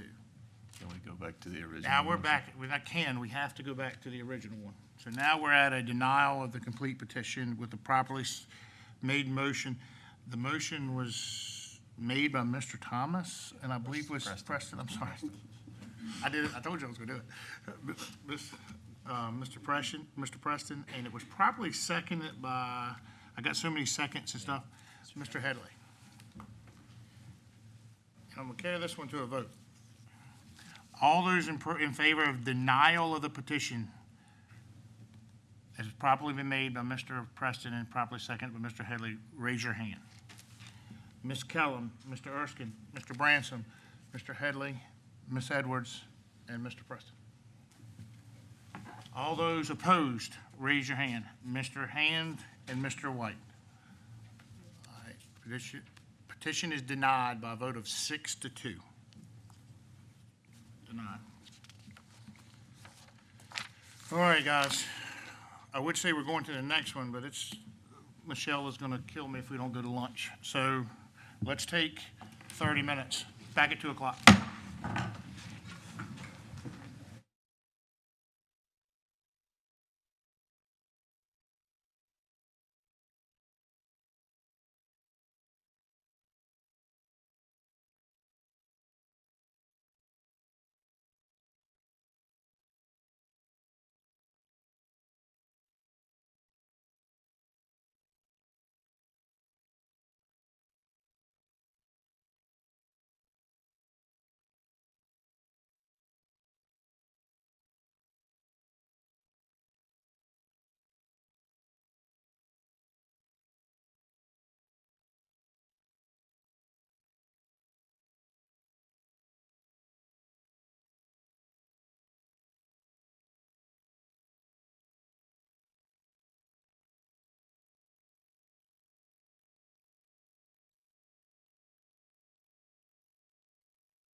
All right, commission meeting, April 22nd, 2025 commission meeting is back in order.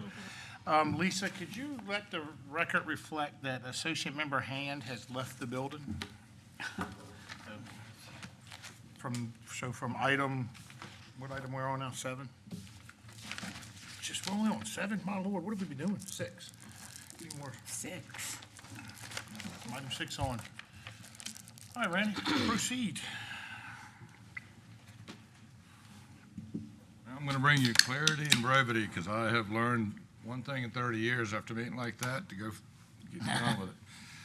So we're here today for J.C. Vineyard requesting authorization to construct an 80-foot long by 6-foot wide pier, timber pier with a 30 by 12 L head, 3 associated mooring piles adjacent to the property on Mill Creek.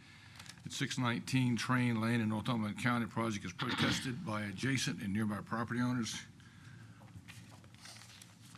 This project is about halfway, a little over halfway between Kilmarnock and Reedville. It's highlighted in the yellow area.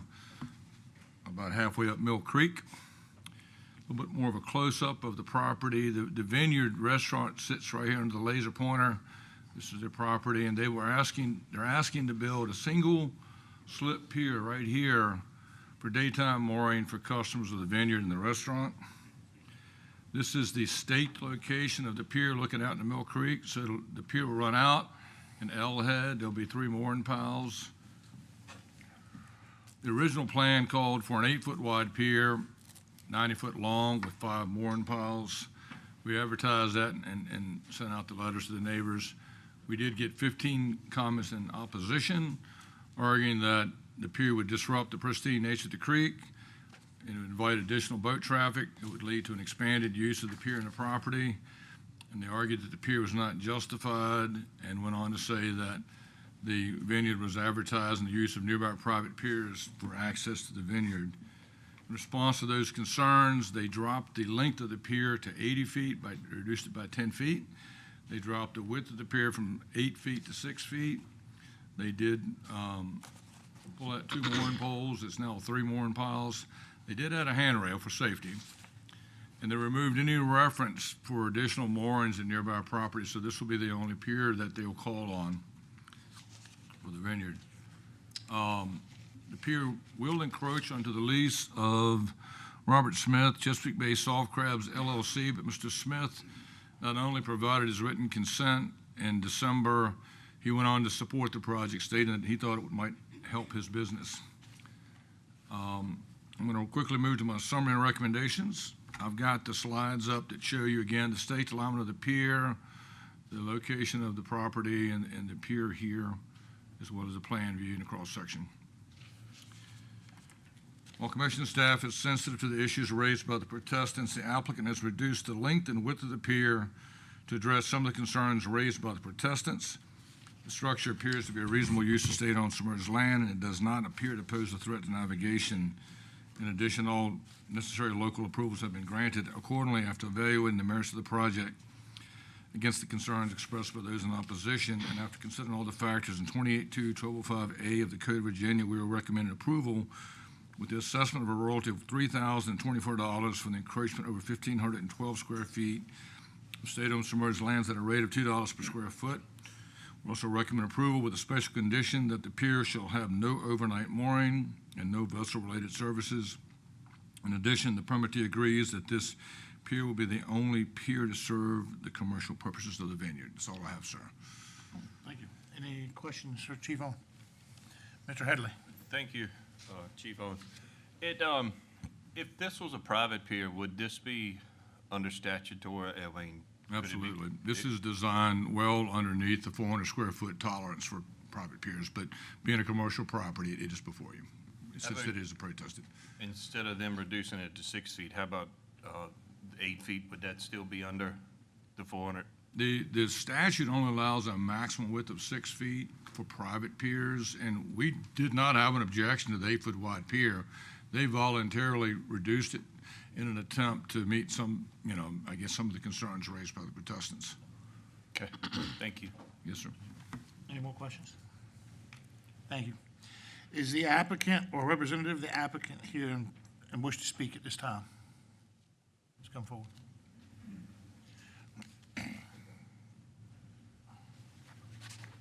Right hand. You swear to tell the whole truth, nothing but the truth, so help you God? I do. Please state your name for the record. Tommy Byrne. I am the CFO of JC Vineyards, and I live directly across the creek from it. So I have both perspectives in mind. I really came just to answer any questions. To your earlier point, though, my next door neighbor is Paul Tribble, and he was asked to help put this to bed last, I guess, August, September. So he and I sat down a number of different times and came up with what we thought would make everybody happy, and which is why one of the things, we had actually already agreed to narrowing it to 6 feet. We had 8 feet because it was primarily out of a safety caution issue. But that's why we went back and changed the length and the width. But we thought we had pretty much answered all of the needs of the neighbors, and I think we have, because I don't see any of them here, so. Is there any questions for the speaker? Thank you, sir. Thank you. Yep. Is there anyone in the audience that wishes to speak on this project for or against? For or against? Wow. I don't know what to do with myself. Where'd everybody go? Matters for the commission. Motion. Sorry. Motion. Motion to approve staff recommendation. Second. Got a motion to approve staff recommendation from Associate Member Erskine, a second, Associate Member Branson. Any further discussion? Sir? Friendly amendment? Only for the safety concerns, because it was originally 8 foot. If they're gonna have people visiting the vineyard, wouldn't the extra 2 feet give them a whole lot more safety walking up and down the dock? Could we, friendly amendment to 8 feet instead of 6? I don't know, could, Randy saying yes? I don't, as the maker of the motion, certainly don't have a problem with that if they wish to. So we can say up to 8 feet? I like that. Up to 8 feet? Objections from staff. All right, so we have a friendly amendment to it, of the motion that was accepted by Mr. Erskine, who made the motion, to up to 8 feet wide. That help? Yes, sir. All right. Properly seconded. Mr. Bransom still holds. Any further discussion? All those in favor say aye. Aye. All those opposed? Motion carries. 7-0. All right, Randy, you're at it again.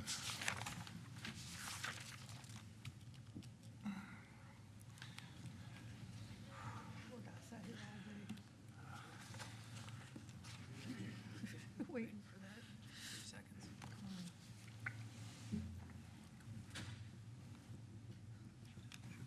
Okay, now we're in King and Queen County.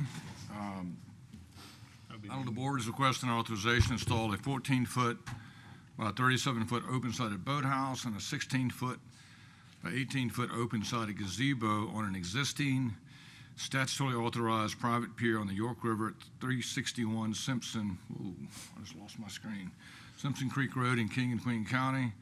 Project is protested by an adjacent property owner.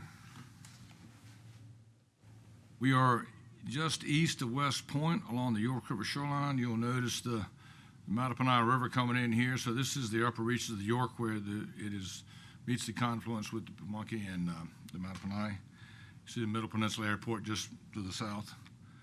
An aerial showing the same location. There's the airport here in town of West Point. The applicant had a smaller pier that was removed. The original application that came in was for a 100-foot pier with a boathouse.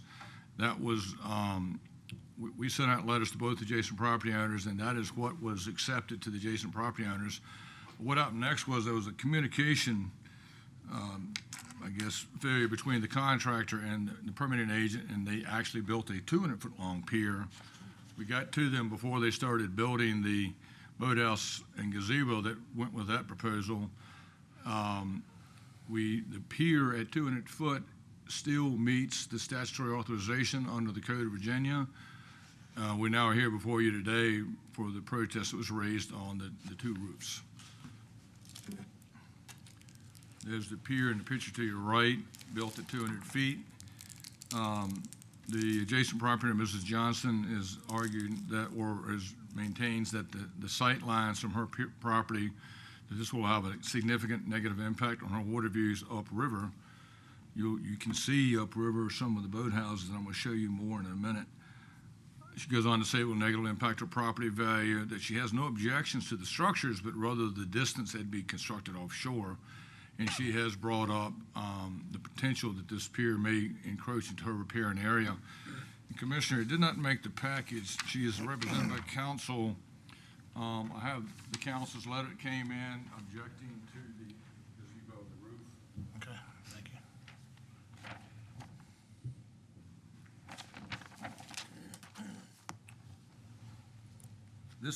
So Mike Johnson is processing this for us. He went out and took photographs at the end of the 200-foot pier, and that's looking upstream, and you can see that it pretty much lines up with the piers that are upriver. You see the number of boathouse roof structures just upstream. Looking downstream, this is Miss Johnson's pier here, the Protestant. There is another pier. This pier is 150 foot long with a roof structure there, like an open pile of deck. The pier is 20 feet off the shared property line, and for those reasons, our staff, even at 200 foot in length, believes that the pier is reasonably sited to be within the riparian area. So we don't have the authority to adjudicate riparian areas, so we're here for the roofs today, but we believe the pier is constructed meets the statute. We did provide this slide to help you guys.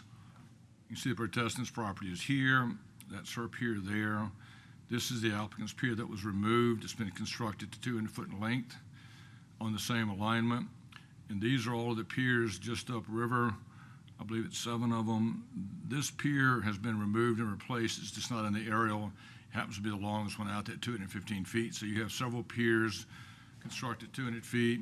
Every one of these has a roof. And that one has a roof and a gazebo. So I'm going to leave that up for my summary slide. The summary's a little lengthier. The 200-foot long pier is constructed and meets, in staff's opinion, the statutory authorization provided for in 28.2.1203A5 of the Code of Virginia. We don't believe that the longer pier will negatively impact navigation as alleged by the Protestant. Had the gazebo and boathouse not been protested, they too would have been statutorily authorized under the aforementioned code section, since the gazebo is under 400 square feet, the boathouse is under 700 square feet, and both are open-sided.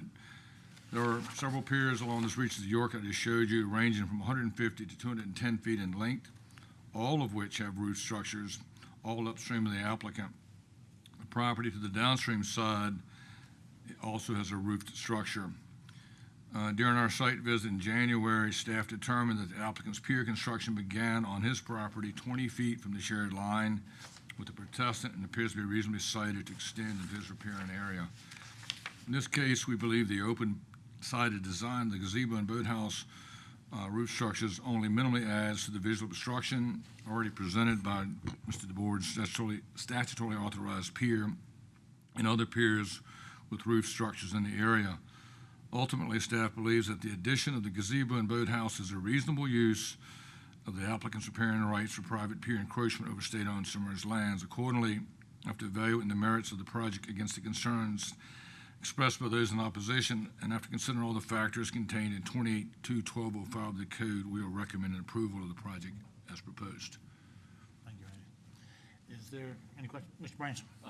Chief Owens, thank you. On this photo you've got up, the applicant's old pier. What was the length of the old pier? Is that 150 or 100 feet? I don't know. It looks like it's about half the length of the pier to the north, which is 200. It would be 200 feet like the pier that's just above it. Yeah, it looks like it's about 100 foot in length. Okay, and was there any riparian apportionment by the courts in this? I'm not aware of any riparian apportionments in this Reachy shoreline. Thank you. No more questions? Thank you, Randy. Is the applicant or representative for the applicant present and wish to speak? You swear to tell the whole truth, nothing but the truth, so help you God? Yes, I do. Greg Please. Henrich.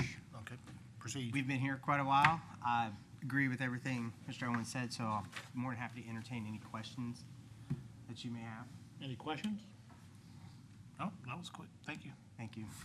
Is there anyone in the audience that wishes to speak on this matter, for or against? Please come. I know, right? You swear to tell the whole truth, nothing but the truth, so help you God? I do. Please state your name for the record. My name is, excuse me, my name is Treasure Johnson, and my family and myself are the owners of the property located at 634 Brookshire Road, which abuts the proposed waterfront project described in the application before you. We've lived in that property since 1955. First off, I want to be clear that I believe that people should be able to do what they want to do with their property. I'm not someone that's here saying regulate, the heck out of everything. But I do believe that sometimes that freedom has to be circumscribed by the impact that an abutter's conduct or structures is going to have on their other abutter. In this instance, I believe that the proposed project, which is a boathouse and covered gazebo at the end of a 200-foot pier that was constructed last fall in violation of an existing permit, violates our riparian rights. I have a preliminary opinion to that effect from a marine surveyor, but not a final survey at this point. It takes a while to get them, and because of the location of this property close to an airport, they can't do them as quickly as they would like to because they can't use drones. It's a restricted airspace. But I think the fact that it impedes into our riparian rights is sort of emphasized by the fact that in order to construct the 200-foot pier to go out the additional 100 feet, they had to remove an osprey nest platform that was in front of our house. And I have a picture here. They're not professional. I don't have enough because I had a technological disaster this morning, but I have one for each side. It looks like I'm taking a picture of a sunset, but here's the other one. If you look at it closely, you'll see. These are ours now. I'm sorry, what? These belong to us now. Yes, that's fine. You can't submit them if they don't. This photograph was taken from the middle of our yard, looking directly out. You'll see to the right on the photograph, you'll see the osprey platform. And to the right of that, you'll see part of a magnolia tree, which is fully in our yard. Both the start of the original and the newly built pier are situated approximately 20 feet from the right of our property line. As a result, not only will the project impact on our riparian rights, but the placement of a boathouse and gazebo at the end of that 200-foot pier, as described in the current after-the-fact permit, will significantly impact the water views from our home. As a result, I feel that it's going to reduce the home's value. You can see somewhat from the photograph that was submitted, I guess it's the one that's up there now, the applicant's pier cuts in a slight bit to the right towards us.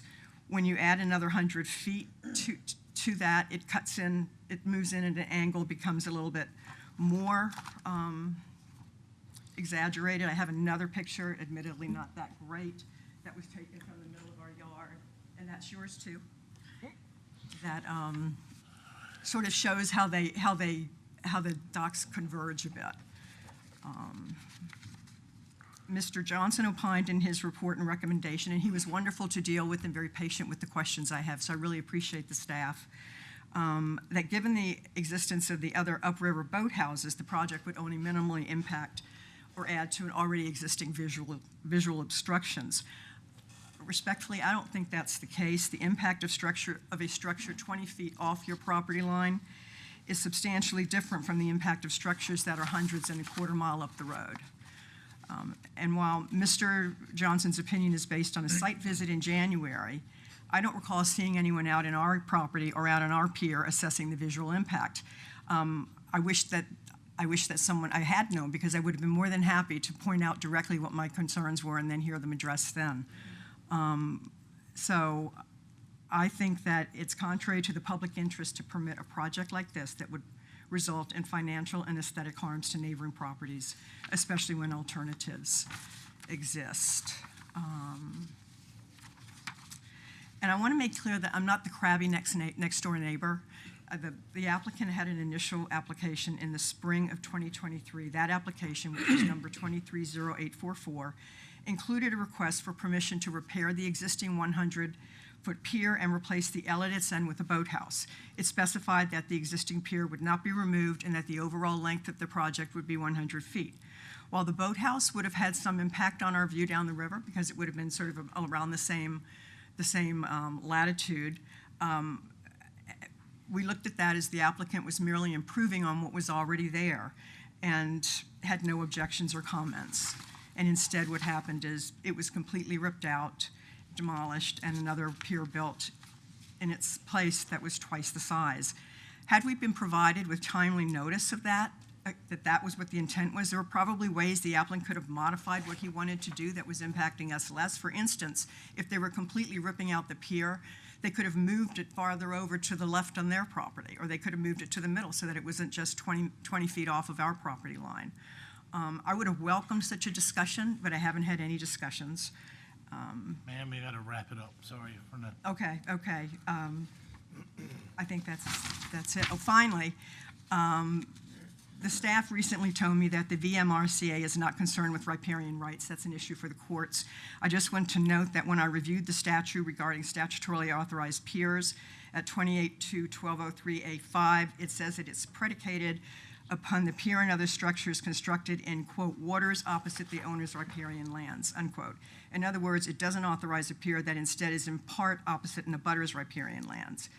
And additionally, on the MRC's website, in the frequently asked facts section of the habitat section, it states that the MRC is supposed to promote the public interest, which includes, with respect to considering the size of piers, assessing a number of factors, including, quote, the proximity to the riparian rights of waterfront owners. Given these factors, I'm happy to answer any questions you have, but I would submit that the project should either be modified or denied.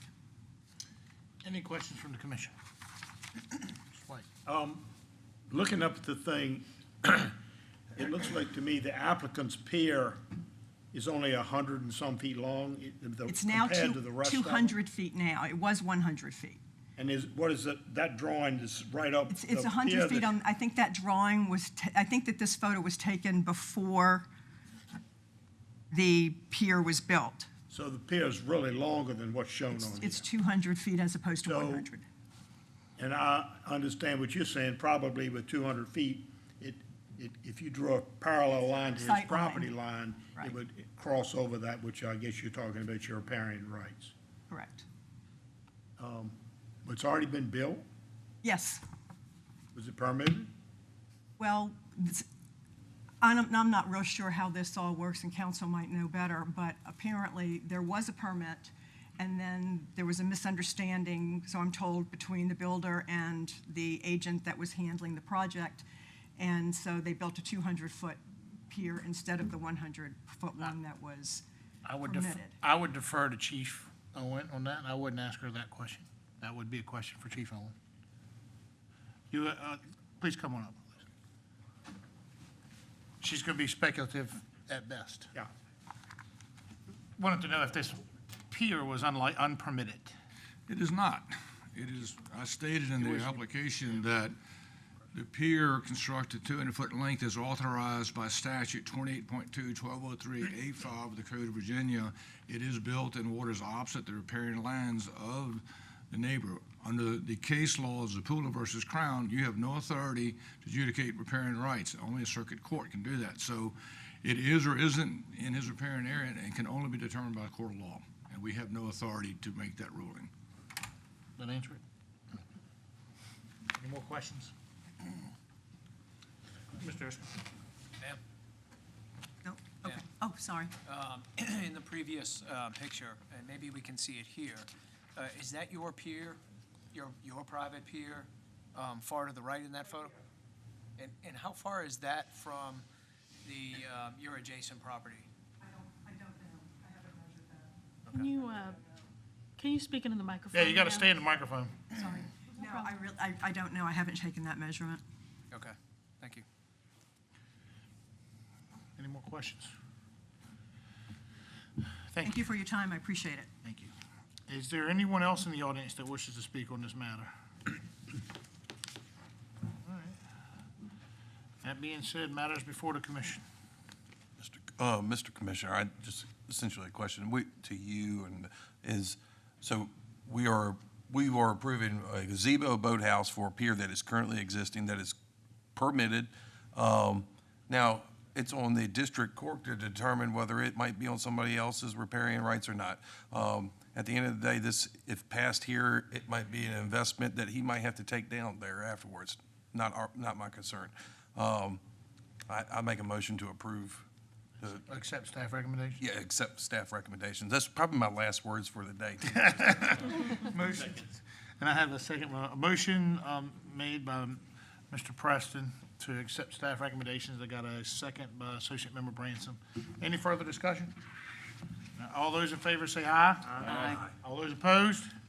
Motion carries 7-0. All right, Randy, you're back up again.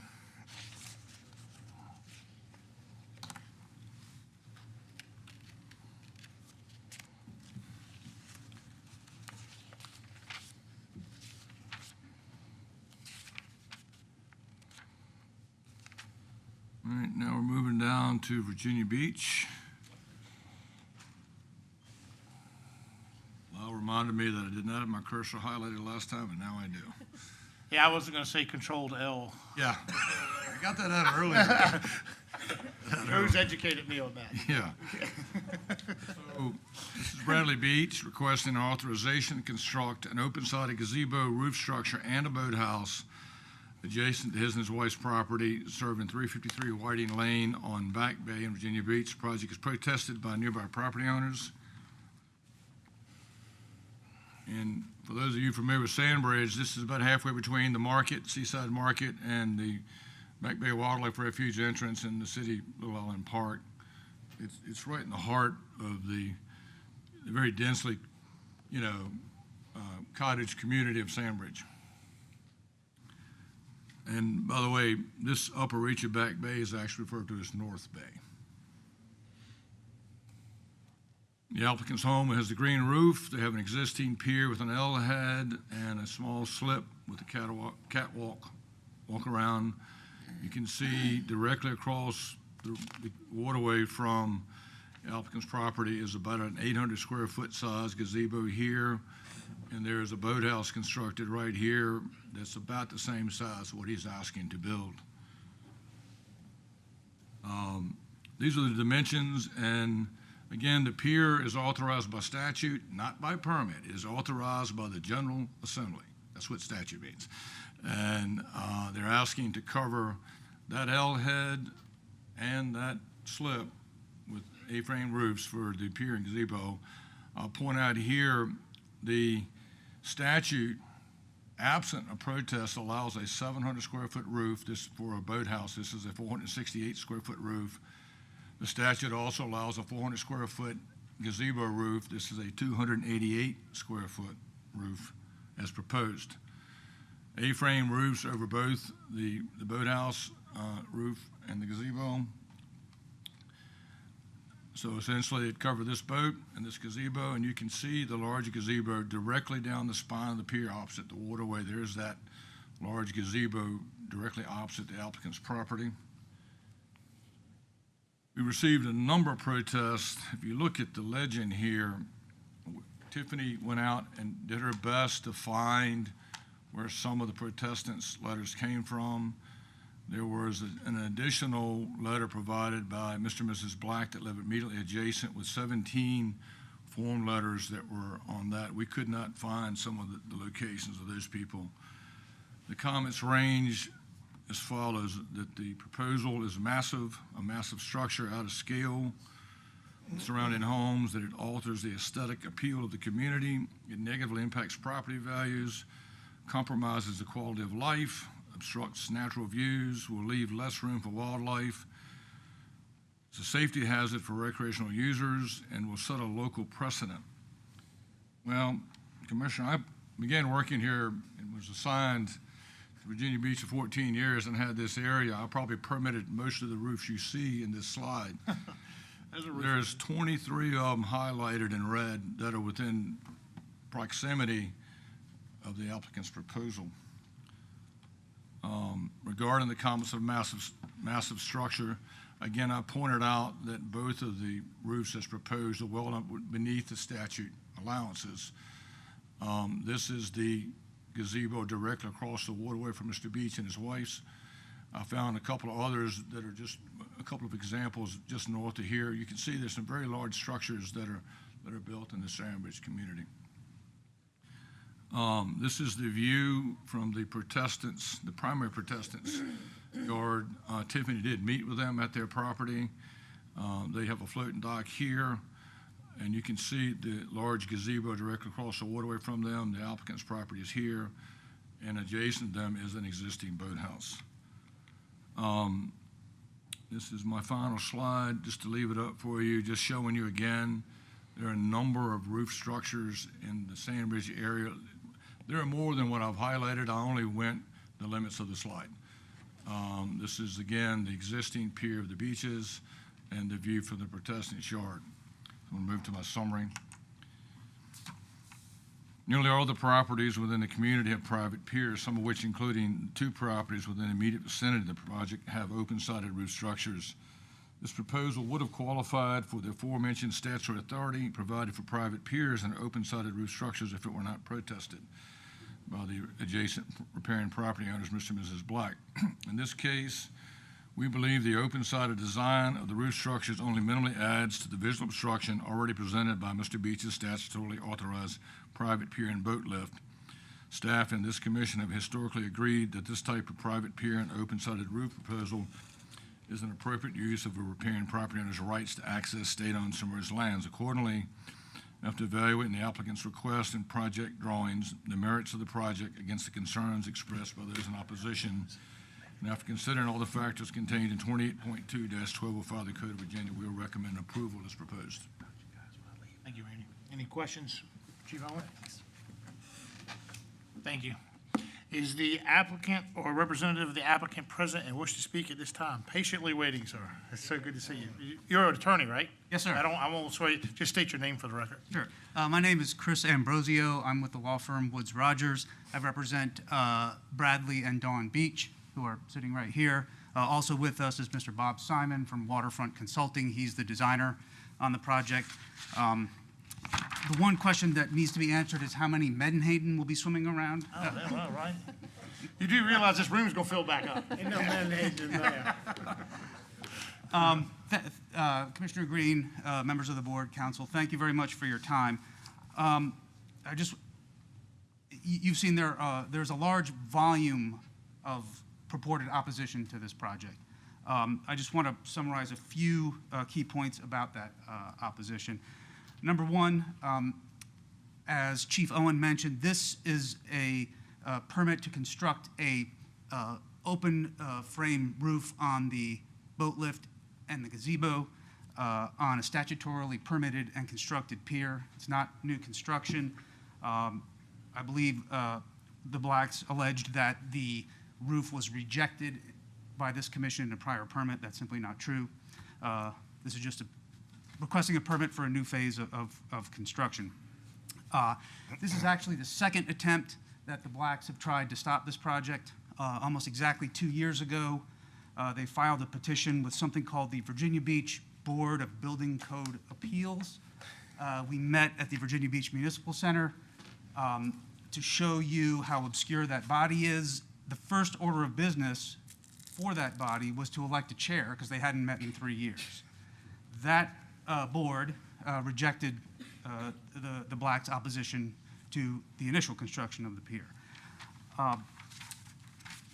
I would respectfully request that this commission disregard all of the objections that you've received. Number one, everyone except Mr. and Mrs. Black filed their complaints untimely. The comment period closed March 7th. Most of them were not received until after that. And that includes the petition that you might have noticed in the agenda packet. The Blacks have alleged that the delay in providing the supplemental commentary in the petition and so forth was caused by a cease and desist order issued by Mr. and Mrs. Beach or their counsel that interfered with their First Amendment rights. I think the commission knows that a private citizen and its private counsel have no authority to issue a cease and desist order to anybody. The delay is their own fault.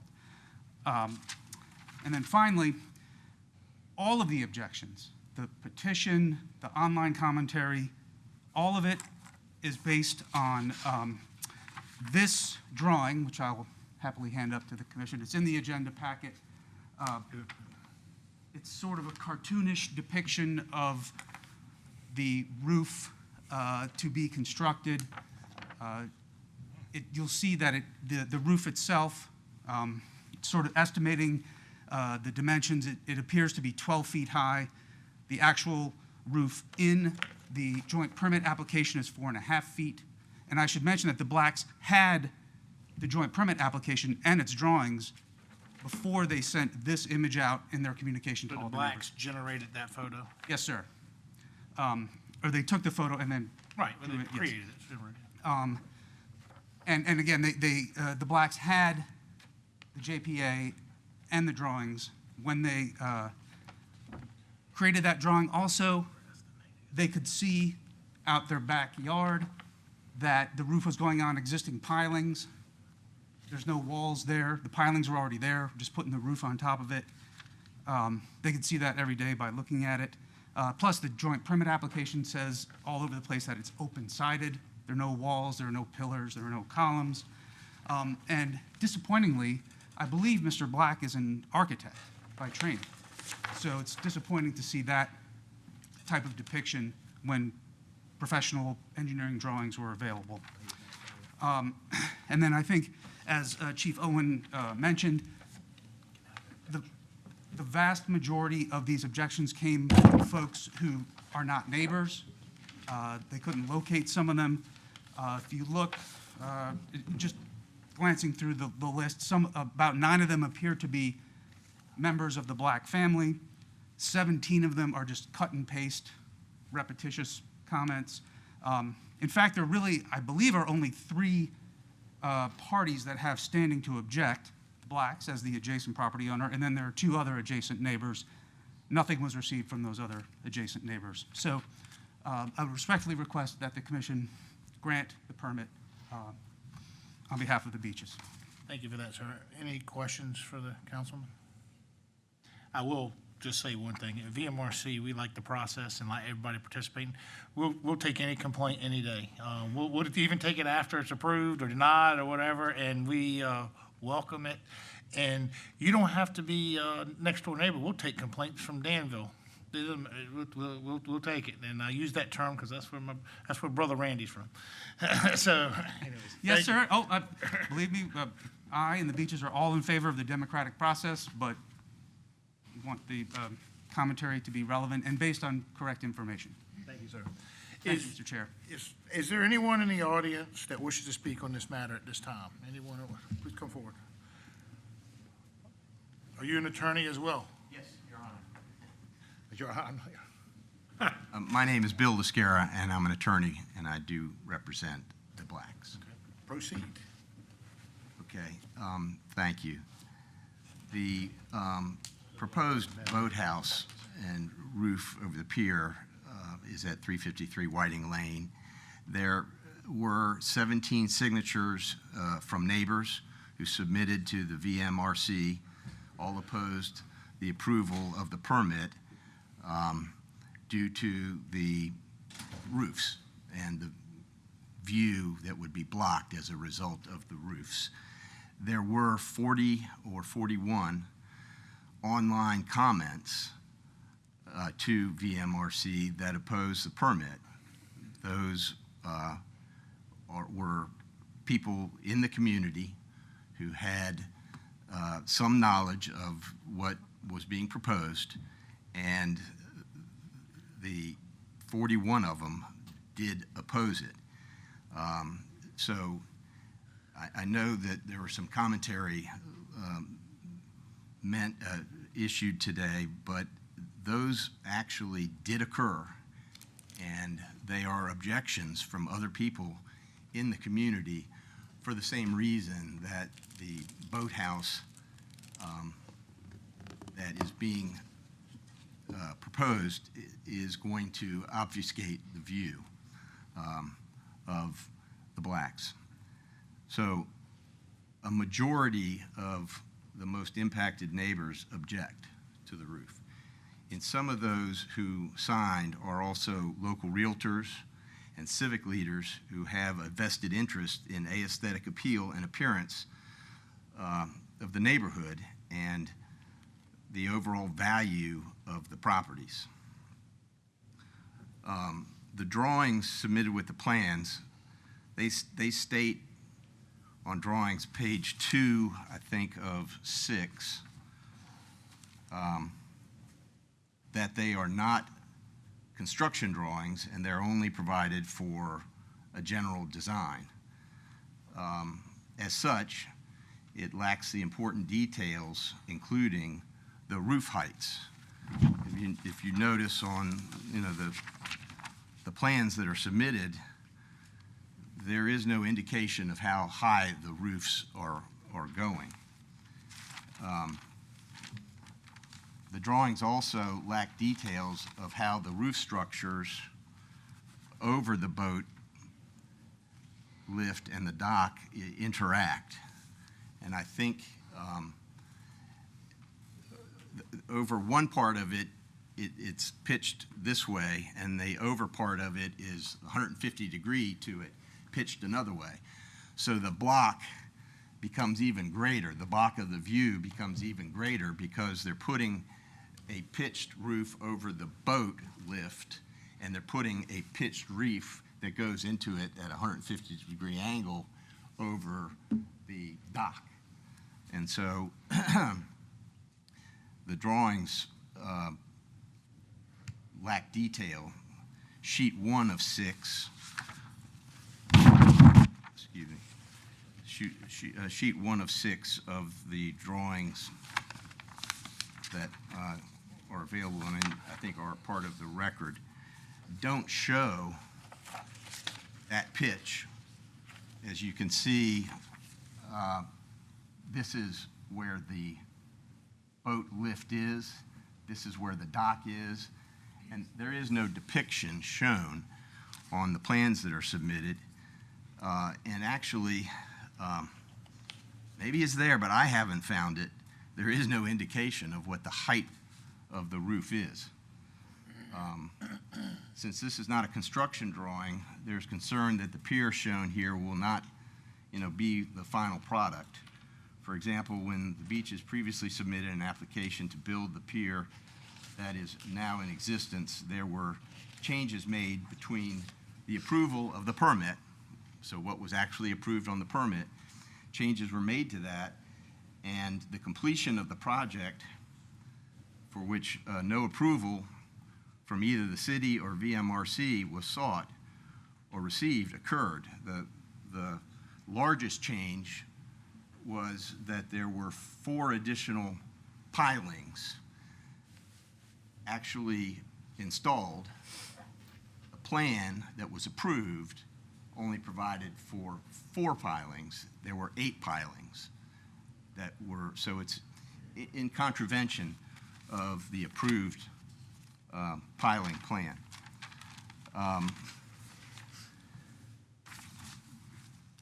Furthermore, the beaches submitted an older Army Corps of Engineers checklist with their application. The Regional Permit 17 checklist that was submitted was retired in August of 2023 and was replaced with the 23 SPGP-PASDO self-verification form. This is the form that would have been in effect when the beaches made their application. Reviewing the new form, it does contain, a new Army Corps of Engineers regulation that adds some additional indemnification language that protects the government. I would expect that the afforded remedy for this case would be to allow the beaches to more time to file the corrected 23-SPGC-PASDO form. I believe that the merit in making this argument is to point out that there is an obligation that the proper procedures be followed. And in this case, there's evidence that they weren't followed because of that checklist. The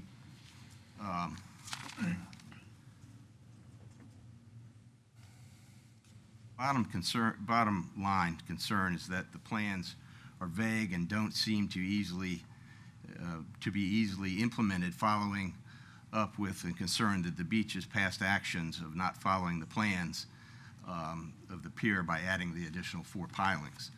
That causes concern. And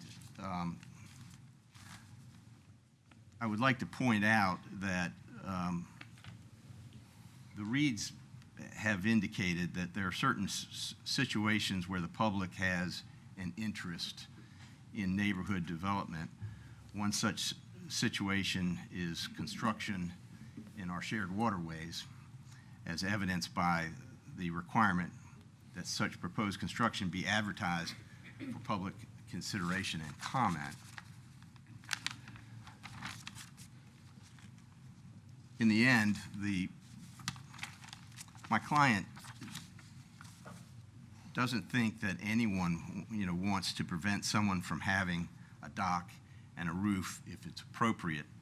However, because these structures are in the shared public waterways and extend to the property setback all the way to the property line, they rightly should attempt to be compatible in scale and sitting with the community.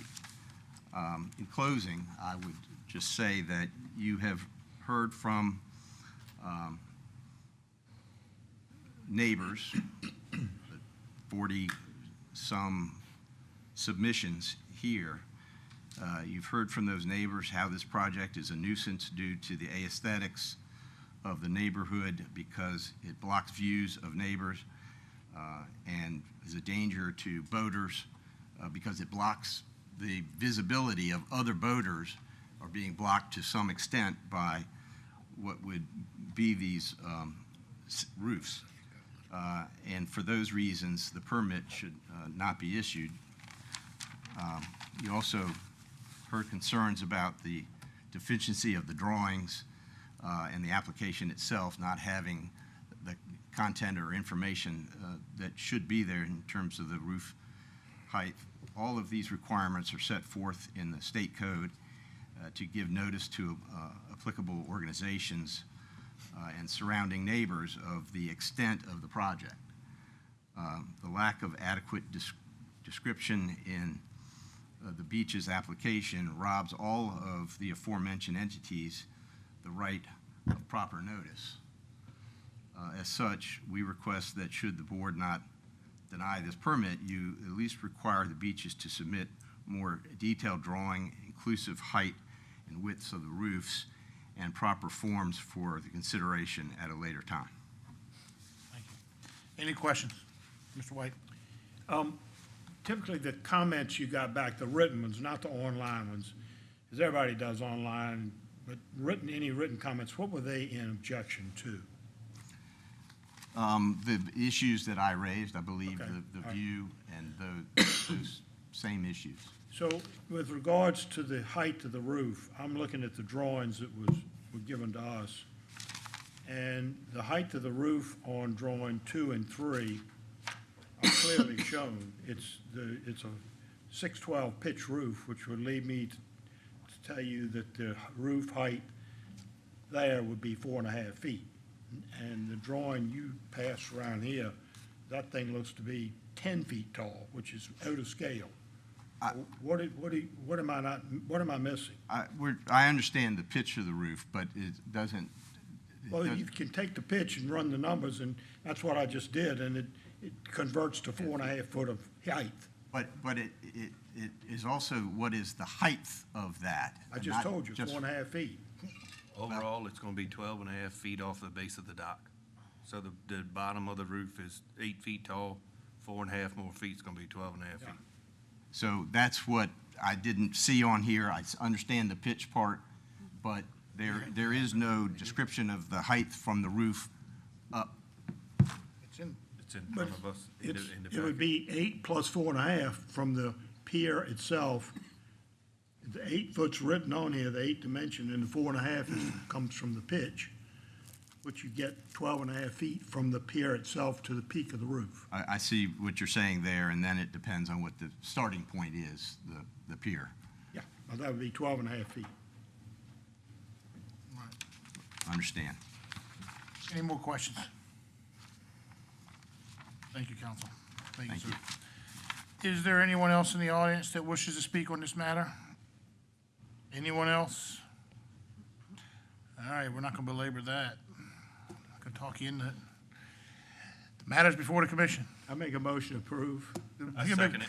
Got a motion to accept staff recommendations approved from Mr. White. I got properly seconded by Mr. Headley. Any further discussion?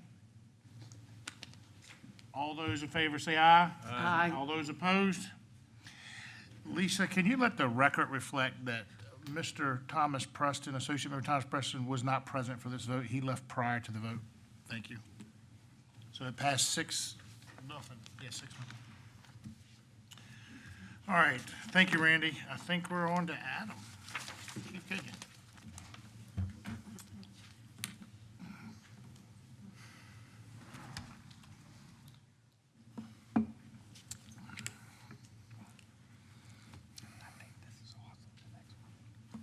Yeah, oh yeah.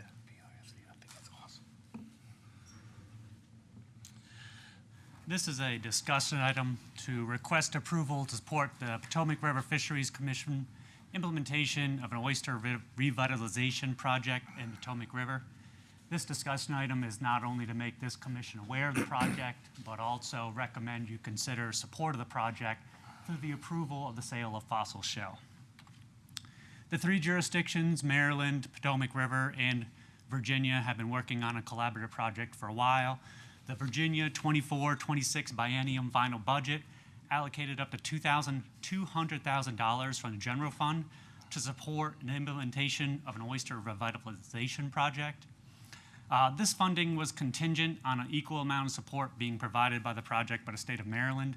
Maryland has allocated $100,000 to this project, and in return, Virginia has also allocated $100,000 to this project, bringing the total project up to $200,000. 28.2-550 allows the commissioner, with the approval of this commission, to contract with any person to take dredged submerged oyster shells in whatever manner the commission deems to be in best interest of the Commonwealth. The MRC is looking to partner with PRFC to sell somewhere between 30 to 50,000 bushels of fossil shell, and this would be for the PRFC project to establish an oyster seed area in the Potomac River. This project was a unanimous support by PRSC's Oyster Strategic Planning Panel and the board. The completed project will not only serve Potomac River long-term, as it provides a seed area, but also would potentially relieve some harvest pressure on other open grounds in the state of Virginia. So staff is recommending that this commission consider support of this project through the approval of the sale of fossil shell resources to support PRFC's implementation of an oyster revitalization project in the Potomac River. I'm happy to take any questions, but Ron Owens, the Executive Secretary of PRFC, is also here to answer any specifics about the PRFC project. Mr. Headley. Thank you, Chief Kenyon. I want to thank you all for everybody for doing this. I've been on the commission for PRFC for a couple years now and worked with some great people to get this far. When we say we would sell them fossil shell, is it what the actual cost of it is? Does anybody make any money in that process, or? So we would sell the shell to them. The whole PRFC has the ability to negotiate with VMRC for that price. They also have the ability to contract with the dredger for that transportation cost. The ultimate goal is to get the most amount of shell on the bottom for a high-quality seed project. Whatever those prices end up being, we will negotiate them along the way, but really to ensure the most amount of shell can be transported up there and planted for this long-term project. Thank you. Any more questions, Mr. White? Just a matter of clarification from my ignorance is, what's the difference between an oyster shell and a fossil shell? So an oyster shell is traditionally what you think of if you went to a a fish house, and the oyster shell they shuck, that's what's left over. That's generally what we're calling oyster shell or house shell. This fossil dredge shell is calcium deposits left over from old shell that is about 30 to 40 feet underneath the surface down in the bottom of the James River. That's about 10,000 years old, and there's deposits down there that we can go and dredge and use with some similar results. So the remnants of shell? Correct. I got it. Okay, thank you. Mr. Erskine? Thank you, Chief Kenyon. I just wanted to say the Potomac River oyster fishery is at an exciting time. It's something that's been historically very important, and I appreciate all the efforts that are going into this. We purchase, as a dealer, oysters from Maryland watermen as well as Virginia watermen out of the Potomac. And it's really at kind of that beginning stages of revitalization and getting it back to even higher harvests. So this is an important project, I think, as that stepping stone to get to that. So I'm in full support. It sounds great. Thank you. Thank you. Any more questions, thoughts, concerns, prayers? Can we make a motion? Well, got to open it to the public. Is anyone in the audience wish to speak on this matter? For or against? All right. That being said, matters for the commission. Move to approve. Got a motion to approve from Associate Member Bransom. Second. Got a second from Associate Member Edwards. Any further discussion? All those in favor say aye. Aye. All those opposed? Abstain. Abstain, one abstention. So we have 5 yeses and 1 abstention. Ms. Kellum abstained. So that being said, motion carries. I will say that this is the first. Probably should have entertained doing something like this for years for the value to Virginia watermen. I mean, Maryland gets the value too, but, both of them, Maryland's putting in the same amount of skin in the game that we are, and it's the first time. How long has PRC been together? 1958? This is the first time we've ever done it. So you guys just set progress. You guys just set a precedent that should have been set long before we got here. Thank you. So that being said, moving on to the next item, public comment. Is there anyone in the public that wishes to speak at this time? Public comment. All right, I ain't gonna ask that one 3 times. Come on, Pat, let's go. I think I probably would have beat them up here and forced them to sit back down. All right. Give me a couple of seconds because I didn't open these. We've got a couple more to do today. This one is should be a good thing because it's an experimental fishery that we're bringing to fruition and beginning to regulate it. And so we're excited about that. So this is item 11 and 12 on your agenda. We're going to consider it as one item and do them together, I hope. 11, we have spiny dogfish. I'm sorry, I have the wrong. 12 and 13 and 14. 12 and 13 are. 12 and 13, excuse me. Thank you for clarifying that. I must have an old copy. So this is the commission to propose amendments to Chapter 4 VAC 2011-90 pertaining to gillnet net control date to establish an extended drift gillnet gear license up to 6,000 feet and to develop an associated gear requirements, season and time restrictions for that fishery. The commission also proposes to amend Chapter 4 VAC 2010-90 pertaining to license requirements and license fees to establish the extended drift gillnet license up to 6,000 feet and associated fees. So it's creating that license from that. Before I go any further, I just want to thank my staff that worked on this. There were a number of people: Chris Davis, Catherine Wilhelm, Jill Ramsey. We do this as a team. Chris heads up our observer work, and Catherine is our Spanish mackerel coordinator with ASMSC. So a lot of different hands were going into this.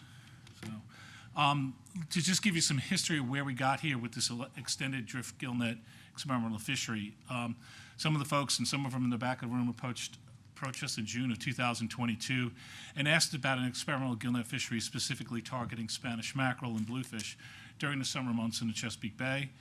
The primary purpose for that was that they were hoping if they used a longer net, the net that they were using presently was a 1,200-foot net, and the fish were being spooked by the engine noises and the props. So by having a longer net further away from the boat, they may have better success with it. So we agreed to that. We developed an experimental fishing permits for them. There were 4 permits in 2022. There were 5 in 23, and last year we had 20 permits total. The permittees were allowed to fish up to 600 feet of continuous webbing, a single net, provided one of the ends was pretty much attached to the vessel, and a high flyer on the other end for identification of safety. Fishing occurred between sunrise and sunset, and the initial season was set up as April 15th through October 15th. And just to show you, like a lot of warmer southern species, we're starting to see an influx of those. Like we said earlier, we're starting to see a lot more red drum and speckled trout, but we're seeing the same thing in Spanish mackerel. We're seeing numbers that we haven't seen since the early 1990s. Recreational catch is up 83% since just 2015, and commercial harvest is up 168% during that same time period. So just to show you, we are seeing more of the species. They're more available in the bay.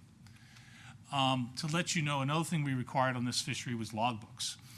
And these logbooks, there's an example of them here, and we did this for each year. They had to provide the times that they went out, the dates, the depth, the location, net length, the mesh of the net, the species that were harvested in pounds, and any species that was discarded, they provided the total numbers, and the reason it could be discarded. It could be because it was unmarketable, it was undersized, it got bit in half by another fish, and number of reasons why it could be discarded. And I want to just comment that some of the folks that were in the room today, they did a great job with these logbooks. I mean, I personally, trying to get this done in time, we were supposed to do this a couple of months ago. I think we were supposed to bring this before the board. And so we were all furiously trying to get this data in, and I personally entered at least 4 or 5 of these logbooks, and they all did an excellent job. Of the 20 permittees, 13 actually fished, and all 13 of them submitted a logbook to us. And this just goes to show where the observer trips occurred. Those are those little blue dots across the bay. I want to point out that there was also a little bit of effort off of Virginia Beach as well. Typically on a given day, they only made 1 net set. Overwhelmingly, a few guys would occasionally make 2 net sets, but almost overwhelmingly there's 1 net set per night. Soak times are usually 3 to 4 hours. The red squares are in there are when we took observer trips. So we had 13 observer trips, and when we were on board, we do the standard looking at everything, monitoring, taking some length information, collecting some more detailed data on what they're harvesting in their bycatch. So here are the results for the 2 target species that we have for Spanish mackerel and bluefish from the experimental fisheries for the last 3 years. With 4 permittees in 2022, about 59,000 pounds of Spanish mackerel, about 4,200 pounds of bluefish. The next year with 5 permittees, there was only 52,000 pounds of Spanish mackerel and just under 3,000 pounds of bluefish. And this past year with 20 permittees, almost 219,000 pounds of Spanish mackerel and 42,000 pounds of bluefish. And this graph is showing, this is for all gear types for Spanish mackerel. So we have pound nets in blue, anchored stake nets in orange, green is drift gill nets, and the light blue is the experimental drift nets. And this is catch per unit effort, which is pounds per trip. And you can and the numbers above that are the number of trips that went into these estimates. And you can kind of see that the experimental drift net for Spanish mackerel is catching at least as much, if not more, than those other gears. And that's what we're seeing with that. Looking at it by season for Spanish mackerel, even though the permits would go until October 15th, we didn't see any effort in October. May is very low, usually less than 1%. The bulk of the harvest is occurring in July and August for Spanish mackerel in the Chesapeake Bay. I'm looking at that same information for bluefish.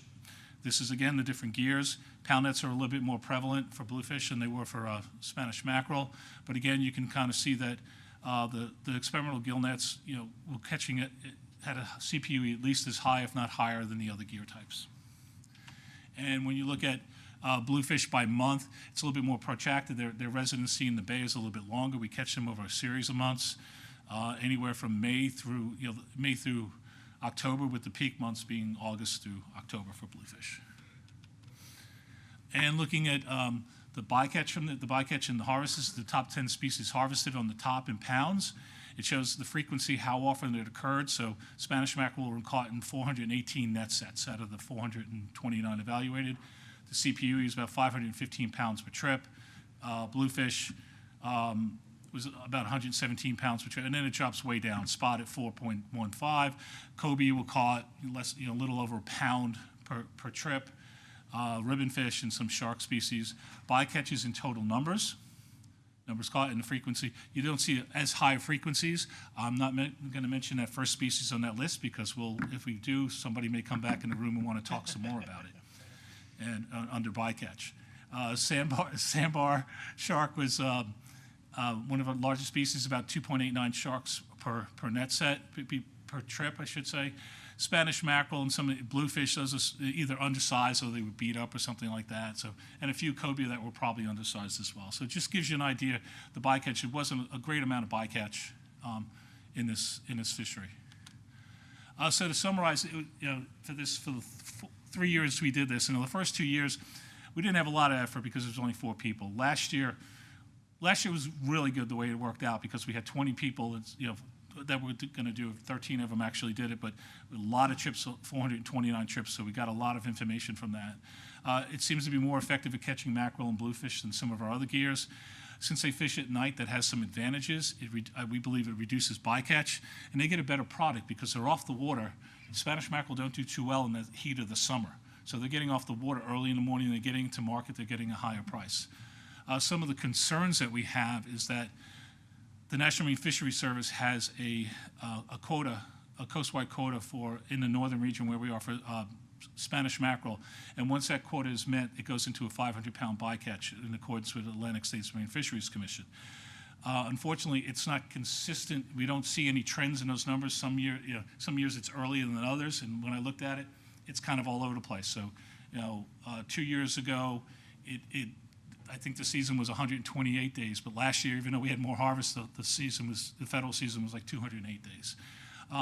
With increased harvest, we're going to see more bluefish harvest, and we do have a quota for that, and we may have to watch that quota a little bit more carefully and keep some checks and tabs on it. Some feedback that we received, we met with our FMAC committee with this and some other comments that we received. Some of the factors with this fishery is like gear availability. It takes a long time to purchase this gear. So when we've been doing this experimentally for the last 2 years, we're trying to get up and running. Everyone goes, like in November, they said, we need to know now so we can buy the gear. Fluctuation in prices of Spanish mackerel. I already mentioned the 500-pound bycatch allowance in NOAA. Some other fisheries may be more lucrative, like crabbing and other gears may be more lucrative, but this is giving folks another opportunity to do something else in the summertime. It seems to be a cleaner fishery and with minimal bycatch, and that bycatch, because the soak times are very short, about 80% of the net sets were less than 3 to 4 hours.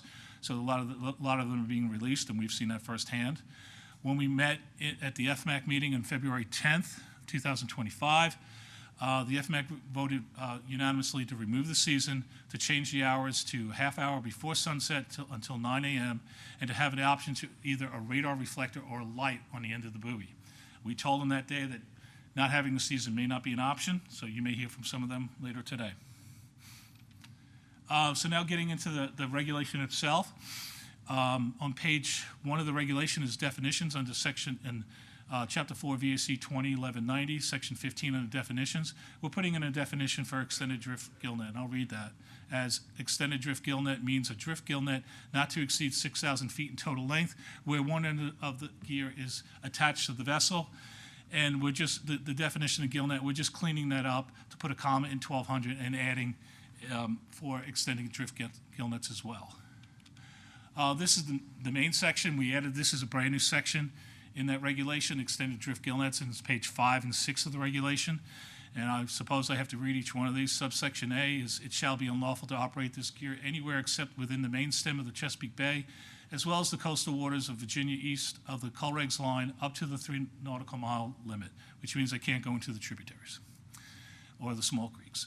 It shall be unlawful to operate this gear except from June 1 through September 30th of each calendar year, and this is based on what we saw for Spanish mackerel, where the bulk of the fishery was June through the end of mid-September, actually. C is it shall be unlawful to operate this gear except from 30 minutes prior to sunset through 9 a.m. And D is the license holder shall stay within 100 yards of the gear when in the water. This is a little bit different than our definition, which said they had to stay attached. The industry had concerns like, what if something happens and I have to disconnect the neck to fix it? My boat is no longer attached to it. So he said, if you're staying within 100 yards, you'll be fine. Subsection E is defining the lights for the vessel. This gear shall be marked in accordance with Chapter 4 VAC 20-430 and shall also be marked with 2 all-round lights in a vertical line with upper red and lower being white. The base of the bottom white light shall be 7.5 feet above the water line. And number 2, a light and radar reflector attached to the end marker flag further from the vessel.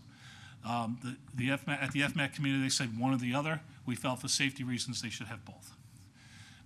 And subsection 55F is just saying registered commercial fishermen and licensed seafood buyers shall allow those authorized by the commission to observe or to sample, harvest, and seafood products associated with extended drift gill net gear to obtain biological information for scientific and management purposes. This is just saying that if we want to go on the boat and collect information on bycatch, we're allowed to do that if we work with them and do it according to their schedule. And if we go to a fish house or a dealer house, we can sample their catch as well. And then moving over to Chapter 4 VAC 20-1090-30, which is under license fees. This is page 4 of that regulation.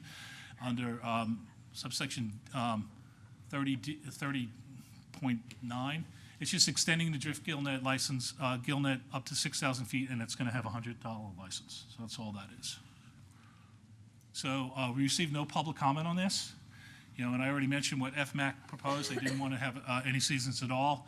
The half hour before sunset, 9 a.m., we have that in the regulation. And they wanted either an option for either the radar deflector or the light at the end. We're recommending that we have both. So staff recommends, for one, amend Chapter 4 VAC 20-1190-10 pertaining to gill net control date to establish an extended drift gill net license, and 2, amend the Chapter 4 VAC 20-1090 pertaining to licensing requirements and license fees to establish an extended gill net license fee for that new gear. So, and I think that's all I have at this point. And just leave this up there because these are things that we need to consider for today. So I can take any questions anybody has. Any questions, Mr. Headley? Thank you, Pat. You did this season from June the 1st till September 30th. With this being, or the way we're looking at it, a mackerel and a bluefish way to catch. And the bluefish numbers were higher in May, late April and May, and September and October versus June through the end of September. Would it be beneficial for us to look at the bluefish at the same time we're looking at the mackerel? Yeah, our concern initially was that the concern about potentially having interactions with other species, primarily striped bass. But we just looked at those numbers today, and there shouldn't be too much of an impact in May and October. Okay. You mentioned something earlier too, though. That was kind of a good nexus for what he just asked. Is if you do extend it into May and you catch more bluefish, then that's even more. We have to keep an eye on the bluefish. What may happen with bluefish is we're maybe dangerously close to exceeding our quota this year. This coming up. Oh, this coming up with this fishery, based on what happened last year. Knowing that this is not going to be limited entry, so there may be more than 20 people we expect to see the bluefish landings going up. So we may have to initiate something over the summertime, similar to what we do like other species. When we reach 80%, you have to start reporting weekly. And so, unfortunately, we just found out how close we came to our quota for last year, and realizing with this. So, having May and October for bluefish may put us over that quota. It's something you all have to consider. Thank you. Any more questions? Thank you, Pat. Is there anyone in the audience that wishes to speak on this item at this time? Anyone wish to speak on this item at this time? Just come on up.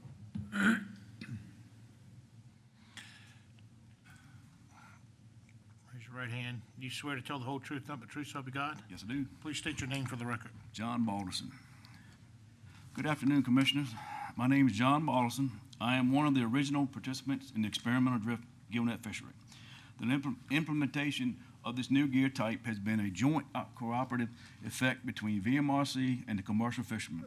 We have worked together to develop and grow this experimental gear type over the past 3 years to provide commercial watermen the opportunity to fish during late spring through fall in order to target Spanish mackerel and bluefish throughout the Chesapeake Bay and the Atlantic Ocean. We have worked side by side with Chris Davis, the Observer Program, and the Chief of Fisheries, Pat Gear, to reach this point. I believe this is a viable, thriving fishery that provides opportunities for any waterman who wants to get involved, including myself. I recommend the Commission to approve this new gear type. In addition, I would like to ask the Commission to consider no season for the fishery. With the data we provided over the last few years, the FMAC committee voted unanimously to support this recommendation. I asked the Commission to vote in favor of this recommendation because quota closures vary year to year. Therefore, it is vital for us watermen to be able to start fishing as soon as the fish show up. We have had federal quota closures as early as June 1st, significantly limiting our ability to keep this fishery lucrative. If for whatever reason the Commission will not agree to the FMAC recommendation, I would then like to propose the fishery to have an open season that begins May 1st and continues through October 31st due to the uncertainty of the water temperature, which greatly impacts this fishery. Thank you for my. Any questions? Thank you, sir. Thank you. Thank you. Anyone else wish to speak on this matter at this time?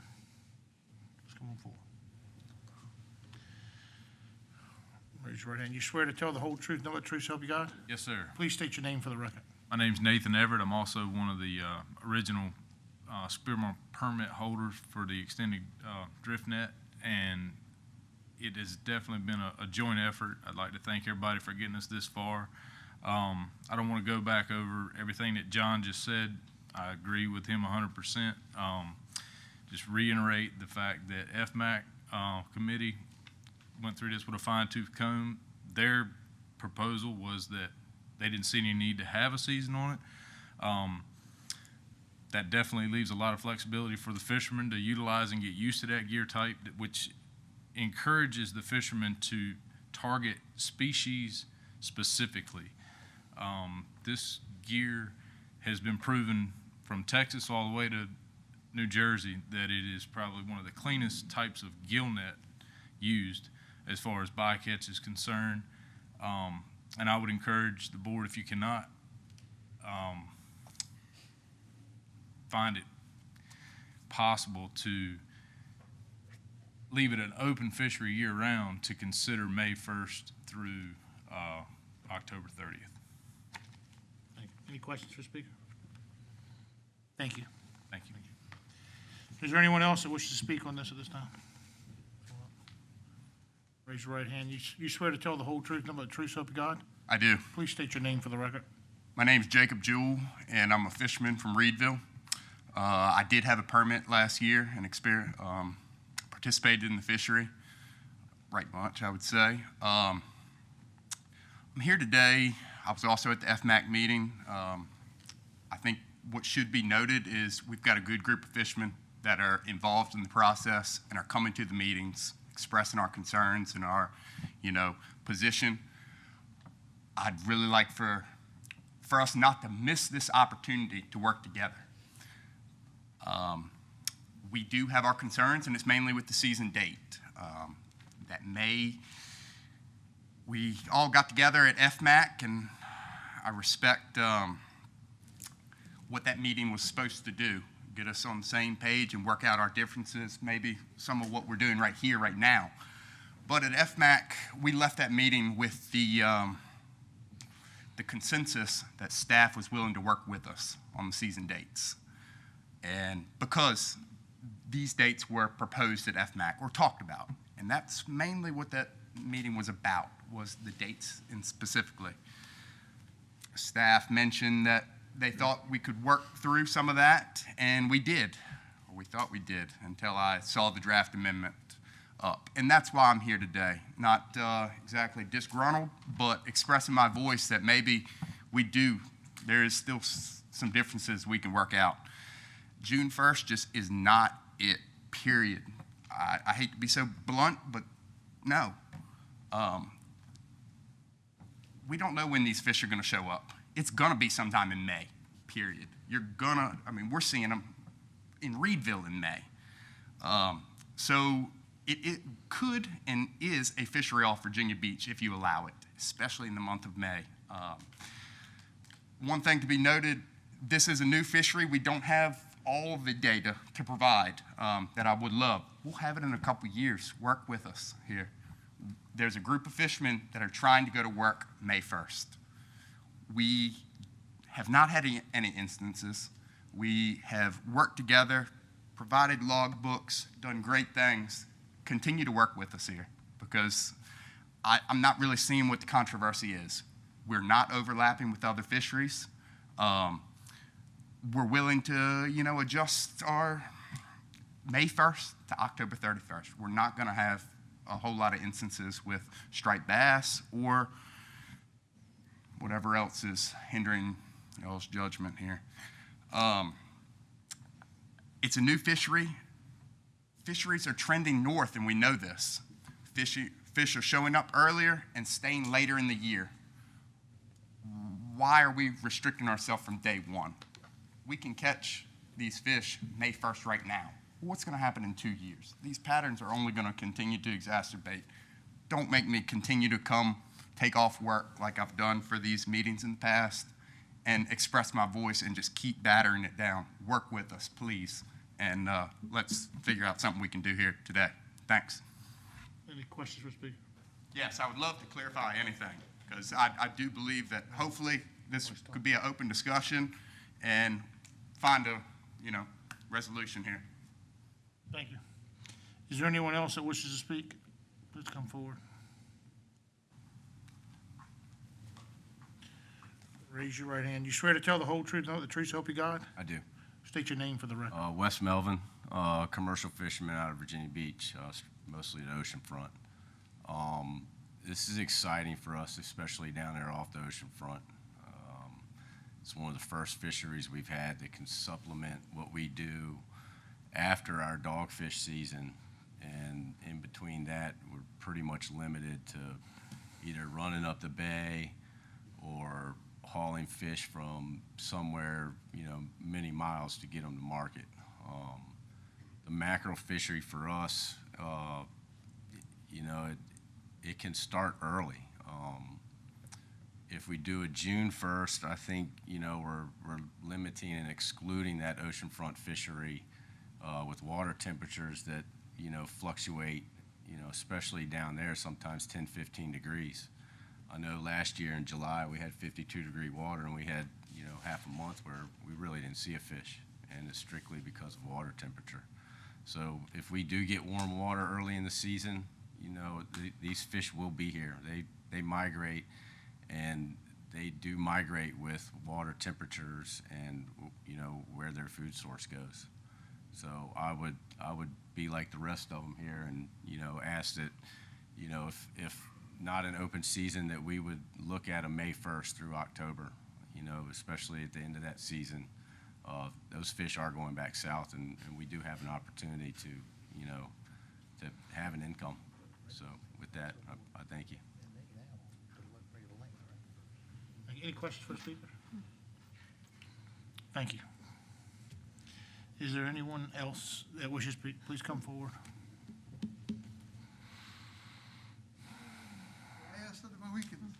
Please state, you've already sworn in, just state your name for the record. J.C. Hudgens, Virginia Watermen's Association. First off, I'd like to thank staff and all the watermen that participated in this experimental fishery. It turned out to really be a godsend for the fill-in for the middle part of the summer. It it turned out to be very few gear conflicts. We had a good reporting history there, and very little bycatch was recorded here. I agree with staff on everything except I think we support, since the season last year was April 1st to October 15th, I believe it was, or October 1st, to adjust it to become June 1st, I think we need to look at least, if not an open season, at least May 1st to October 15th. And as everyone has stated, I mean, the fish are so temperature regulated, and they come up from the south. We're more than likely going to have a fishery in Virginia Beach in May. So that would allow, most of the fishermen are from the Middle Bay area. Some are from Virginia Beach. So if they can go work in that and follow the fish up into the bay, I think it would benefit the fishery. I would certainly urge the commission to pass this drift gill net fishery and see that we can go forward here. Okay. Any questions? Thank you. Is there anyone else? All right. That being said, matters before the commission. I have a question for Chief Gear. Chief, would you again restate, I guess, or state the risk of going to May 1st versus June 1st? The risk would be, in the case of bluefish, maybe reaching our quota a little bit earlier. And Will we have to shut the season down then? I think so. For bluefish, I think so. Spanish mackerel, when the federal quota is reached, we go into a 5,000-pound bycatch allowance. 500 pound. And they would still require to use logbooks? Is that something? No. We did not have logbooks required. That was only for the experimental? Experimental, I think we've got ample amount, and we would probably still put observers, but not at the level. We had pretty good coverage on the observer coverage. We probably wouldn't do it at that level, but we would continue to make some trips with some folks. Okay. Mr. Hadley? Got a question off of Commissioner Bransom. You say shut the bluefishing down. Does bluefish have a daily bycatch like mackerel, or? I'm not sure, but I don't think so. Okay. I don't think so. Just a general question. Yeah. I think because the difference is that the Spanish mackerel is a federal quota. So when it's met, the states are allowed to do this bycatch allowance, whereas we have 500 pounds, whereas we have a dedicated, allocated bluefish quota to our state. Okay, So, to the state itself? yeah. Okay. That's where I think the fine line is that Fisheries Division is going to have to manage this, so, you know. Well, I mean, in one aspect, they managed the mackerel fishery at the same time. So like, say, last year, when the quota was met, we were informed immediately that you're on a 500-pound a day limit now. Yes, sir. So, I mean, it was an immediate, or if I'm not mistaken, we were like, hey, you have until 2 days from now. You get 3 or 4 days notice. Yes, sir. From them. Yeah, you got enough notice for it. I mean, this graph just shows when the federal water is closed for Spanish mackerel, and you can kind of see it's not consistent. Yeah. It bounces around. Now, I will say this, I know the gentleman up here saying that it came to FMAC, and depending on the vote, I'll comment on further on Spanish mackerel, but this fishery didn't exist prior to Chief Gear starting it.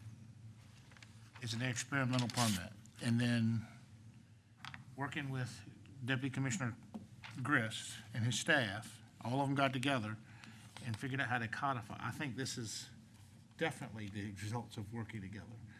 There's a disconnect with the season, and we'll see how the vote goes, and I'll explain that later. I have a motion then. Proceed. So I'd like to move that we approve staff recommendations on both of these with a season of May 1st to September 30th.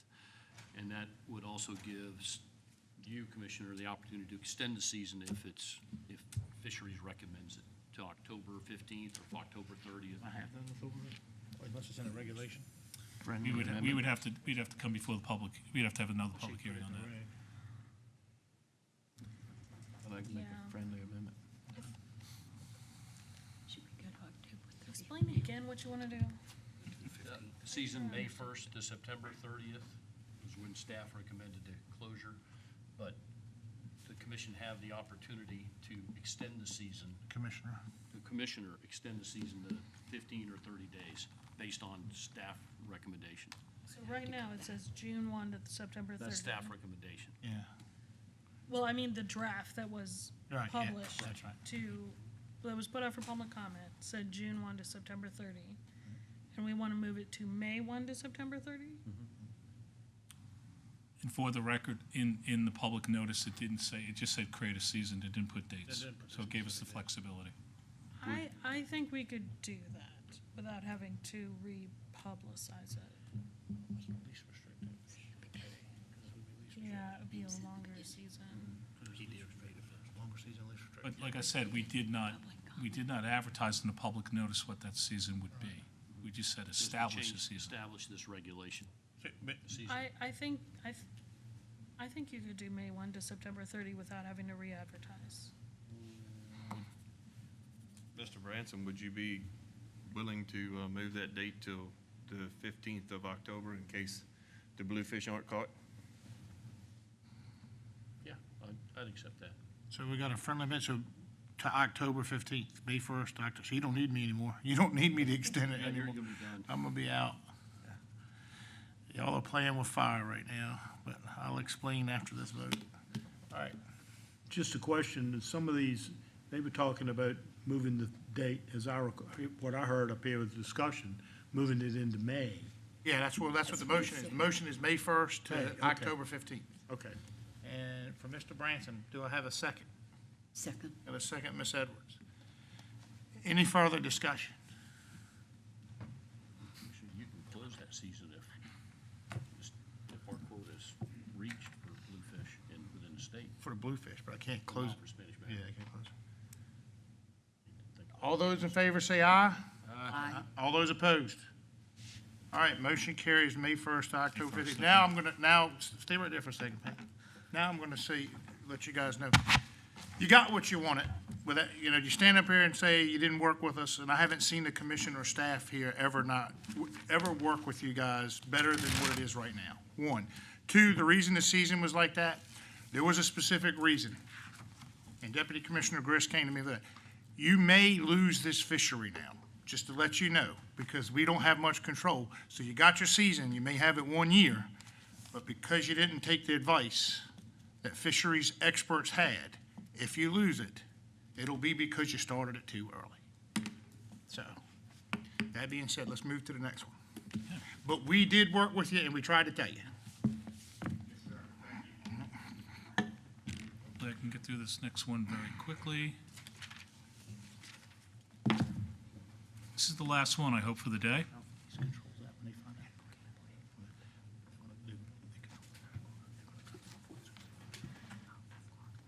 And this is this is mandated, so we have to do this. This is a proposal to amend Chapter 4 VAC 20-490 pertaining to sharks to prohibit overnight soaks for Virginia spiny dogfish permit holders on gill nets with 5.25 to 10-inch mesh from November through March in specific areas of the Virginia coastal waters. This is in response to the Mid-Atlantic Fisheries Management Council's Framework 6 in federal waters and ASMFC's Addendum 7 of the Spiny Dogfish Fisheries Management Plan, which complements that. To give you some, I'm not up, I'm sorry. I'm talking and no one can see what I'm talking about. There we go, okay. To just give you some background on spiny dogfish, it's one of the smallest shark species found along the Atlantic coast. They migrate north in the summer, south in the wintertime, primarily an offshore species. They're jointly managed in federal waters by the Mid-Atlantic and New England Fisheries Management Council. ASMSC complements that management in state waters from North Carolina to Maine. The Virginia fishery is, the season is May 1st through April 30th, but about 89% of the harvest occurs between December and March. We receive about 10.8% of the coast-wide quota, which is about 1.36 million pounds in 2024 and 2025. But our harvest is about 45% of the coast-wide quota, about 5 million pounds. As such, we rely heavily on quota transfers from the New England states and North Carolina, who are underachieving their quota each year. So we're one of the bigger players in this, but we still only receive 10.8% of the quota. And hopefully someday we can have some reallocation there. We have 65 spiny dogfish limited entry permits in 2024. 25 of those were active. Moving on, the reason why we're here today is National Marine Fisheries Service issued a biological opinion in 2021 considering the effects of several fisheries management plans on endangered species and found additional measures were necessary to reduce incidental take.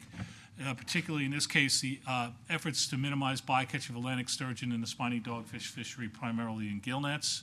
And I already mentioned the result was this was a framework from the New England and Mid-Atlantic Councils and the ASMSC's Addendum 7 to remain consistent, and those have both been passed. And the state now has states have until May 1 to implement these changes. And what's in this framework and addendum at this point? The addendum says no overnight soaks in specific designated areas. I'll show this in a second. And that occurs between November and March, and applies to gill nets from 5.25 inches to 10-inch in mesh. And I'm going to be mentioning that a little bit in a second. And it aims to implement these regulations in state waters for dogfish permitters. And I said we have to implement this by May 1st. And this graph is, get my little thing here so I get it to work. There we go. This is basically the areas. There's an area, they call this the Delaware-Maryland area, even though it doesn't affect Delaware. It's basically right at the border, so it doesn't affect Delaware, and goes offshore, and that's one area. And this is based on data that they have, observer data they collected. NOAA had collected over the years, saying this was an area where there was a high prevalence of Atlantic sturgeon being caught in gill nets. And then there's a Virginia area down in here as well. Those are the two areas.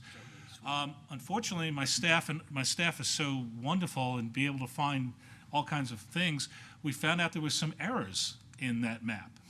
One of the coordinates was wrong, and it was listed two different ways, depending if you looked at the notice, the plan, or the Federal Registry, they were different.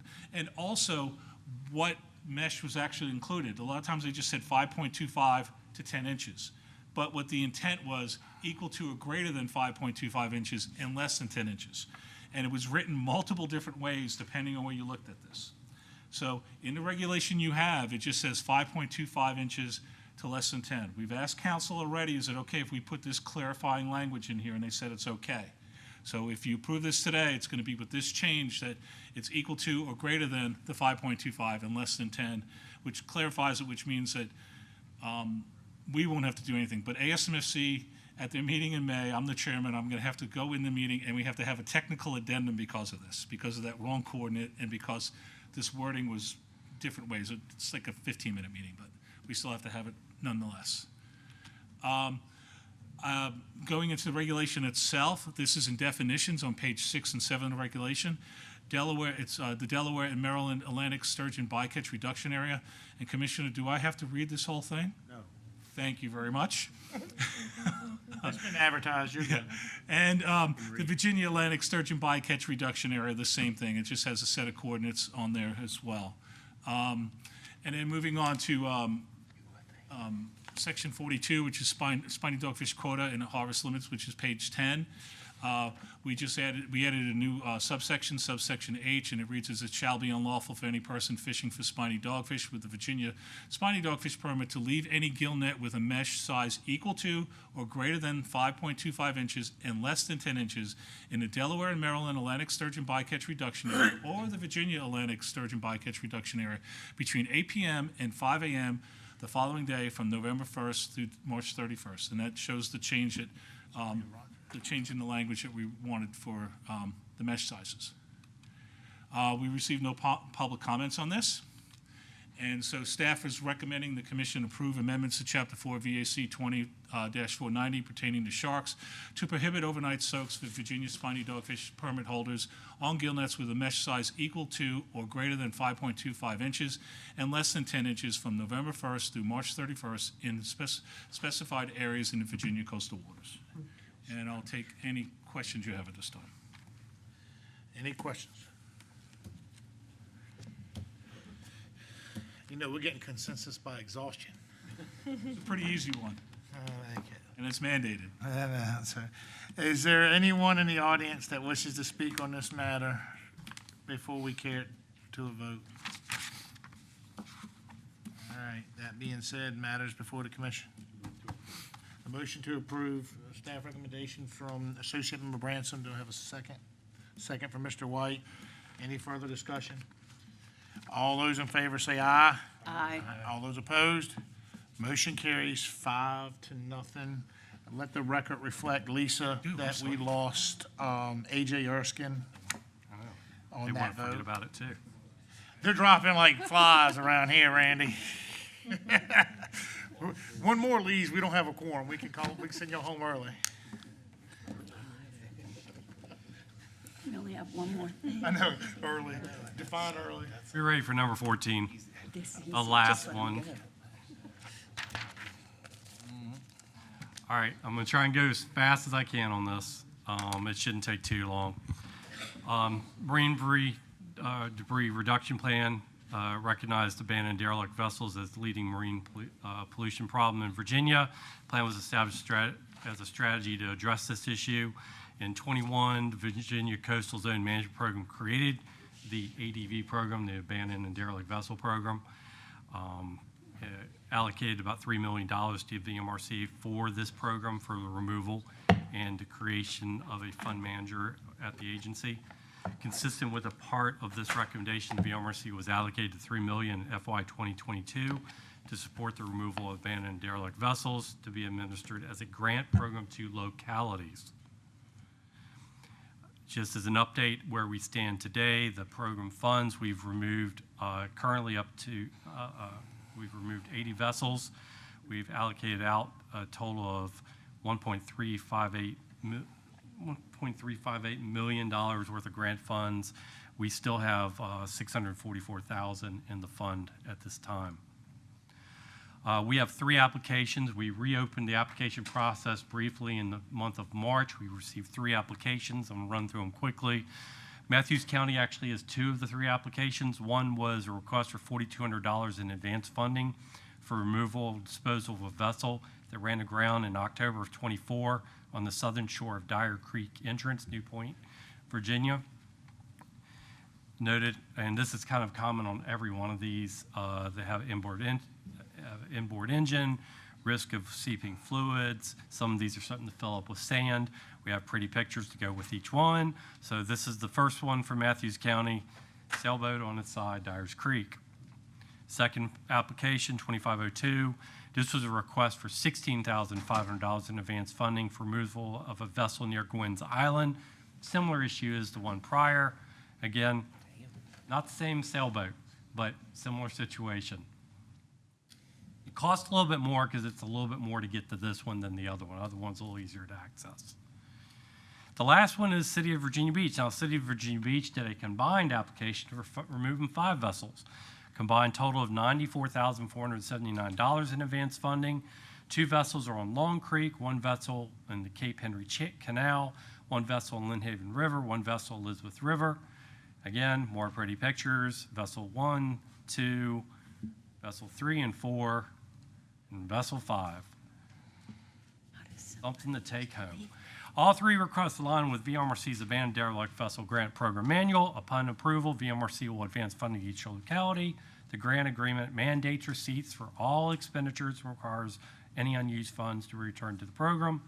So these applications total $115,179 to fund the removal of 7 abandoned and derelict vessels. Staff recommends approval of the grants for all 3 applications and seeking commission consensus.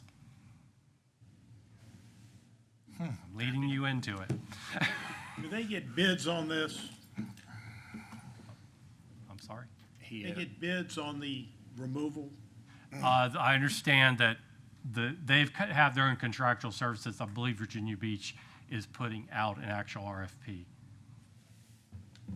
But each locality goes through their own process. Yeah, I can explain that since I was here when we got blessed with that ADV stuff. And the answer to that is due to the procurement process being different from the state versus the locality, when we built this program, we built the money going to the locality for the locality to go by their individual procurement process, laws, policies, and all that. So if they need a bid, they typically submit a bid to us, but in the event that, say, the bid is under, we allow them to come back and say, hey, we underestimated, we spent $5,000 of the city's money because we went over 5,000, can we get, and this money's allocated specifically for this purpose, so we have the flexibility to be able to work with them. If they have money left over, they can give it back, or if there's another boat, we can address that with the commission, so.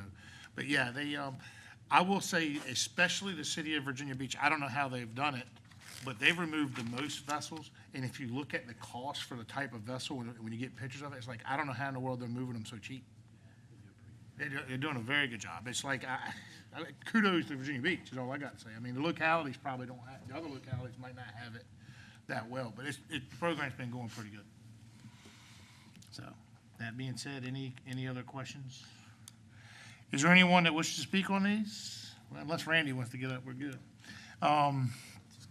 Matters before the commission. Motion to approve. Second. Got a motion to approve, and I got a whole slew of seconds. They're ready to get out of here. I got a motion to approve from Mr. Headley and a second from Ms. Edwards. Any further discussion?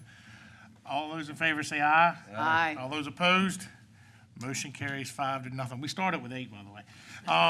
That being said, thank you all very much for everything. You guys have done an amazing job. Staff did amazing. There being no further business, this meeting is adjourned. The next commission meeting will be Tuesday, May 27th, 2025. Thank you.